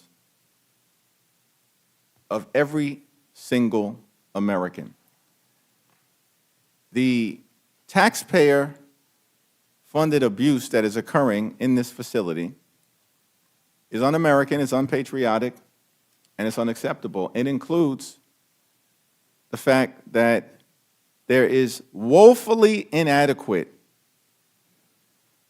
health care being provided, including to some individuals who are on the verge of dying because they have stage 3 or stage 4 cancer. And by the way, every single one of these individuals that we interacted with at Delaney Hall, these are law-abiding, nonviolent, in many cases, tax-paying entrepreneurs who have small businesses and pending court cases to establish their lawful right to remain in the United States of America. But to the Trump administration, it doesn't matter. There was an 18-year-old teenage girl who's been in Delaney Hall now for months, just short of her graduation, who had a pending case to establish her lawful right to remain in this country along with her 2 U.S. citizen younger siblings, but being held in conditions that are unsanitary, unsafe, with a lack of adequate food and nutrition. That's why we've collectively called for Delaney Hall to be shut down, not funded, as Republicans are trying to do in this one big ugly bill, Part 2? You know, I have repeatedly said in this committee and on the House floor that this administration is the most corrupt administration in recent history. I've amended my statement. I've removed the word recent. I mean, it is so obvious to me that, you know, the corruption is just blatant. It's just, I mean, the pardoning of people guilty of Medicare fraud, the sweetheart deals his family is making to enrich themselves. He's gotten richer by billions of dollars since he became president. I mean, like, I don't understand, like, why there is a tolerance for this kind of behavior when I can't think of a previous president, Democrat or Republican, maybe not even Richard Nixon. Barry Goldwater went to Richard Nixon and said, you got to go because of his corruption. But I don't know if you want to comment on that. Trump cartel, in my view, has run the largest pay-to-play scheme in the history of the country. And one of the other problems with this Republican budget reconciliation bill is the fact that it doesn't contain an outright prohibition on the $1.8 billion corrupt slush fund that Donald Trump is trying to jam down the throats of the American people to pay off and compensate people who violently attacked this Capitol on January 6th and brutally beat police officers. Why in the world would we not outright prohibit the $1.8 billion slush fund? Is it because my Republican colleagues support this type of corruption in real time? Explain yourselves, because I'm confused. Make it make sense. Whip Clark, let me just ask you a couple of questions. I mean, you travel all over the country. You know, with all that's going on right now domestically, grocery prices up, gas prices up, inflation up, cost of housing up. I mean, you know, have you met anybody? Has one person come up to you and told you that Congress should focus on forward funding ICE and CBP for several more years rather than addressing those immediate economic concerns that people are facing? I mean, have you ever heard anybody suggest that? Not one. Well, you know, yeah. And I want to thank you, Ranking Member McGovern, for your work around ensuring that people have food security in this country. And I also want to thank you for, it was good to be with you when we were at the Dilley Detention Center and able to see for ourselves the children that were there, children that we saw that were being denied the medical care that they get. And we know from these cuts, 700,000 children have lost food benefits, and that's only data from 12 states. Right. So we don't even know how big this is. And the idea that we are taking food away from kids to give it to detention centers to detain children, it is so outrageous and cruel that it's really hard to take in. And what I have heard from, and I'm sure you've heard the same, are dozens of moms in my district who just have this pit of fear in their gut that they are not going to be able to feed their children because of these cuts. And when they talk about their children eat first, because they don't have enough food. They put their kids to bed early so they may not notice that they're hungry. Right. These are decisions that American families are making so that we can do what? 12 times what the ICE budget was? For what? We were told this would be the worst of the worst, and now it is affecting the young and the innocent. And it is an outrage. And the fact that we have this bill before us again with increased funding is real. It's hard to take in what the choices are this week. And that's why I appreciate the amendment you're offering to restore the SNAP cuts. You know, I'm on the Agriculture Committee too, and somebody said, well, you know, these children who are losing their SNAP benefits, so that's not because of the big ugly bill, because those cuts, the big $200 billion worth of cuts don't come into play till next year. the fact is, it is in part because of of all the additional paperwork being required and the new work requirements. We are already seeing people being thrown off the benefit. And I've got people who have, life is complicated sometimes, and people trying to do everything the right way, sometimes can't comply with all these new hoops that they're being asked to jump through. So people are losing their benefits now. And the figure you gave, 700,000 kids in 12 states. I don't know how you justify that. Let me just ask Mr. Aguilar one question here. Can you talk about what the expiration of these tax credits is costing the average American family? Yeah, in 2025, 22 million people were enrolled in the ACA marketplace. The average monthly premium has increased 58% on average. Deductibles have increased by almost 40%, or about $1,000 per person.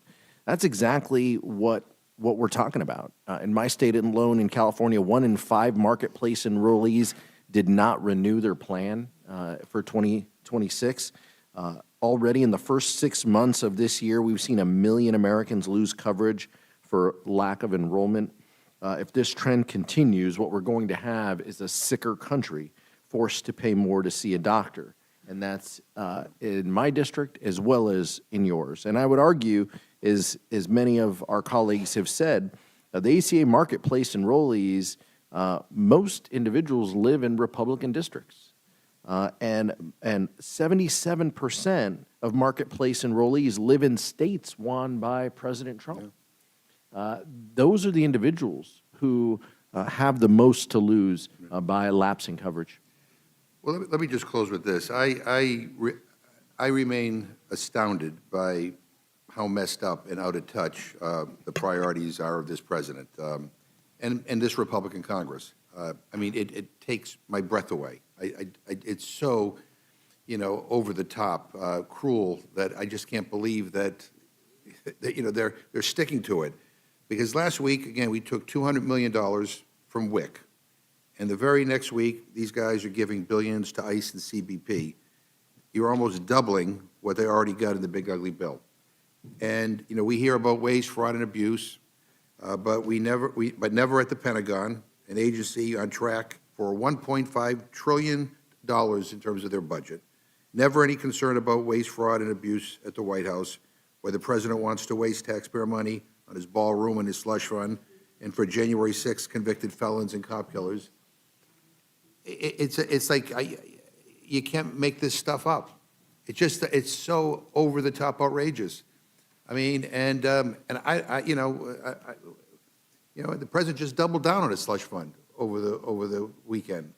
I don't get it. Anyway, as I said at the beginning, I think this is a debate about values, and I don't think we share the same values. And I regret that very much, because I would like to think that when it comes to protecting the welfare and well-being, of struggling families, that we're all on the, reading off the same sheet of music, but clearly we're not. So I thank you, and I yield back. Gentleman yields back. Mr. Scott, you're recognized. Madam Chair, I'll be brief, but I thought I had heard Donald Trump blamed for about everything from the Democratic Party, but now blaming him for the New World. I blame you as well as blame Donald me? Trump. Okay, Yeah. okay, well, blaming Donald Trump for the New World screwworm, that is. You're blaming Joe Biden for it. I'm not blaming anybody for it. It's an insect. Your party is. Well, Read the news. I'm not blaming Joe Biden for it. I don't think it's any one person's fault. But the fact of the matter is Donald Trump's FDA approved Dectomax all the way back in September of last year when we started seeing the fly work its way up through Mexico. It's something that, instead of pointing the finger at each other, this is a serious issue for the global food supply. We're trying to work to resolve it, and y'all are blaming Donald Trump for an insect. That's. Representative Scott, we're not blaming. No. This is my time. This is by 25%. This is my time. This is my time. You're going to get your time. And I just, no, this is my time. This is my time. I know y'all want to, embrace your leadership, but just, you know, as we get to the, you know, saying that we kicked kids off SNAP, the fact of the matter is, if you read the law, if you're under 18, you're exempt from the changes. If you're 65 and over, you are exempt from the changes. If you're medically certified as physically or mentally unfit for employment, you're exempt from the changes. And by the way, the change was to work or volunteer for 20 hours a week. So I support the changes we made, and you know, we need to fund Immigrations and Customs Enforcement, and we certainly need to fund Customs and Border Protection. And for the life of me, I don't understand why y'all insist on open borders. But Madam Chair, I look forward to voting for the rule, and I look forward to voting for the bill. Thank you. Ms. Fallon? I'll yield first to Mr. McGovern. Yeah, I want to ask unanimous consent to insert I said the scan. congressional record, to the record, a article that appeared in the Huffington Post, which I'm happy to share with my colleague, Mr. Scott. A horrific parasite is back, and Elon Musk's Doge could be partly to blame for it. Talking about all the cuts that have been made that have impacted, USDA's ability to oversee what's going on, and basically people taking their eye off the ball. It's already been entered Oh, into this the has- record Maybe for emphasis, we can enter it twice. without it. All right, thank you. Ms. Scanlon? Thank you. I appreciate the testimony from our leadership. It is really important that we remind folks just how bad last summer's big ugly bill was and how this bill doubles down on the damage that was done there. And we have been talking about the fact that, last week, budget deficits were the rationale for cutting $200 million from WIC. And this week, our colleagues are willing to use $70 billion in deficit spending to add to the trillions in deficit spending that they rammed through last year. Like you, Ms. Clark, I am so concerned about SNAP and the impact we're seeing. I think we've lost 60,000 SNAP-eligible families in Pennsylvania already. Is it that these folks are being kicked off because they're not Americans or because they're fraudsters, or why are people losing SNAP? Well, it's certainly not because they are not Americans, and it is not because of fraud. This is a choice that has been made to fund tax cuts for the extremely wealthy at the expense of feeding hungry people in our country. We can end hunger in this country, and that should be a shared goal. Like I said in my testimony, I don't believe any of you came here to hurt kids, to have them go hungry, whether that's seniors, veterans, our children. And yet, here we are. Over the past year, since the big ugly law was passed, 4 million people have dropped off of SNAP participation. Because when you make a program difficult, a program that has a history of running in a highly efficient and reliable manner, real people get hurt. These are real impacts. And we saw back in the Republican shutdown this fall, we saw a president who was willing to use hunger and SNAP benefits as a cudgel. It was one of the most cynical things I've ever seen. And the fear that lives with people continues on. We have to do better in this country, and this bill is a step in the wrong direction. Yeah, I think what sticks with me is that people losing their SNAP eligibility and losing their Medicaid eligibility was not only predictable, it was predicted, because the states that have implemented this kind of not work requirements, but paperwork requirements, have seen the reduction in folks being able to prove their eligibility, not that they actually weren't eligible. So that's been really frustrating. Leader Jeffries, on the Medicaid cuts, I appreciate your amendment to reverse those. We've seen so much data about the impact of those Medicaid cuts, and perhaps one of the most notorious ones is the fact that we have so many rural hospitals that are dependent upon Medicaid, And I think there's a list of the 300 most challenged rural hospitals, including one in Mr. Scott's district that has been unable to meet payroll, had its water cut off for failing to pay water bills. What are we seeing around the country as hospitals, both in rural and urban areas, are not getting the kinds of Medicaid payments that they need to in order to stay alive and be able to help our communities? Well, thank you so much for the question and for your leadership in this area and so many other areas.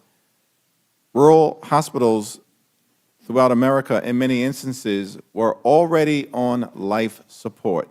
They were already financially challenged. And the one big ugly bill and the Medicaid cuts being visited upon rural America are likely to pull the plug on rural hospitals and health care for rural communities all across America. And we already are seeing the impact. There are rural hospitals already announcing that they will be unable to remain open and serve the people in their communities if these Medicaid cuts aren't reversed. And that's one of the reasons why we're committed to doing all that is necessary to reversing the damage that Republicans have done in their one big ugly bill.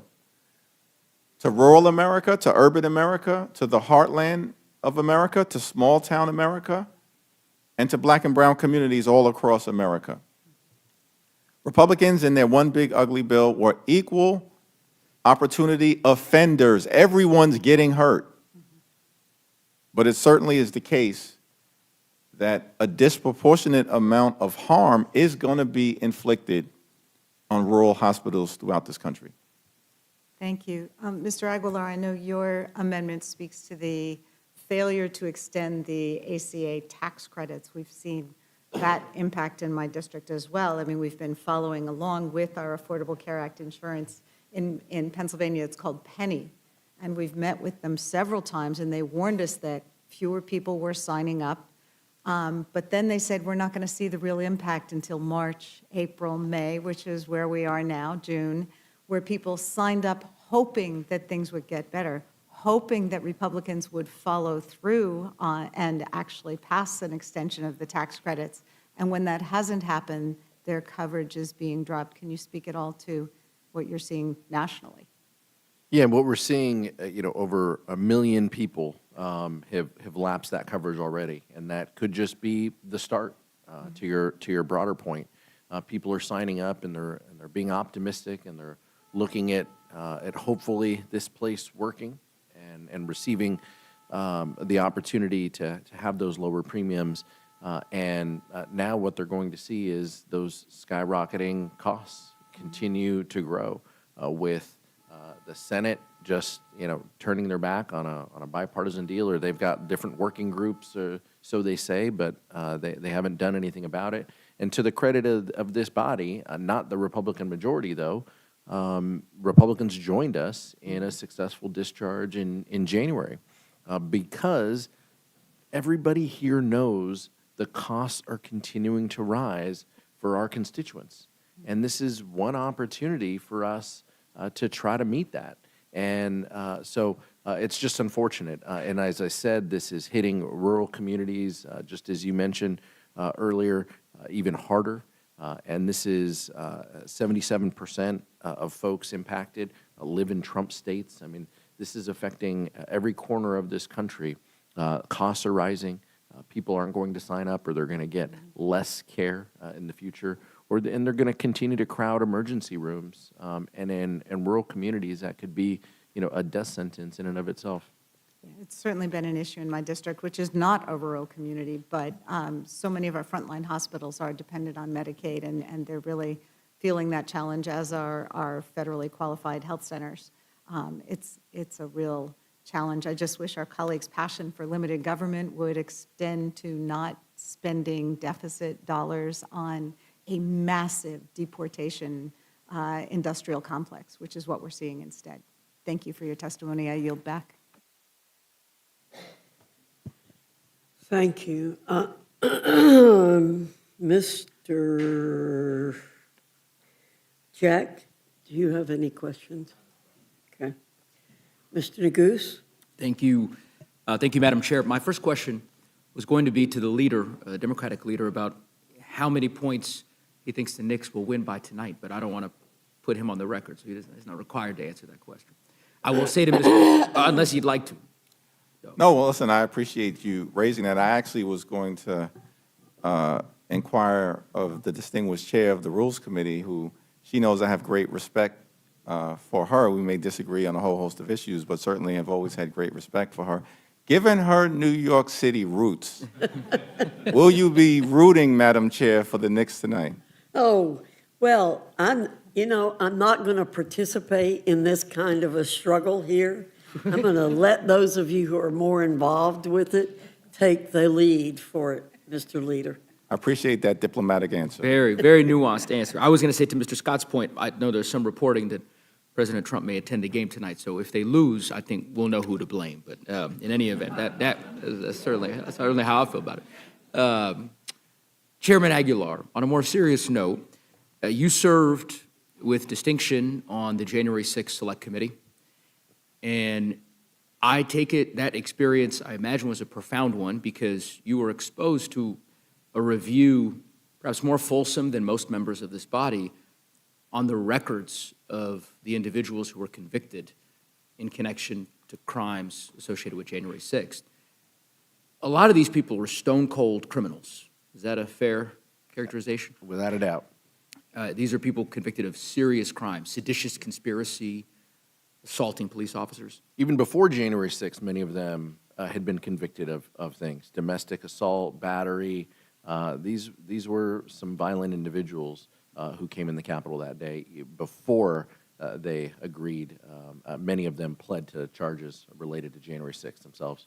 And is it your understanding that some of these same people, since the pardons that they received from President Trump, have been convicted of serious crimes?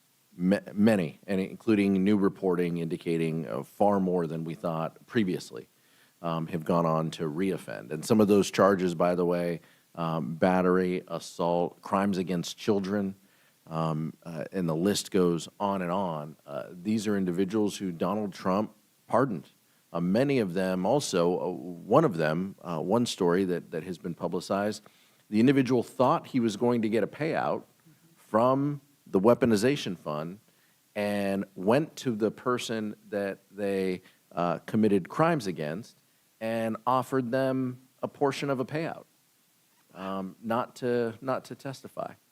And so the presumption that these individuals had was the weaponization fund is going to fix all of my issues, including future potential legal issues that they would have as well. And so the 1,500 day one pardons, those are the types of people Donald Trump feels comfortable, feels comfortable around. Those are the people he lifts up. And given all that you just described, this goes to the point that the leader made, and I believe the ranking member made previously. This bill does nothing to stop that fund from materializing. Nothing. Nothing. For all the hand-wringing from some Republican senators over the last 3 weeks and boasts about their efforts to potentially try to claw this back or to stop the administration from moving forward, the bill does nothing. And we've got an interview with the president just hours ago, maybe taped on Saturday and aired yesterday, where he refused to rule this out in the future as well. This is something he feels passionate about. Not that police officers got beat up, not that police officers lost their lives. He talked about some of the rioters losing jobs. He didn't mention anything about police officers losing their lives, getting beat up themselves. That's just incredibly unfortunate. Yeah. Well, I couldn't have said it any better than you did. I think it's shameful, and reason alone, reason enough, notwithstanding all of the myriad of reasons that the whip and the leader and yourself all articulated, this in particular is reason enough for every member of this body to reject this bill. It's just shameful. And I would hope my Republican colleagues would join us in coming together to draft some language to stop the Trump administration from giving taxpayer dollars to people who attacked police officers that guard us in this Capitol today. I just think that should be a red line. And I would yield back to the chair. Thank you very much. Ms. Ledger Fernandez, Mr. Langworthy, you have questions? I have no questions, but would like to share Go Knicks. Appreciate that moment of bipartisanship. Ledger Fernandez. Thank you very much. And thank you very much, Whip Clark, for raising the issue of how the Trump administration has screwed up the screw room. And the reason why that's really important is I'm from New Mexico, and the screw room is going to devastate cattle production in Texas, multi-billion-dollar industry, and it's going to increase the costs. Everything Trump does increase the costs for American consumers, for our working families. And I think that the contrast is huge between what Democrats are focused on and what Republicans are focused on, and each of your amendments did that. And I would point out that Trump-publicans, because this is done because Republicans are lockstep with Trump, Trump-publicans are cutting $2 a meal. That's what SNAP provides. But they are willing to deport migrants at $1 million, some of the flights, $1 million a person to deport a migrant, $100,000 a day to house them in these warehouses of detention facilities. What does that tell you about where their values are with regards to the needs of the American people? Thank you for the question, and thank you for your work. It has just been shocking to me to watch that at every single point, like the one we're at this week with this supplemental budget, the American people don't benefit. They are forgotten. Hardworking families who are telling us they are not making it in this economy are just not being thought of and having solutions that work for them. And it is direct opposite of why they were told to vote for Donald Trump. He promised them, I will lower costs on day one. I will not start new wars. I know he's trying to rewrite that script, but the videos are out there. We know what he said. And at every single turn, he has made a decision to benefit himself, the billionaire class, his own family, over hardworking Americans. And now we have 60% of American families who are struggling to afford the basics. And today we are being asked to come back and say another $70 billion for ICE. For what? For what? What's the plan? How does this help us secure borders? How does this help us make sure that we are doing right by people and bringing their costs down, whether it's housing or groceries or electric bills? And the cuts that the leader has discussed go exactly against this. You cannot take away the fundamental right of a family to get health care for their children and themselves and say, we've got you in mind when we're drafting these budgets. It's all a shell game, and the American family is the loser. And we have to get back to rewarding hard work. Well, there's lots of talk about the K economy and unsustainable wealth disparities, but what it all boils down to is we got to be on the side of American workers and fighting for them.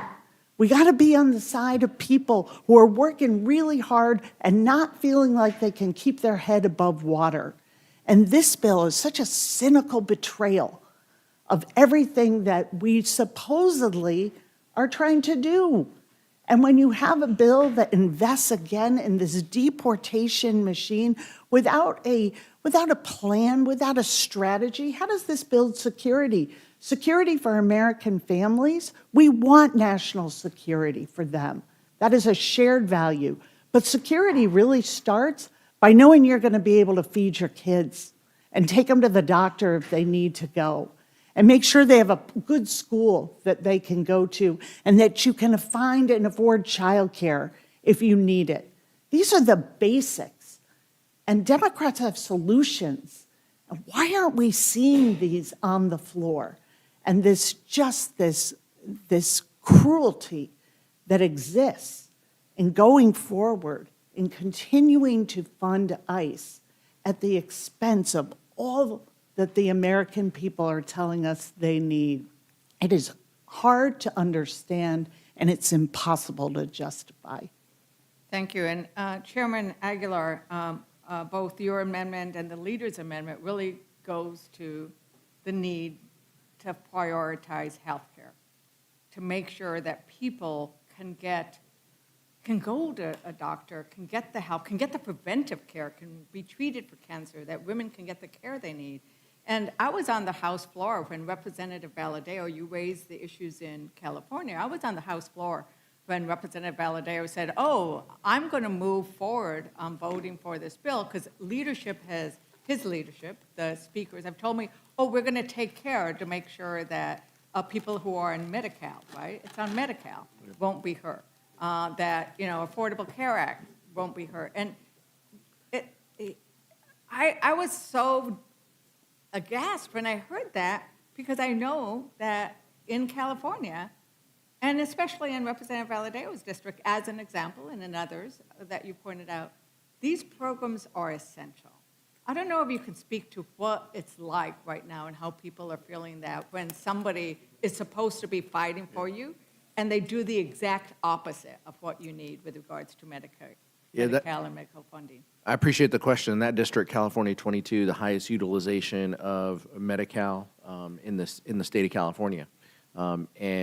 So for hardworking families of the Central Valley and for hardworking families across the state who were beneficiaries of it, what they received back was a paper promise, right? Their member of Congress signed a letter saying, don't hurt my constituents, and raised their hand and said, I'm gonna help protect my constituents. And at the end of the day, all of them voted for this bill that harms our shared constituents, that harms people in our state, that kicks them off of care, that eliminates their supplemental nutrition, eliminates health opportunities, forces them to drive further for worse care.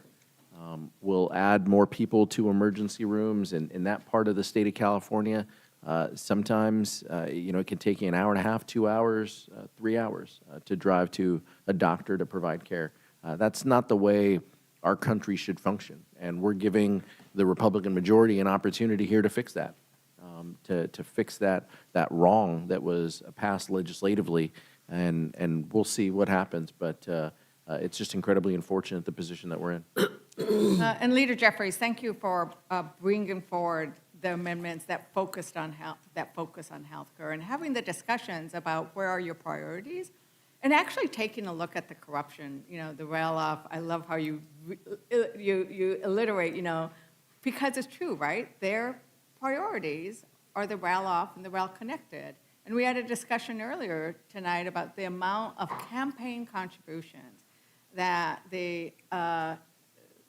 that are flowing to the Trump administration to run these private prisons, the Trump campaign to run these private prisons, to fly immigrants around the country at hundreds of thousands of dollars, $1 million, and that these are not the priorities that the Democrats hold.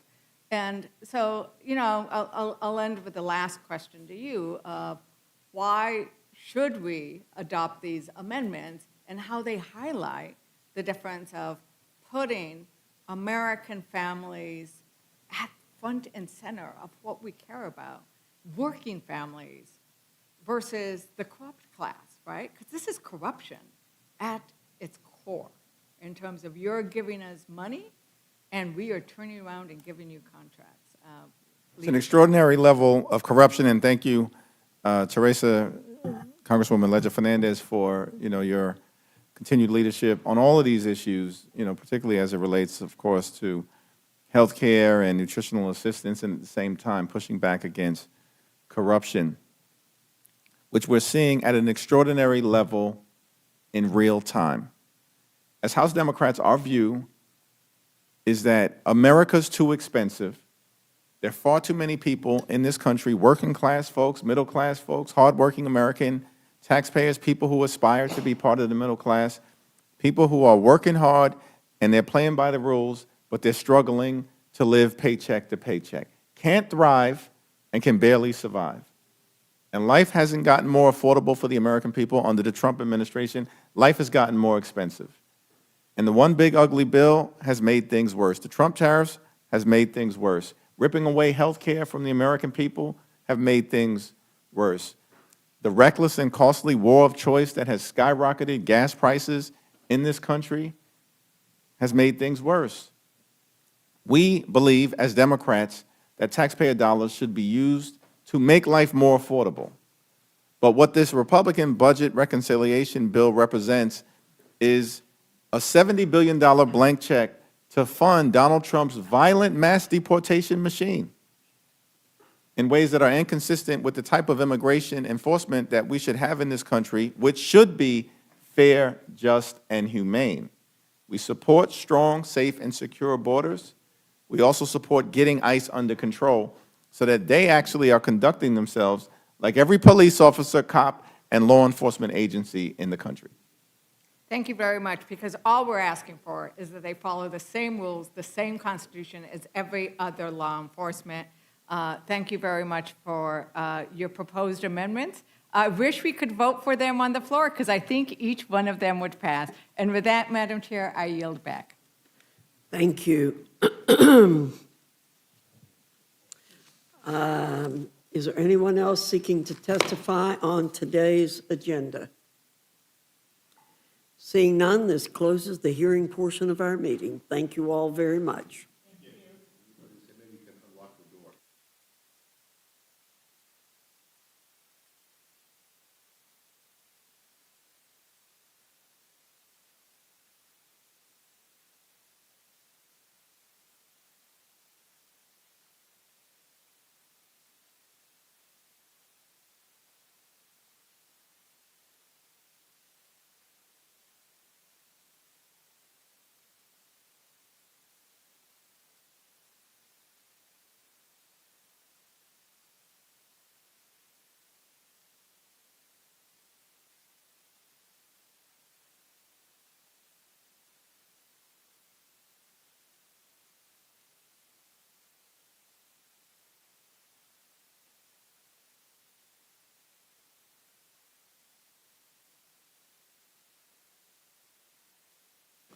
Madam Chair, I move that the committee grant H.R. 8312, the Fraud Prevention and Accountability Act, a closed rule.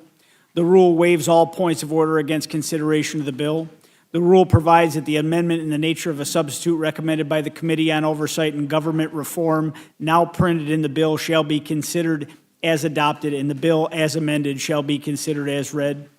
The rule waives all points of order against provisions in the bill as amended. The rule provides 1 hour of general debate equally divided and controlled by the chair and the ranking minority member of the Committee on Oversight and Government Reform or their respective designees. The rule provides 1 motion to recommit. The rule further provides for consideration of H.R. 8464, the Stopping Fraudulent Payments Act, under a closed rule. The rule waives all points of order against consideration of the bill. The rule provides that the amendment in the nature of a substitute recommended by the Committee on Oversight and Government Reform, now printed in the bill, shall be considered as adopted, and the bill as amended shall be considered as read. The rule waives all points of order against provisions in the bill as amended. The rule provides 1 hour of general debate equally divided and controlled by the chair and the ranking minority member of the Committee on Oversight and Government Reform or their respective designees. The rule provides 1 motion to recommit. The rule further provides for consideration of H.Res. 1335, condemning actors seeking to defraud the United States government and expressing the sense of the House of Representatives that government-wide fraud and improper payment prevention reforms will meaningfully improve the financial prosperity of the United States, and that federal program eligibility should be verified before payment under a closed rule. The rule provides that upon adoption of the resolution, it shall be in order without intervention of any point of order to consider H.Res. 1335. The rule provides that the resolution shall be considered as read. The rule provides 1 hour of general debate equally divided and controlled by the chair and the ranking minority member of the Committee on Oversight and Government Reform or their respective designees. The rule further provides for consideration of S2, the Secure America Act, under a closed rule. The rule waives all points of order against consideration of the bill. The rule provides that the bill shall be considered as read. The rule waives all points of order against provisions in the bill. The rule provides 1 hour of general debate, equally divided and controlled by the chair and the ranking minority member of the Committee on the Budget or their respective designees. And finally, the rule provides 1 motion to commit. You've heard the motion from the gentleman from New York. Is there further discussion or amendment to the rule? Madam Chair, I have an amendment to the rule. I move the committee make an order amendment number 45 to S2, offered by Ranking Member Raskin, which blocks the use of federal funds to create or finance the Trump IRS settlement slush fund and imposes new restrictions to prevent taxpayer dollars from being funneled from the judgment fund to January 6 insurrectionists. Madam Chair, the Justice Department's recent corrupt settlement with President Trump, establishing a $1.8 billion political slush fund in the Department of Justice, is another brazen scam concocted by this president. Although DOJ has claimed they aren't moving forward with the fund, President Trump refused to disavow it, saying, "I love it. I think it's so important." Proud Boy leader Enrique Tarrio has already said the quiet part out loud. Even if Trump and Blanche truly scrapped the $1.8 billion fund, the DOJ can still settle the meritless claims brought by January 6 rioters and cut taxpayer-funded checks to rioters who beat police directly from the judgment fund unless Congress enacts guardrails. This amendment expressly prohibits the use of the judgment fund to create or finance the slush fund established under Trump's IRS settlement, and it prohibits the Treasury Secretary from establishing or approving payment to similar future funds. So to put a stop to this corrupt self-dealing scam, to pay off the President's loyal MAGA foot soldiers, and to reassert Congress's control over spending decisions, we should adopt this amendment, and at a very minimum, the full House should be able to debate it and vote on it, and I yield back. Mr. McGovern yields back. Is there any further discussion on the amendment? Hearing none, the question's on the amendment. All those in favor signify by saying aye. Aye. Those opposed say no. No. No. In the opinion of the chair, the noes have it. The amendment's not As agreed for a to. roll call, Madam Chair. Mr. McGovern requests a roll call. The clerk will call the roll. Mrs. Fishbach. No. Mrs. Fishbach, no. Mr. Norman. Mr. Roy. Mrs. Houchin. Mrs. Houchin, no. Mr. Langworthy. Mr. Langworthy, no. Mr. Scott. Mr. Scott, no. Mr. Griffith. Mr. Griffith, no. Mr. Jack. Mr. Jack, no. Mr. McGovern. Aye. Mr. McGovern, aye. Ms. Scanlon. Ms. Scanlon, aye. Mr. Neguse. Mr. Neguse, aye. Ms. Ledger Fernandez. Ms. Ledger Fernandez, aye. Madam Chair. No. Madam Chair, no. The clerk will report the total. 4 yeas, 7 nays. The noes have it. The amendment's not agreed to. Further discussion on the motion. Madam Chair, I have another amendment to the rule. So you didn't go for the one I just offered, so let's try this one. I move that the committee make an order amendment number 66 to S12, offered by Ranking Member Raskin, which prohibits an individual who was convicted of or pleaded guilty to assaulting a law enforcement officer on January 6, 2021, from receiving a settlement payment. Madam Chair, the Trump taxpayer-funded slush fund to compensate insurrectionists should not exist. It's disgraceful. I can't even believe we're talking about it. But no source of federal compensation should be given to those people, that I just mentioned. But since my Republican colleagues on the committee seem to disagree on that point and voted down my motion to prevent the slush fund, maybe they will at least accept some restrictions on who can get the money from this fund. Specifically, my motion would provide that no individual who is convicted of or pleaded guilty to assaulting a law enforcement officer on January 6th should get compensation. It's that simple. These rioters hit police with bats, with bike racks, fire extinguishers, flagpoles. Dozens and dozens of officers were injured. Republicans always claim to support law enforcement. Well, here is your chance to ensure that the people who assault law enforcement officers don't benefit from taxpayer money for doing so. This isn't a radical idea, and this is certainly something that the full House should consider and vote on, and I urge a yes vote. Is there further discussion on the amendment? Madam Chair. Mr. Griffith, you're recognized. Thank you, Madam Chair. I kind of like the amendment. I understand the input and the purpose behind the amendment. I would say, however, that we have numerous cases that have happened over the years. It's why Virginia created the writ of actual innocence for after accumulated evidence. It's why we have projects all over the country that look at people that are falsely convicted or improperly convicted, and then we compensate them. I'm afraid that the language may be too broad, because if somebody was improperly convicted, this would bar them as well, and I'm not sure that we want to go there. And I yield back. Well,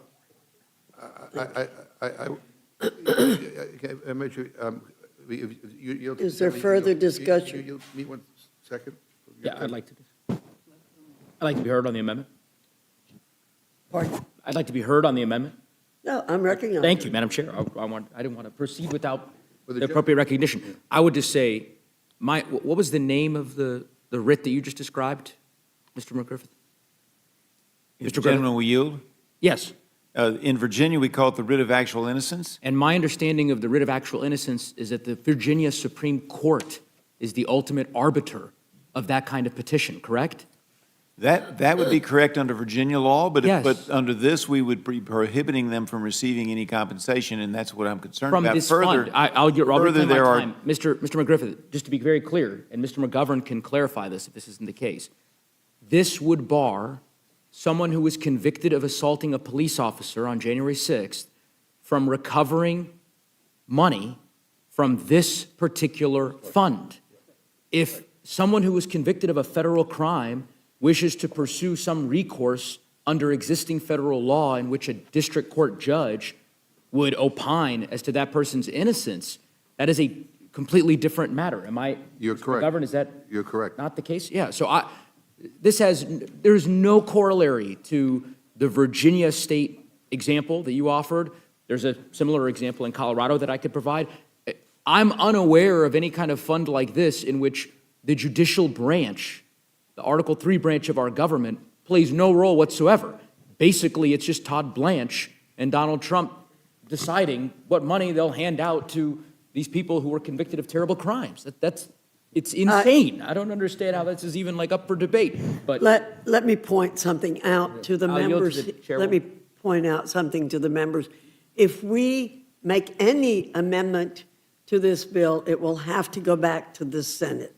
Good. And therefore. That sounds good. I want to call attention to my colleagues on the other side. So just to my colleagues. My apologies. Just to conclude my remarks, I would say. That's right. Yeah, so just to conclude the point that I was referencing, and I appreciate the chairwoman's point, that is a different argument than the argument that the gentleman from Virginia, whom I respect, was making. And so if we're talking about the merits of this proposal, I just want to make sure that we're level set on what it does and does not do. Different argument as to whether or not, members might not want the bill to go back to the Senate, and so on and so forth. Mr. McGovern? Yeah, sure. I would just say, I'm a member of the House of Representatives, and I don't like the idea of always having to concede to the Senate or whatever they do. I don't like getting jammed by them. I mean, I think, we have the exact same power they do to influence legislation. And then the final thing I'm going to say is, if you want to, again, I think my colleague, Mr. Neguse, clarified this, but again, what we're asking here is that we have a vote on the House floor. That's all, a debate and a vote. That it's not just, because I'll be honest with you, this is not the first time we've tried to do these kinds of things, and every vehicle, you all block it. And we're just trying to have a full debate and a vote. That's it.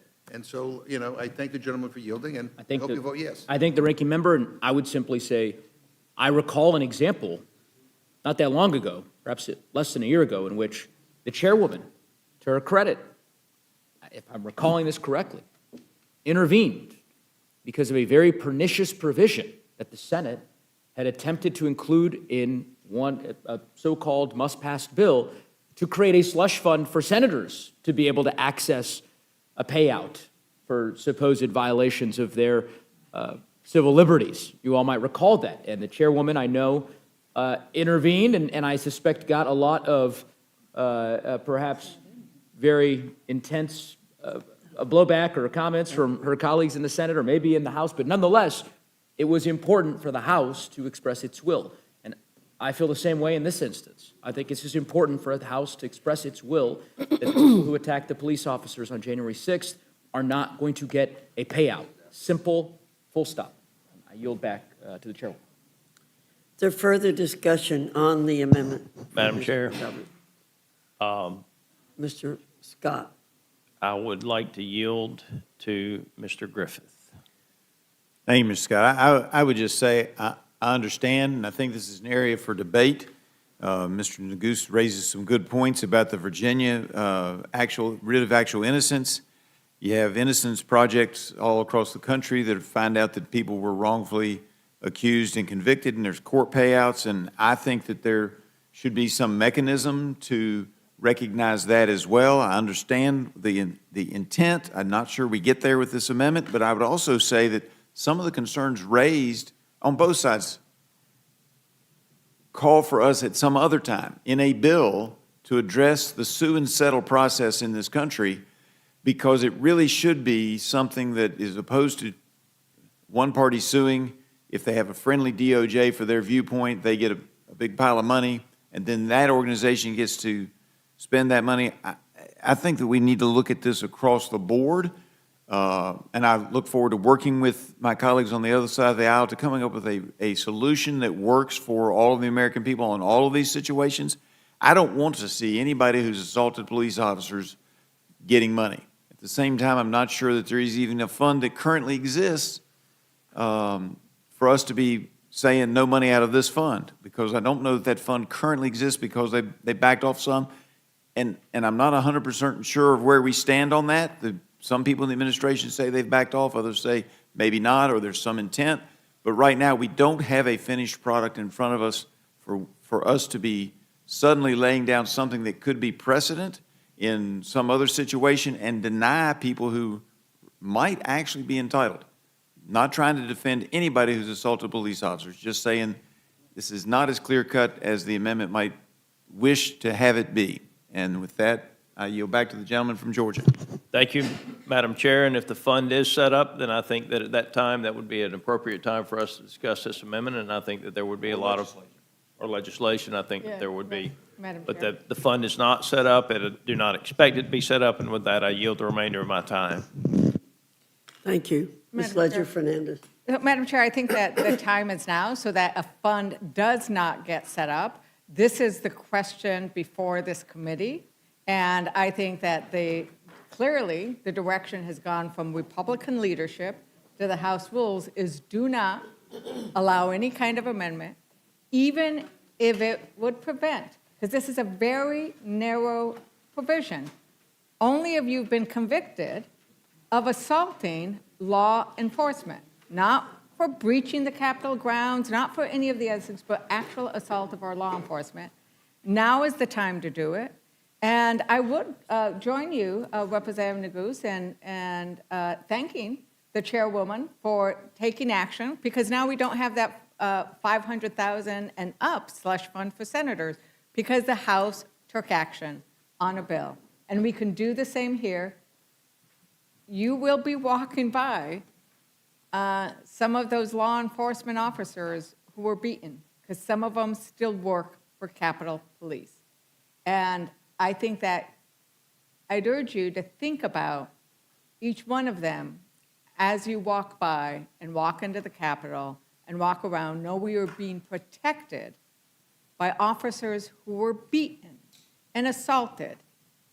And we are trying to prevent money flowing to them in this amendment. It's simple, and now's the time to do it. And if there is nothing else, Ranking Member, that you need to speak, I will yield back. Madam Chair, just I remain appalled at the lengths to which our Republican colleagues are willing to go to cede the authority of Congress to the administration. Mr. Scott says that, we'll see if it gets set up. Last time I read the Constitution, every time I've read the Constitution, Congress holds the power of the purse. Congress decides if there is funding, and that's not what has happened with this weaponization fund. That's not where the authority came from. And with that, Mr. McGovern, do you need anything? I would just say, there is already a judgment fund set up in statute. So, I mean, so in any event, again, look, you may not be defending these criminals, you may not, well, let me put it this way, your vote on this matters. I just want to point out one thing to my Republican friends. This committee, was the primary block for getting the Epstein files released. I mean, we had a gazillion votes up here. And you all voted every time, no, not to force their release. It was, and then we adjourned early. We adjourned early for the summer, and then we had to have a discharge petition, to force a vote on the floor, and then, everybody had to go on record. But, I mean, the number of votes we had on trying to release the Epstein files in this committee is too numerous to mention, and we're doing the same thing here. So, I mean, maybe the only way to get some movement here is going through a discharge petition. But, I mean, the bottom line is this committee should advance some of these ideas to the floor so we can have the full membership vote on it and send a message to the White House, that this is unacceptable, period. And I urge a yes vote on this, and I thank the gentlelady, and I yield back. Thank you, and I would yield to Mr. Neguse. Yeah, I thank the gentleman from Pennsylvania. Just to clarify for my colleague from Georgia, just so that we're crystal clear on the existing state of play. The fund exists. The Department of Justice created this fund. They have the resources. A lawsuit was filed to stop the fund from going forward.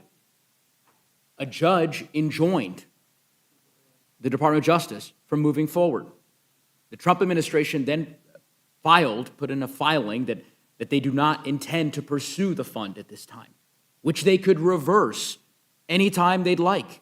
So the moment, if and when, God forbid, Todd Blanche is confirmed as Attorney General of the United States, they will surely go back to the court and say, the fund is back on.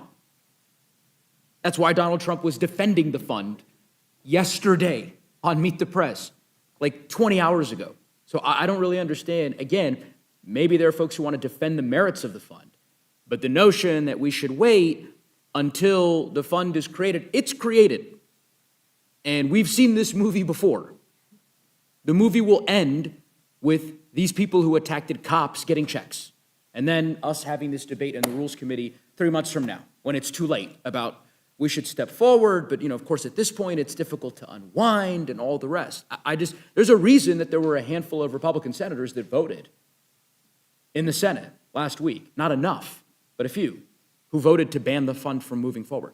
They didn't do that because they thought it was the inappropriate time to do so. They clearly did it because they believed it was really important to do this now before checks ever get in the mail.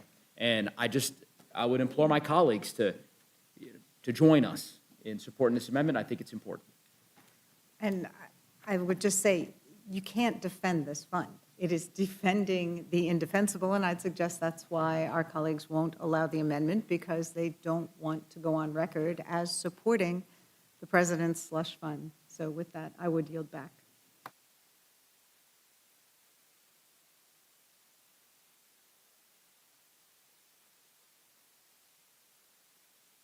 Aye. Those opposed say no. No. Independent chair, the noes have it. Ask for a roll call, Madam Chair. Clerk will call the roll. Mrs. Fishbach? Mrs. Fishbach, no. Mr. Norman? Mr. Roy? Mrs. Houchin? Mrs. Houchin, no. Mr. Langworthy? Mr. Langworthy, no. Mr. Scott? Mr. Scott, no. Mr. Griffith? Mr. Griffith, no. Mr. Jack? Mr. Jack, no. Mr. McGovern? Aye. Mr. McGovern, aye. Ms. Scanlon? Ms. Scanlon, aye. Mr. Neguse? Mr. Neguse, aye. Ms. Ledger Fernandez? Ms. Ledger Fernandez, aye. Madam Chair? No. Madam Chair, no. Clerk will report the total. 4 yeas, 7 nays. The amendment is not agreed to. Is there further discussion on the motion? Madam Chair, Mr. McGovern. I have an amendment to a rule. I move the committee make an order amendment number 67 to S2, offered by Ranking Member Raskin, which prohibits an individual convicted of an offense committed on January 6, 2021, and who received a pardon from receiving a settlement payment if they subsequently were convicted of a new crime. So, okay, here is where we are not, right? My Republican colleagues won't eliminate the corrupt slush fund.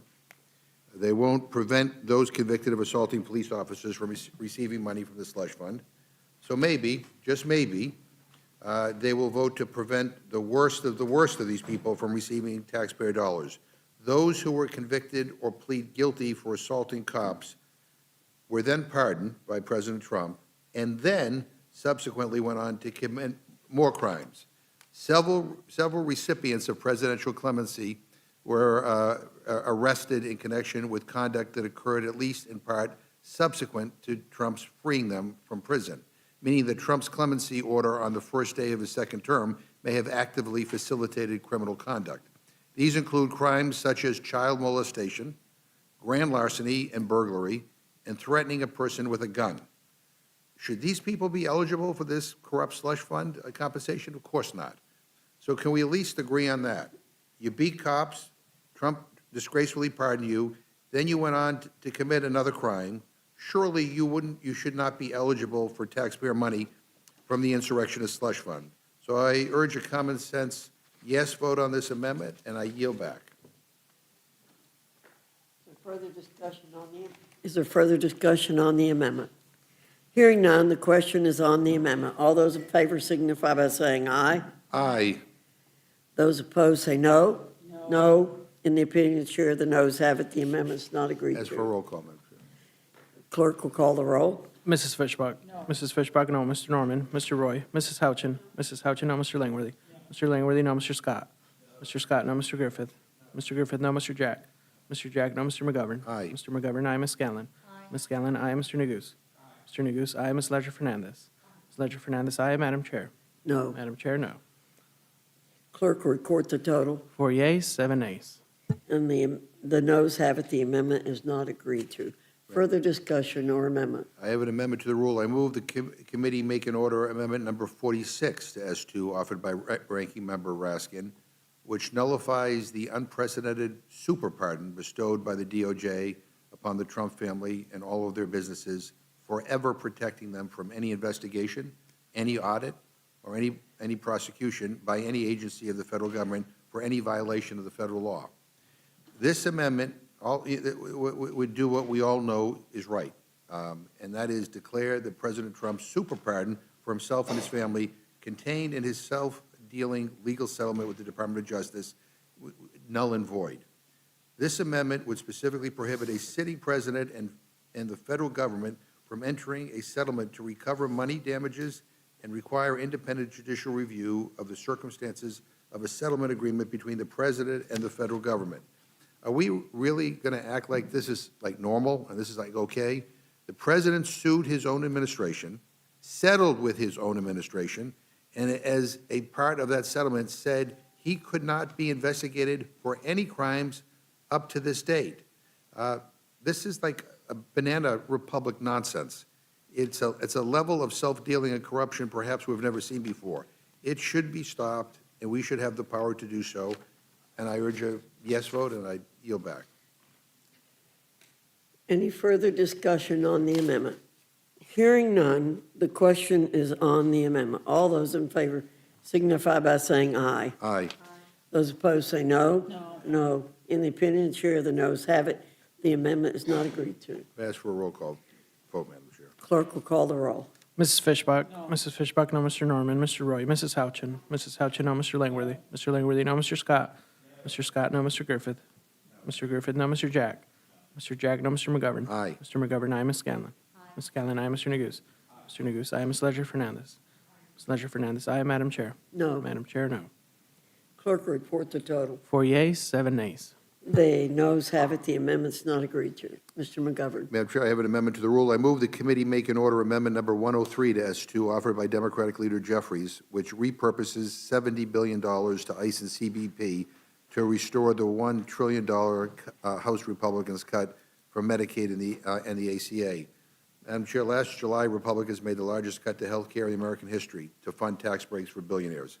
As a result, Americans are getting fewer health care benefits and paying more for care. 750 hospitals, clinics, and other providers have shuttered their doors or are at a serious risk of closure due to the law that Republicans enacted. In total, when the provisions are fully implemented, 15 million Americans are expected to be kicked off of their health care. And now Republicans are sending years and years of extra funding to ICE and CBP instead of addressing the needs of regular Americans. The emergency we need to be focused on is the health care crisis facing this country, and that's exactly what this amendment does. So a vote for this amendment repeals the devastating cuts to health care that my Republican friends made, and a vote against this amendment continues to lock in higher health care costs for Americans. And I yield back. Is there a further debate or discussion on the amendment? Hearing none, the question is on the amendment. All those in favor signify by saying aye. Aye. Those opposed say no. No. In the opinion, chair, the noes have it. Mr. McGovern requests a roll call vote. The clerk will call the roll. Mrs. Fishbach? No. Mrs. Fishbach, no. Mr. Norman? Mr. Roy? Mrs. Houchin? Mrs. Houchin, no. Mr. Langworthy? Mr. Langworthy, no. Mr. Scott? Mr. Scott, no. Mr. Griffith? Mr. Griffith, no. Mr. Jack? Mr. Jack, no. Mr. McGovern? Aye. Mr. McGovern, aye. Ms. Scanlon? Aye. Ms. Scanlon, aye. Mr. Neguse? Mr. Neguse, aye. Ms. Ledger Fernandez? Ms. Ledger Fernandez, aye. Madam Chair? No. Madam Chair, no. Clerk will report the total. 4 yeas, 7 nays. The noes have it. The amendment is not agreed to. Madam Chair, I have an amendment to the rule. I move the committee make an order amendment number 107 to S2 offered by Democratic Whip Clark, which repurposes $70 billion to ICE and CBP to restore a portion of the $200 billion House Republicans cut from the SNAP food program. Look at the bottom line is hunger is getting worse in this country, Madam Chair. And as the Whip pointed out, I mean, there is a new report out that only covers 12 states that basically indicates that over 700,000 kids, these are just kids, have already lost SNAP due to the changes in the big ugly bill.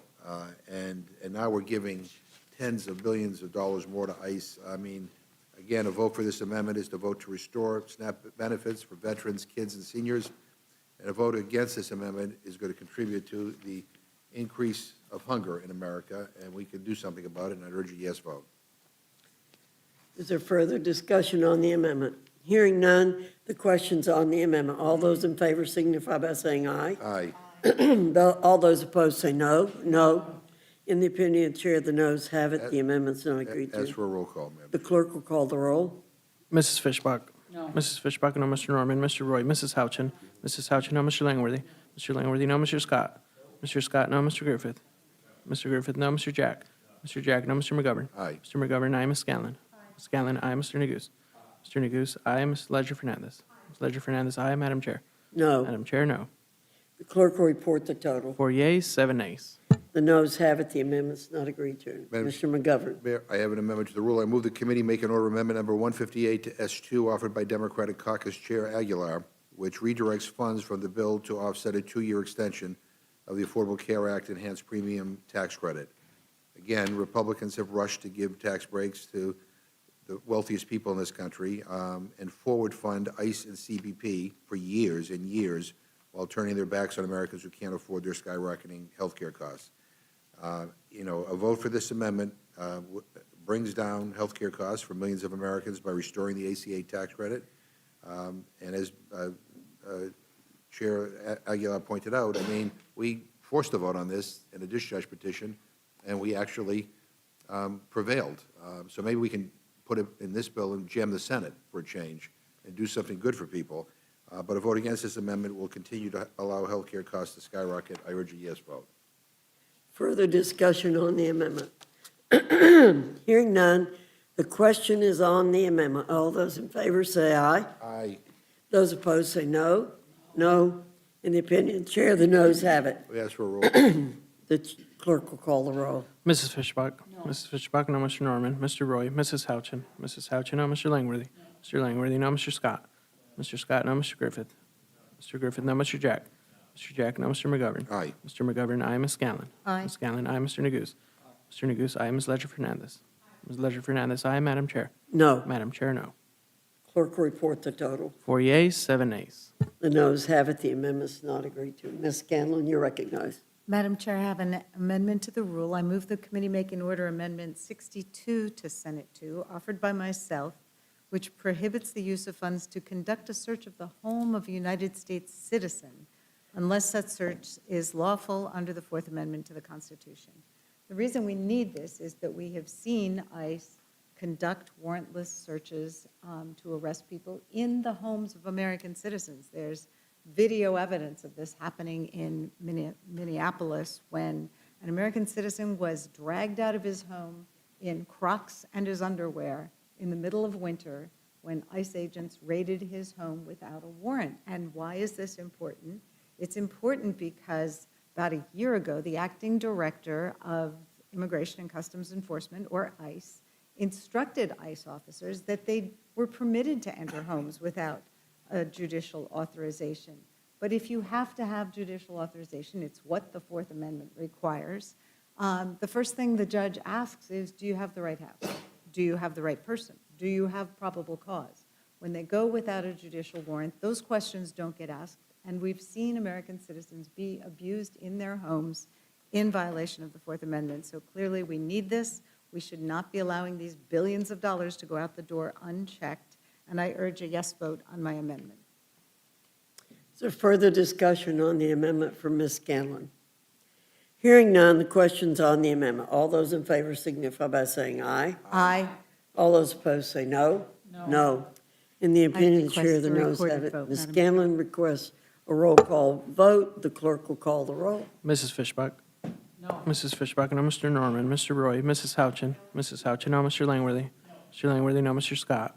Mr. Scott, no. Mr. Griffith? Mr. Griffith, no. Mr. Jack? Mr. Jack, no. Mr. McGovern? Aye. Mr. McGovern, aye. Ms. Scanlon? Aye. Ms. Scanlon, aye. Mr. Neguse? Mr. Neguse, aye. Ms. Ledger Fernandez? Ms. Ledger Fernandez, aye. Madam Chair? No. Madam Chair, no. Clerk will record the total. 4 yeas, 7 nays. The noes have it. The amendment is not agreed to. Further discussion or amendment? Madam Chair. Ms. Ledger Fernandez, you're recognized. Madam Chair, I have an amendment to the roll. I move the committee make in order amendment number 95, offered by myself, which creates a private right of action for U.S. citizens who were arrested or detained by an immigration officer without a warrant or without probable cause, and waives qualified immunity for immigration officer. It also assigns funds for Immigration Customs Enforcement from H.R. 1, the One Big Beautiful Bill Act. As Representative Scanlon just described, United States citizens are getting detained. They're having the doors sort of torn down in their homes, and there are no consequences. And the reality is ICE and DHA agents don't just get to violate the Constitution, including the First and Fourth Amendments, when they make stops, arrests, and detentions. They don't have immunity to trample civil rights. They don't get to detain people without cause, warrants, or accountability. These are basic understandings of what United States citizens believe they have. But ICE is acting as if they don't have any accountability. They continue to wrongfully harass and detain individuals, including many U.S. citizens. And oftentimes, as we heard earlier today, sometimes those citizens are jailed for weeks and weeks. And ICE denies that they have jailed United States citizens, and then we find out that, oh my God, yes, they're a United States citizen. And ICE acts as if though there are no consequences. We heard Chair Jordan say, oh, that doesn't happen, and acknowledge they shouldn't be doing it. Well, the way you make sure they don't do it is you create accountability, because these citizens deserve justice and compensation. And so I urge my colleagues to do something about this unlawful, unconstitutional activity and make it very clear that when you violate our United States Constitution and you arrest, detain, harass, tear the doors down of American citizens, that there will be a private right of action. I urge a yes vote on my amendment, and I yield back. Is there any further discussion on the amendment? Hearing none, the question is on the amendment. All those in favor signify by saying aye. All those opposed say no. No. In the opinion of the chair, the noes have it. The amendment's not agreed to. Madam Chair, I have an amendment to the rule. Ms. Ledger Fernandez, you recognize. I move the committee make an order amendment number 72 offered by Representative Davids and myself, which inserts the text of H.R. 8742, which would require the Department of Homeland Services to implement training standards for immigration officers interacting with Native Americans and regarding tribal documents and IDs. Days after the inauguration of the second Trump administration, immigration officials detained and questioned members from tribal nations across New Mexico and Arizona. And this was just the beginning of a disturbing pattern of immigration enforcement. Turns out, many Native Americans, they might have darker skin, they might have certain characteristics, and for some reason, ICE agents are arresting them and refusing to acknowledge their tribal ID. I asked Chairman Cole whether he thought there should be better training and whether he thought that we should make sure that ICE is not arresting, detaining Native American citizens. Well, the way to do that is to provide more training. Because I'm going to say, not a lot of people are used to the tribal IDs. Let's train ICE regarding tribal IDs and Native American identity. And that's what this amendment does, is insert into the bill the text of this amendment. And with that, I urge a yes vote on my amendment. Further and yield back. discussion on the amendment from Ms. Ledger Fernandez. Hearing none, the questions on the amendment. Those in favor signify by saying aye. Those opposed say no. No. In the opinion of the chair, the noes have it. The amendment is not agreed to. Madam Chair, I have an amendment to the rule. You're- Recorded Rec- vote, sorry. I You request had- a recorded vote. A recorded vote. The clerk will call the roll. Mrs. Fishbach. Mrs. Fishbach, no. Mr. Norman. Mr. Roy. Mrs. Houchin. Mrs. Houchin, no. Mr. Langworthy. Mr. Langworthy, no. Mr. Scott. Mr. Scott, no. Mr. Griffith. Mr. Griffith, no. Mr. Jack. Mr. Jack, no. Mr. McGovern. Mr. McGovern, aye. Ms. Scanlon. Ms. Scanlon, aye. Mr. Neguse. Mr. Neguse, aye. Ms. Ledger Fernandez. Aye. Ms. Ledger Fernandez, aye. Madam Chair. No. Madam Chair, no. Clerk will report the total. 4 yeas, 7 nays. The noes have it. The amendment's not agreed to. Ms. Ledger Fernandez. I have an amendment to the rule, Madam Chair. I move the committee make an order amendment number 4 offered by Representative Kamala Dove to S2, which would require the Secretary of Homeland Security to provide essential care and attention to pregnant individuals held in immigration detention. You would think that we wouldn't actually have to have an amendment to require that pregnant women be treated with the care and dignity that they deserve and require to make sure that they don't miscarriage or that they don't, as some instances of what we have introduced for the record show, that their mistreatment means that they may never be able to have children again because of the mistreatment in detention. And in total, DHS detained nearly 500 pregnant postpartum and nursing women between January 25 and February 26. We know so far, but reporting is not complete, that there were 16 miscarriages reported in this window alone. Let's treat the women who are in detention with the same kind of care you would want your sisters, your wives, your daughters to be treated with. All women should be treated with the dignity and respect so that their pregnancies can proceed and proceed with the kind of health care they need. With that, I yield back. Further discussion on the amendment.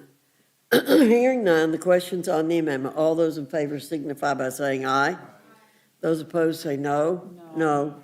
In the opinion of the chair, the noes have it. The amendment's not agreed to. Ms. Ledger Fernandez requests a roll call vote. The clerk will call the roll. Mrs. Fishbach. Mrs. Fishbach, no. Mr. Norman. Mr. Roy. Mrs. Houchin. Mrs. Houchin, no. Mr. Langworthy. Mr. Langworthy, no. Mr. Scott. Mr. Scott, no. Mr. Griffith. Mr. Griffith, no. Mr. Jack. Mr. Jack, no. Mr. McGovern. Mr. McGovern, aye. Ms. Scanlon. Ms. Scanlon, aye. Mr. Neguse. Mr. Neguse, aye. Ms. Ledger Fernandez. Ms. Ledger Fernandez, aye. Madam Chair. No. Madam Chair, no.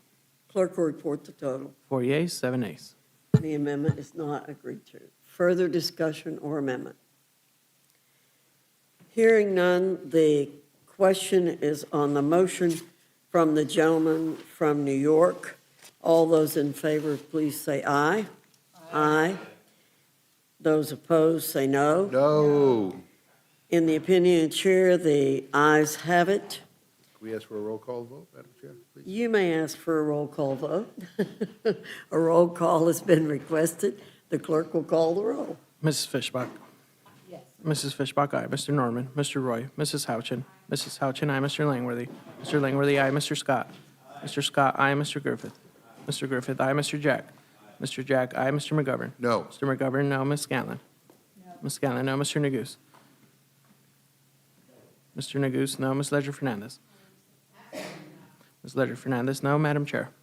Aye. Madam Chair, aye.